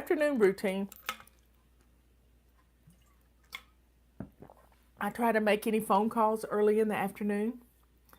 I've got an 11 o'clock appointment with you every day, except for Sundays. And I have videos to get posted on on different platforms everywhere. I have all this stuff that I do to take care of you, to help you to find us.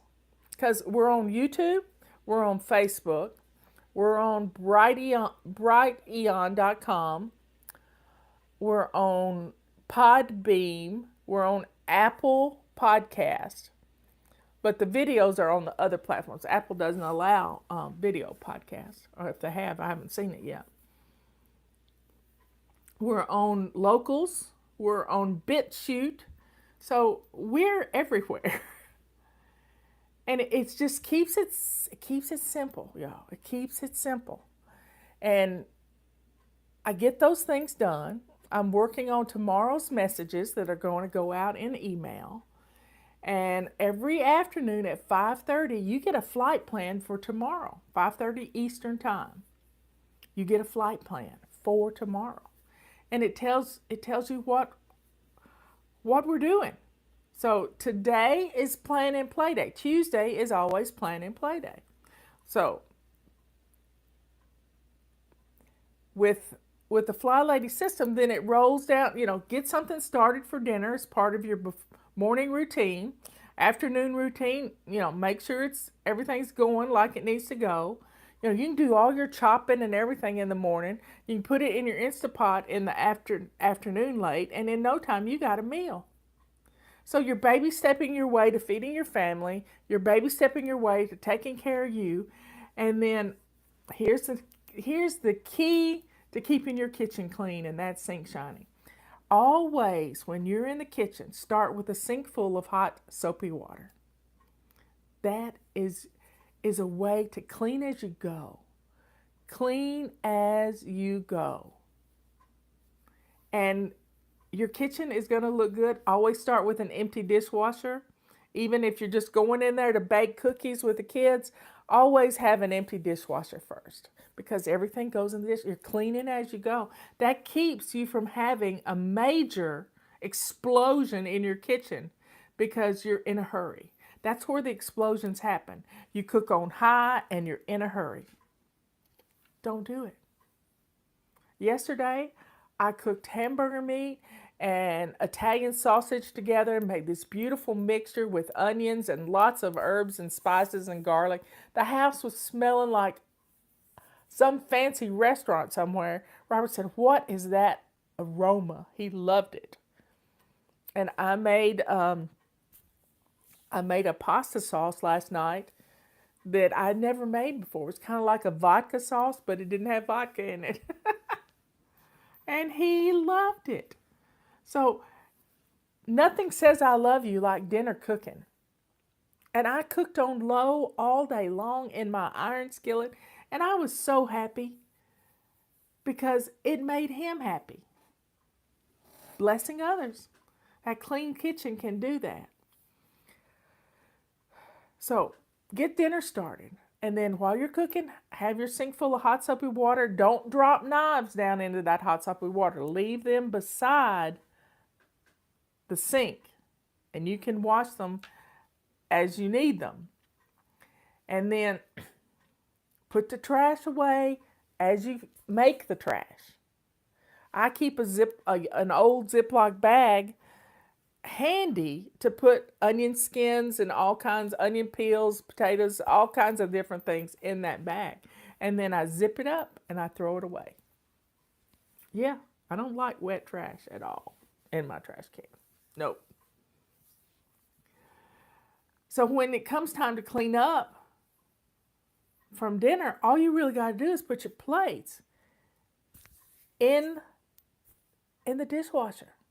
And your kitchen is clean because you cleaned as you've gone. You've cleaned as you cooked. There's nothing better than that.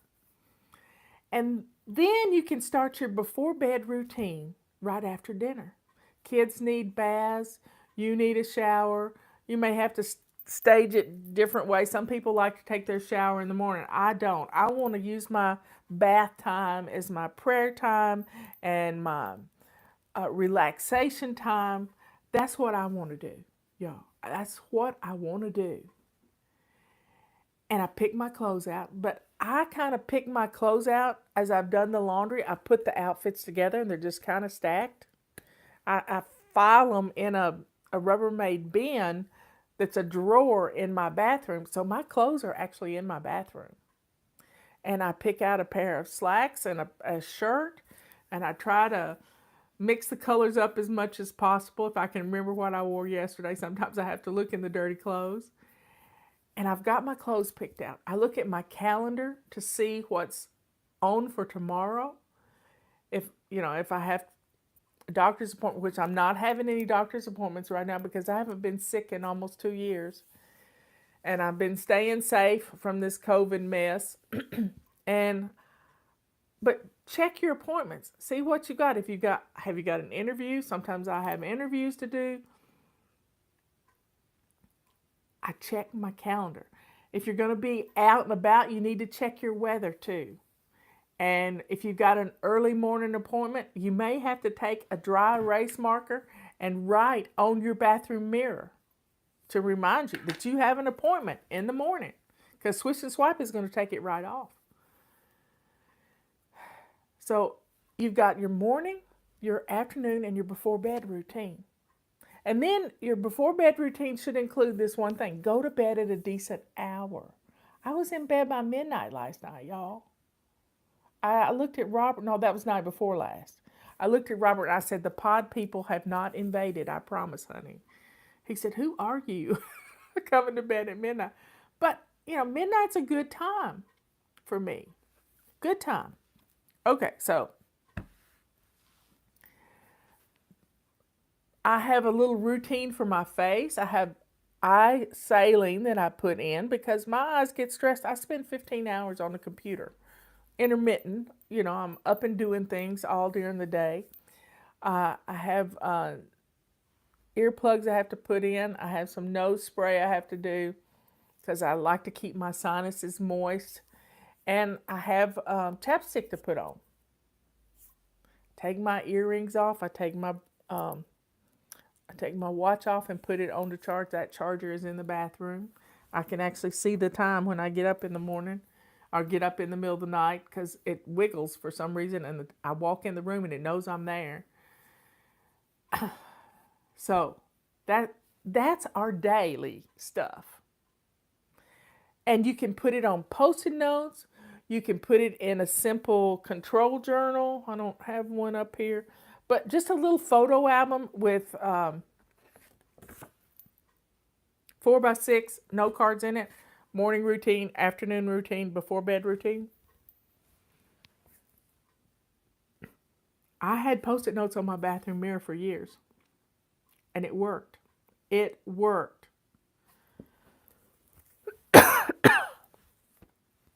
Anyway, that's our daily routines. Now, the other part of our system that works is we have a basic weekly plan. So here it is. Got your pen and paper? Get it right quick. Monday, we bless our homes. Weekly home blessing. We do it on the show. We do 2-minute blessings on the show instead of 5 minutes or 10 minutes. We do 2 minutes. But guess what? You can get a bunch of stuff done. You can get a whole lot of stuff done in 2 minutes. You just don't realize how much you can get done until you try it. So we do weekly home blessing on Mondays. Sometimes we do it again on Fridays because you're recovering from the weekend and then you're preparing for the weekend. And sometimes we do that on the show on Fridays. We have Tuesday is plan and play day. Today is the day you check your inventory of your food that you need to cook because it's been in the refrigerator for a week. And then go start making your menus for the rest of this week if you didn't do it last week. For the rest of this week and next week. And here is the key to menu planning. It's a calendar. It's a calendar with plenty of space. Let me get March up here. Plenty of space, y'all. Plenty of space.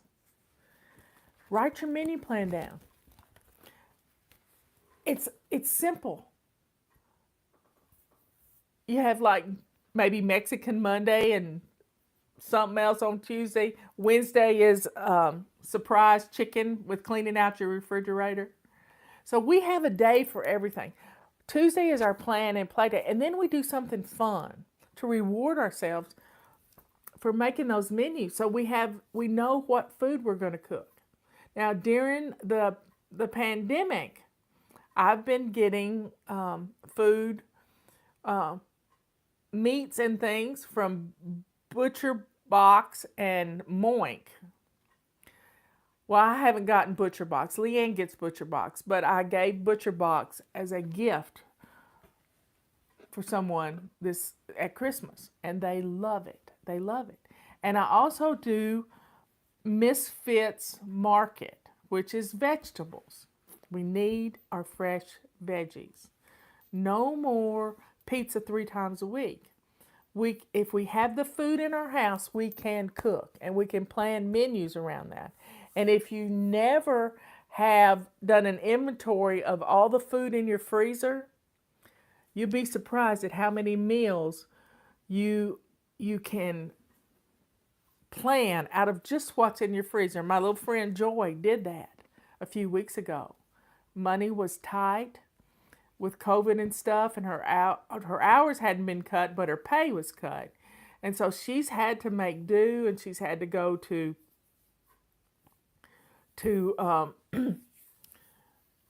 places that give food away, and she's had to plan menus around that. So folks, plan menus around what you've got in your freezer. She took inventory of her freezer, and she came up with 13 or 14 meals she could cook out of that freezer. Imagine that. You've probably got that too. That's money you can save by not just going to the store, because every time you walk in the store, you're going to spend $50.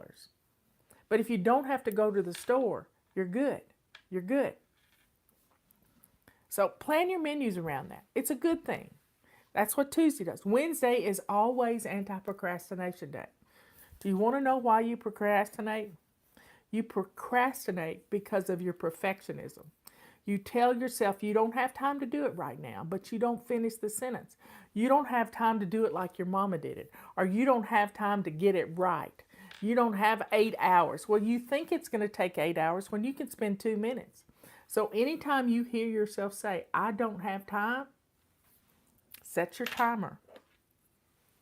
2 minutes. You can do anything for 15 minutes, but you can really do anything for 2 minutes. So if your child comes up to you and you hear these words come out of your mouth and they say, Mommy, will you read me a Dr. Seuss book? Yeah, you knew I'd go there.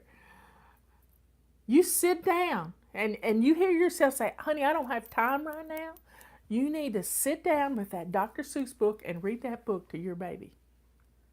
It won't take long. And you will enjoy it, and they will enjoy it.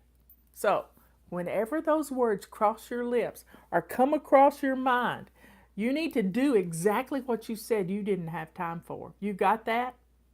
That's your cue to do what you said you didn't have time to do, because your perfectionism, which perfectionism is from the devil, it's to keep you separated from your family. It really is. It's to make things crazy in your house. You've been there. You're trying to get out of the crazy right now. You're really trying to get uncrazed. We're trying to do things in a systematic order that is going to make you happy. You can be happy. You really can. These routines do this. So Wednesday's always anti-procrastination night. What's the one thing you procrastinate about? Cleaning out your refrigerator. So clean out your refrigerator, folks. Do it. And then when you've got your grocery list and payday rolls around and you can go buy groceries, then you are good to go. Your refrigerator is ready to receive those groceries. Your freezer is ready. Right now, I need to reorganize my freezer upstairs. And Robert's been taking some things downstairs, and I'm going to get a bin for just burger meat and meatloaf and stuff, and a bin for chicken and a bin for vegetables. I have side by side. So that's on my list to do today, to take inventory of my freezer. Thursday is our errand day. If you've got some errands to run, don't wait till the weekend.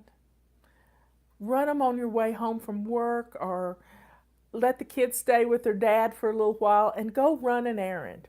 You know, what is that errand? Do you need to go to the drugstore? Go do it. Get it done. And then it's going to save your weekends for fun.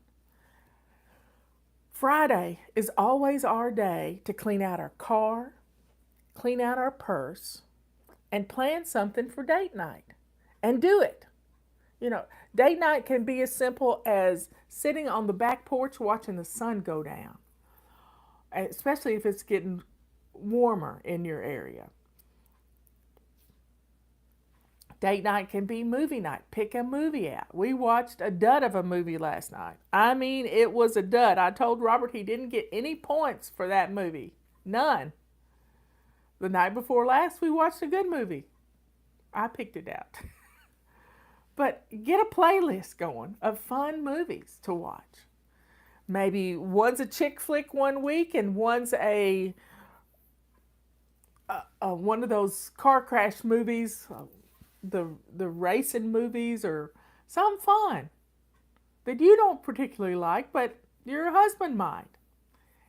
And it makes date night special. Saturday is always family fun day. Family fun day. Plan something. Get out in the world. Go for a hike. Right now, today, my daughter-in-law got her little niece. Her little niece, Sophie, is staying the week with her. A week. She doesn't get to stay by herself much with her Aunt Emily. But they went to Memphis and picked her up and brought her back home. And they're going on a hike today. They're planning this hike already. Just to get out into the world and have some fun in a sunbeam. Plan something on Saturday. Plan something on Saturday to do with your family. Get out into the world. You can be safe and be out in the world. You can.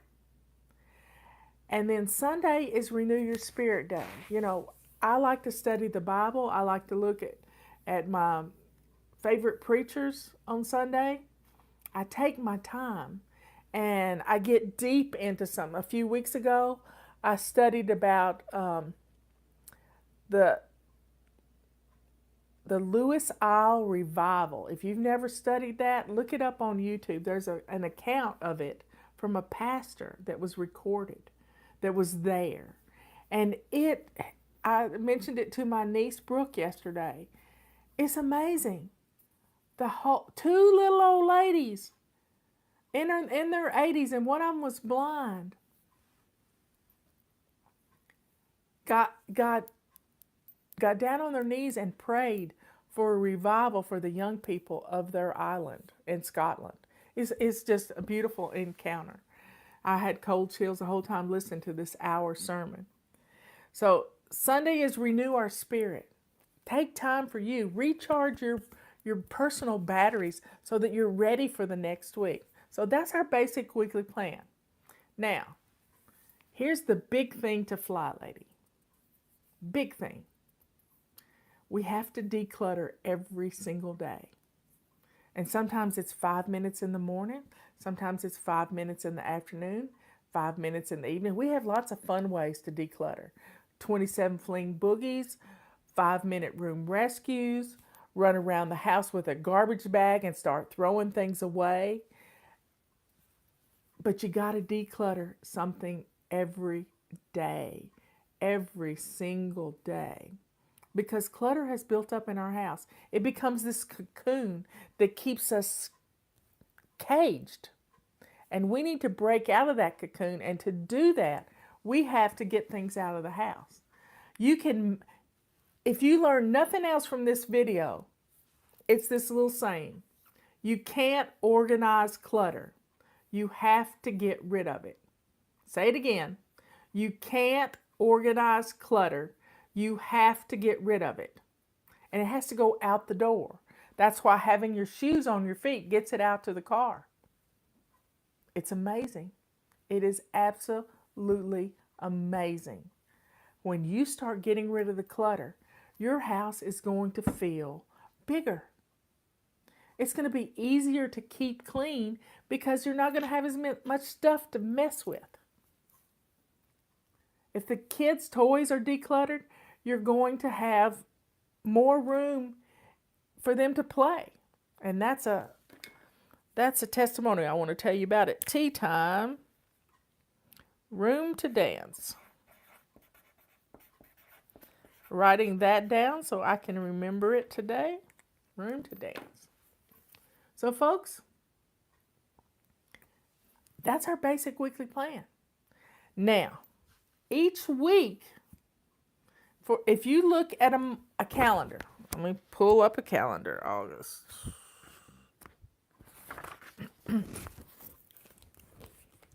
So we have 1, 2, 3, 4, 5 weeks that go across the month. 5 of them. This week we are in zone 2. This week was zone 1. And a little bit when the month falls at the first of the week, it's kind of weird. But zone 2 is a full week, zone 3 is a full week, zone 4 is a full week, and zone 5 is a few days, and then we have the rest of the week is zone 1. Zone 1, got your pencil and paper? Get it out. Be ready to take notes if you like to take notes. I don't, but let's take some notes. Zone 1 is your front porch. It's what people see when they walk up to your house. Your front porch, your dining room, and the entrance of your home. 3 little areas. Front porch, entrance, and dining room. Bam! Zone 1. Zone 2 is always your kitchen. That means we declutter, we reorganize drawers, we get rid of cookbooks we haven't used in a long time because we can get all the recipes we want online. I keep my main cookbooks. I have some focus cookbooks. Just keep your favorite ones. And one time I almost decluttered Robert's favorite one. Oh my, that would not have been good. His cookie cookbook, but that's another story. I'll have to put this down on the list. Cookie cookbook.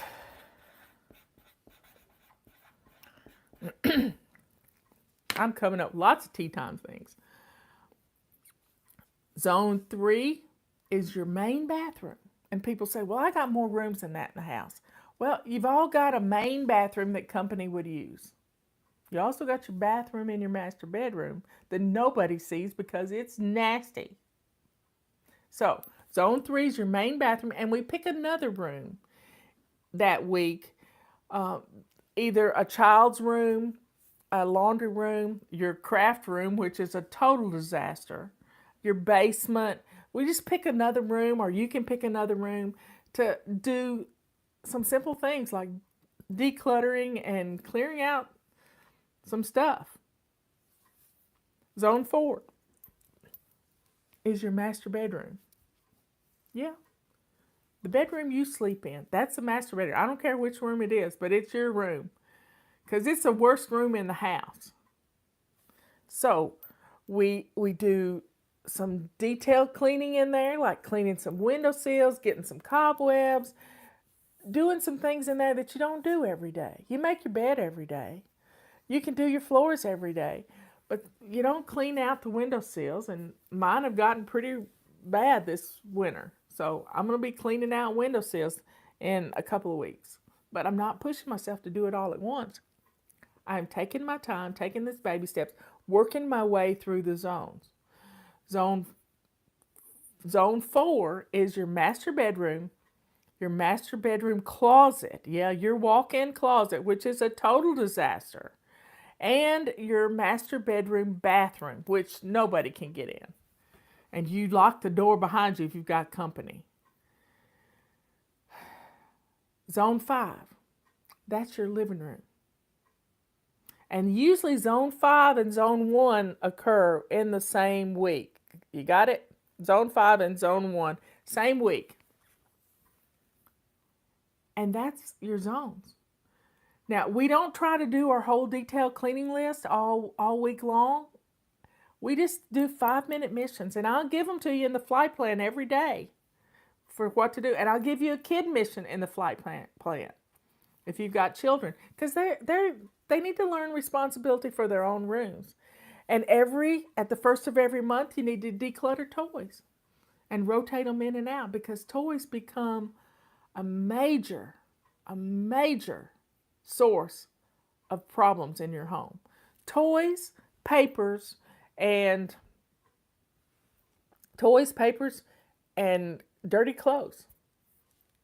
That is the problem areas. Now, each month we've done zones. Now, each month we practice a new habit. Psychologists tell us it takes 21 days to create a new habit, to establish this habit. Oh my goodness. They are so wrong. They're wrong. Because if you're a perfectionist, if you miss a day, you throw the baby out with the bathwater and say, Fly Lady's not for me. No, she's not for me. But if you have a little grace in your life, because you know the good Lord has some grace. If you have a little grace for yourself, then if you miss a day, you just jump back in like you never missed a day. Quit beating yourself up, because we are our own worst enemy. Our own worst enemy. So, January, we practice shining our sinks, and we all need a refresher course on that from time to time. You can start it right now. February is decluttering 15 minutes every day. That's all you got to do. 15 minutes every day. 5 in the morning, 5 in the afternoon, 5 in the evening. Bam. And sometimes it's in your closet. You're going to declutter 5 items. Keep it simple. We don't do the Marie stuff, because you don't pull everything out of your closet and try it all on. That's just crazy. You know what fits you and what doesn't. Yeah, I said it. That woman is not for my fly babies, because she makes them nuts. They already have a hard time, and then to have them pull everything out of their closet and their bedroom floor, this just isn't right. Now, March is getting dressed to lace up shoes. You got it? Getting dressed to lace up shoes. Every day. First thing in the morning. Don't wait till 2 o'clock in the afternoon. Do it when you first get up. It's amazing what you can get done when you're dressed to lace up shoes. You don't mind taking the trash out. Don't do it in your robe. Get dressed to lace up shoes. Be ready for somebody to come to your door. April is making our bed every day. That's what our habit is going to be next month, is we're going to practice making our bed every day. And you're going to make your bed and you're not even going to know you've made it. I've already mentioned this once in this video. Pull your covers up to your chinny chin chin and slide out the side, and your bed's practically made before you even get out of it. If you're not rushing around in a hurry when you first wake up and you overslept. Bam! Your bed's made. May is moving for 15 minutes. I mean, moving your body. Taking a walk down your driveway. One lady told me yesterday, Condo, she says, I'm going to walk down to this. She has this window that she puts history stuff in. And she says, it's 6 minutes from my house. I'm going to walk down there. I'm going to rearrange the window, even if I just clean the window on the storefront, and make it pretty. And then I'll walk back. 15 minutes of moving every day. Getting in the habit of getting up and moving. My watch tells me how much I'm moving. If I set my timer every 15 minutes to get up and do something in the house, I have completed my circles by 6 o'clock at night. If I do that. Yes, everybody loves Conda. I love Conda. She's precious. She is so precious. Conda is a fly lady. She works for my nephew, Alexander, and she mentors people who need a little hand-holding on FlyLadyPremium.com. He also has built an app called Fly Lady Plus, and we have the Messenger app, which is for people who don't want to get emails. Go figure. But you have to pay for it. Yeah, it's something I spend a lot of time every day working on that. So, here we go.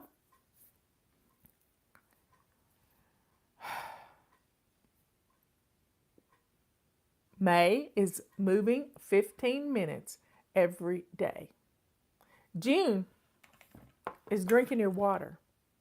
Our water bottle sale is ending on March the 17th. So get it now. It's $14.95. Keeps your water cold. It keeps your tea hot. But be careful. Pour your tea into a cup instead of drinking it out of the bottle. July is Swish and Swipe. We have our Swish and Swipe pack. Let me get it right here. Well, this is our Swisher and Vase pack that's on sale right now for $10.95. You need one of these in every bathroom of your home. And soap is soap, so I pour old shampoos or Dawn dishwashing liquid in my vase. Yep, that's what I do. The Swish and Swipe pack has purple rags with it. Right now, all our purple rags are on a BOGO, except for the pink ones. They went off a month ago. So you see, those habits for each month. August, our habit is doing a load of laundry every day. You can start that right now. Doing a load of laundry every day. A load of laundry each day keeps Mount Washmore at bay. I like my little cliches, y'all. You do a load of laundry, you never have to see the piles of dirty laundry again. But don't get obsessive and be taking clothes off of kids before they're finished playing, you know? August, September. September's habit. What is September's habit? Okay, somebody. September's habit is our before bed routine. It's practicing our before bed routine. Now, just write down 3 things you need to do. Check your calendar. Check the weather. Brush your teeth. That's 3 things. And then you add to them as you get them. I have a little habit that I do for my before bed routine. Before I start walking to the bedroom, I go eyes, ears, nose, mouth. Did I get those things done? Mouth is nighttime medications, supplements. I don't really take a lot of medication. But yeah, there you go. Bam. Before bed routine, practice for a whole month of September. That's to get ready for going to school. Because we set up our launch pad, we do lots of things as part of our before bed routine. Get ready for the next day. That's what the routine, it's the most important routine of the whole day. October is our paper clutter. We have paper everywhere. So let's clear out our paper clutter. Let's get the things done that we need to do to clear off those hot spots, because every hot spot has paper growing like rabbits, y'all. Rabbits. So let's get rid of the rabbits. Let's clear it off. Put something beautiful on your hot spot. Or put a sign that says, put it away, don't put it here. The reason you hold on to your paper clutter, you want to know the key to getting rid of your paper clutter is a fireplace. A fireplace or a fire pit. And it's getting to be pretty weather outside now. We're kind of dry right here right now, so we wouldn't be burning anything outside in a fire pit because we have one over on the ridge. But we can burn things in the fireplace. That's where you get rid of that paper clutter. Or get somebody to buy you, or you go buy yourself an industrial shredder. They run around $100. Yep, go get a shredder and just start shredding the papers. Because most of them are trash. 95% of it is trash. And you're holding on to it because you don't know what's in the pile. So start going through it 6 inches at a time. Clearing off one hot spot at a time, dealing with one room at a time, because each room has several hot spots in it. So one flat surface, we all need architect's desks that are at a 45-degree angle. Some people love their shredders, yes they do. So, we're dealing with paper clutter in October. November, menu planning. Take inventory of what's in your freezer. Eat out of your freezer as much as you can in November to save money so that Christmas isn't going to cost you a fortune and you're not going to jack up your credit cards. Eat out of your freezer. Do it. And then December is pampering yourself. pampering yourself every day, doing something. It's my gift to you. You know, do your fingernails. Do the hand thing that Mary Kay taught us. Was scrub your hand with Epsom salt or some kind of facial scrub on your hands, and then lather them down in coconut oil and good stuff, and then put some gloves on, and you'll have the softest hands ever. Now, I don't like to put too much lotion on my hands. At night when I'm doing my chapstick, I usually run my chapstick across my cuticles. Makes it great. So you see, we've got 12 months of practicing different habits. November is menu planning. Somebody asked, what is it? November is menu planning. And 12 months of practicing these habits, then you can start piggybacking things onto those to become routines. So as Liz put this one time, and I just thought it was brilliant. Habits, string them into routines, and then your routines become your habits. That's Fly Lady in a nutshell. Practicing these simple routines, morning, afternoon, evening, a basic weekly plan, a zone for each week, and bam, you're flying. January is keeping your sink clean and shiny. It's always the first habit when you start. We always renew that habit every January. So you see, it's quite simple. You just have to do it. Follow along with us. We're on Facebook, YouTube, Twitter, you name it, we're there. Because I want to diversify as much as possible. We don't ever know when Facebook's going to go belly up. Yeah, I said it. So folks, you can do this. You really can. It's what flying's all about. It's what flying is all about. Is loving yourself through this process. And when your home is in order, you're shining. You're wonderful. So folks, what do you got to lose? You don't have anything to lose. Try it. Try it. I'll see you at 3 o'clock and I'll talk to you about dancing. Yeah, we're going to talk about dancing. Okay, folks. See you later. Share this video. Our coupon code is FUN2021. And just let people know it's not as hard as it seems. We give you a mission every day. We tell you what to do. I'm bossy like that. I really am. I love you all. I'll see you at 3 Eastern Time.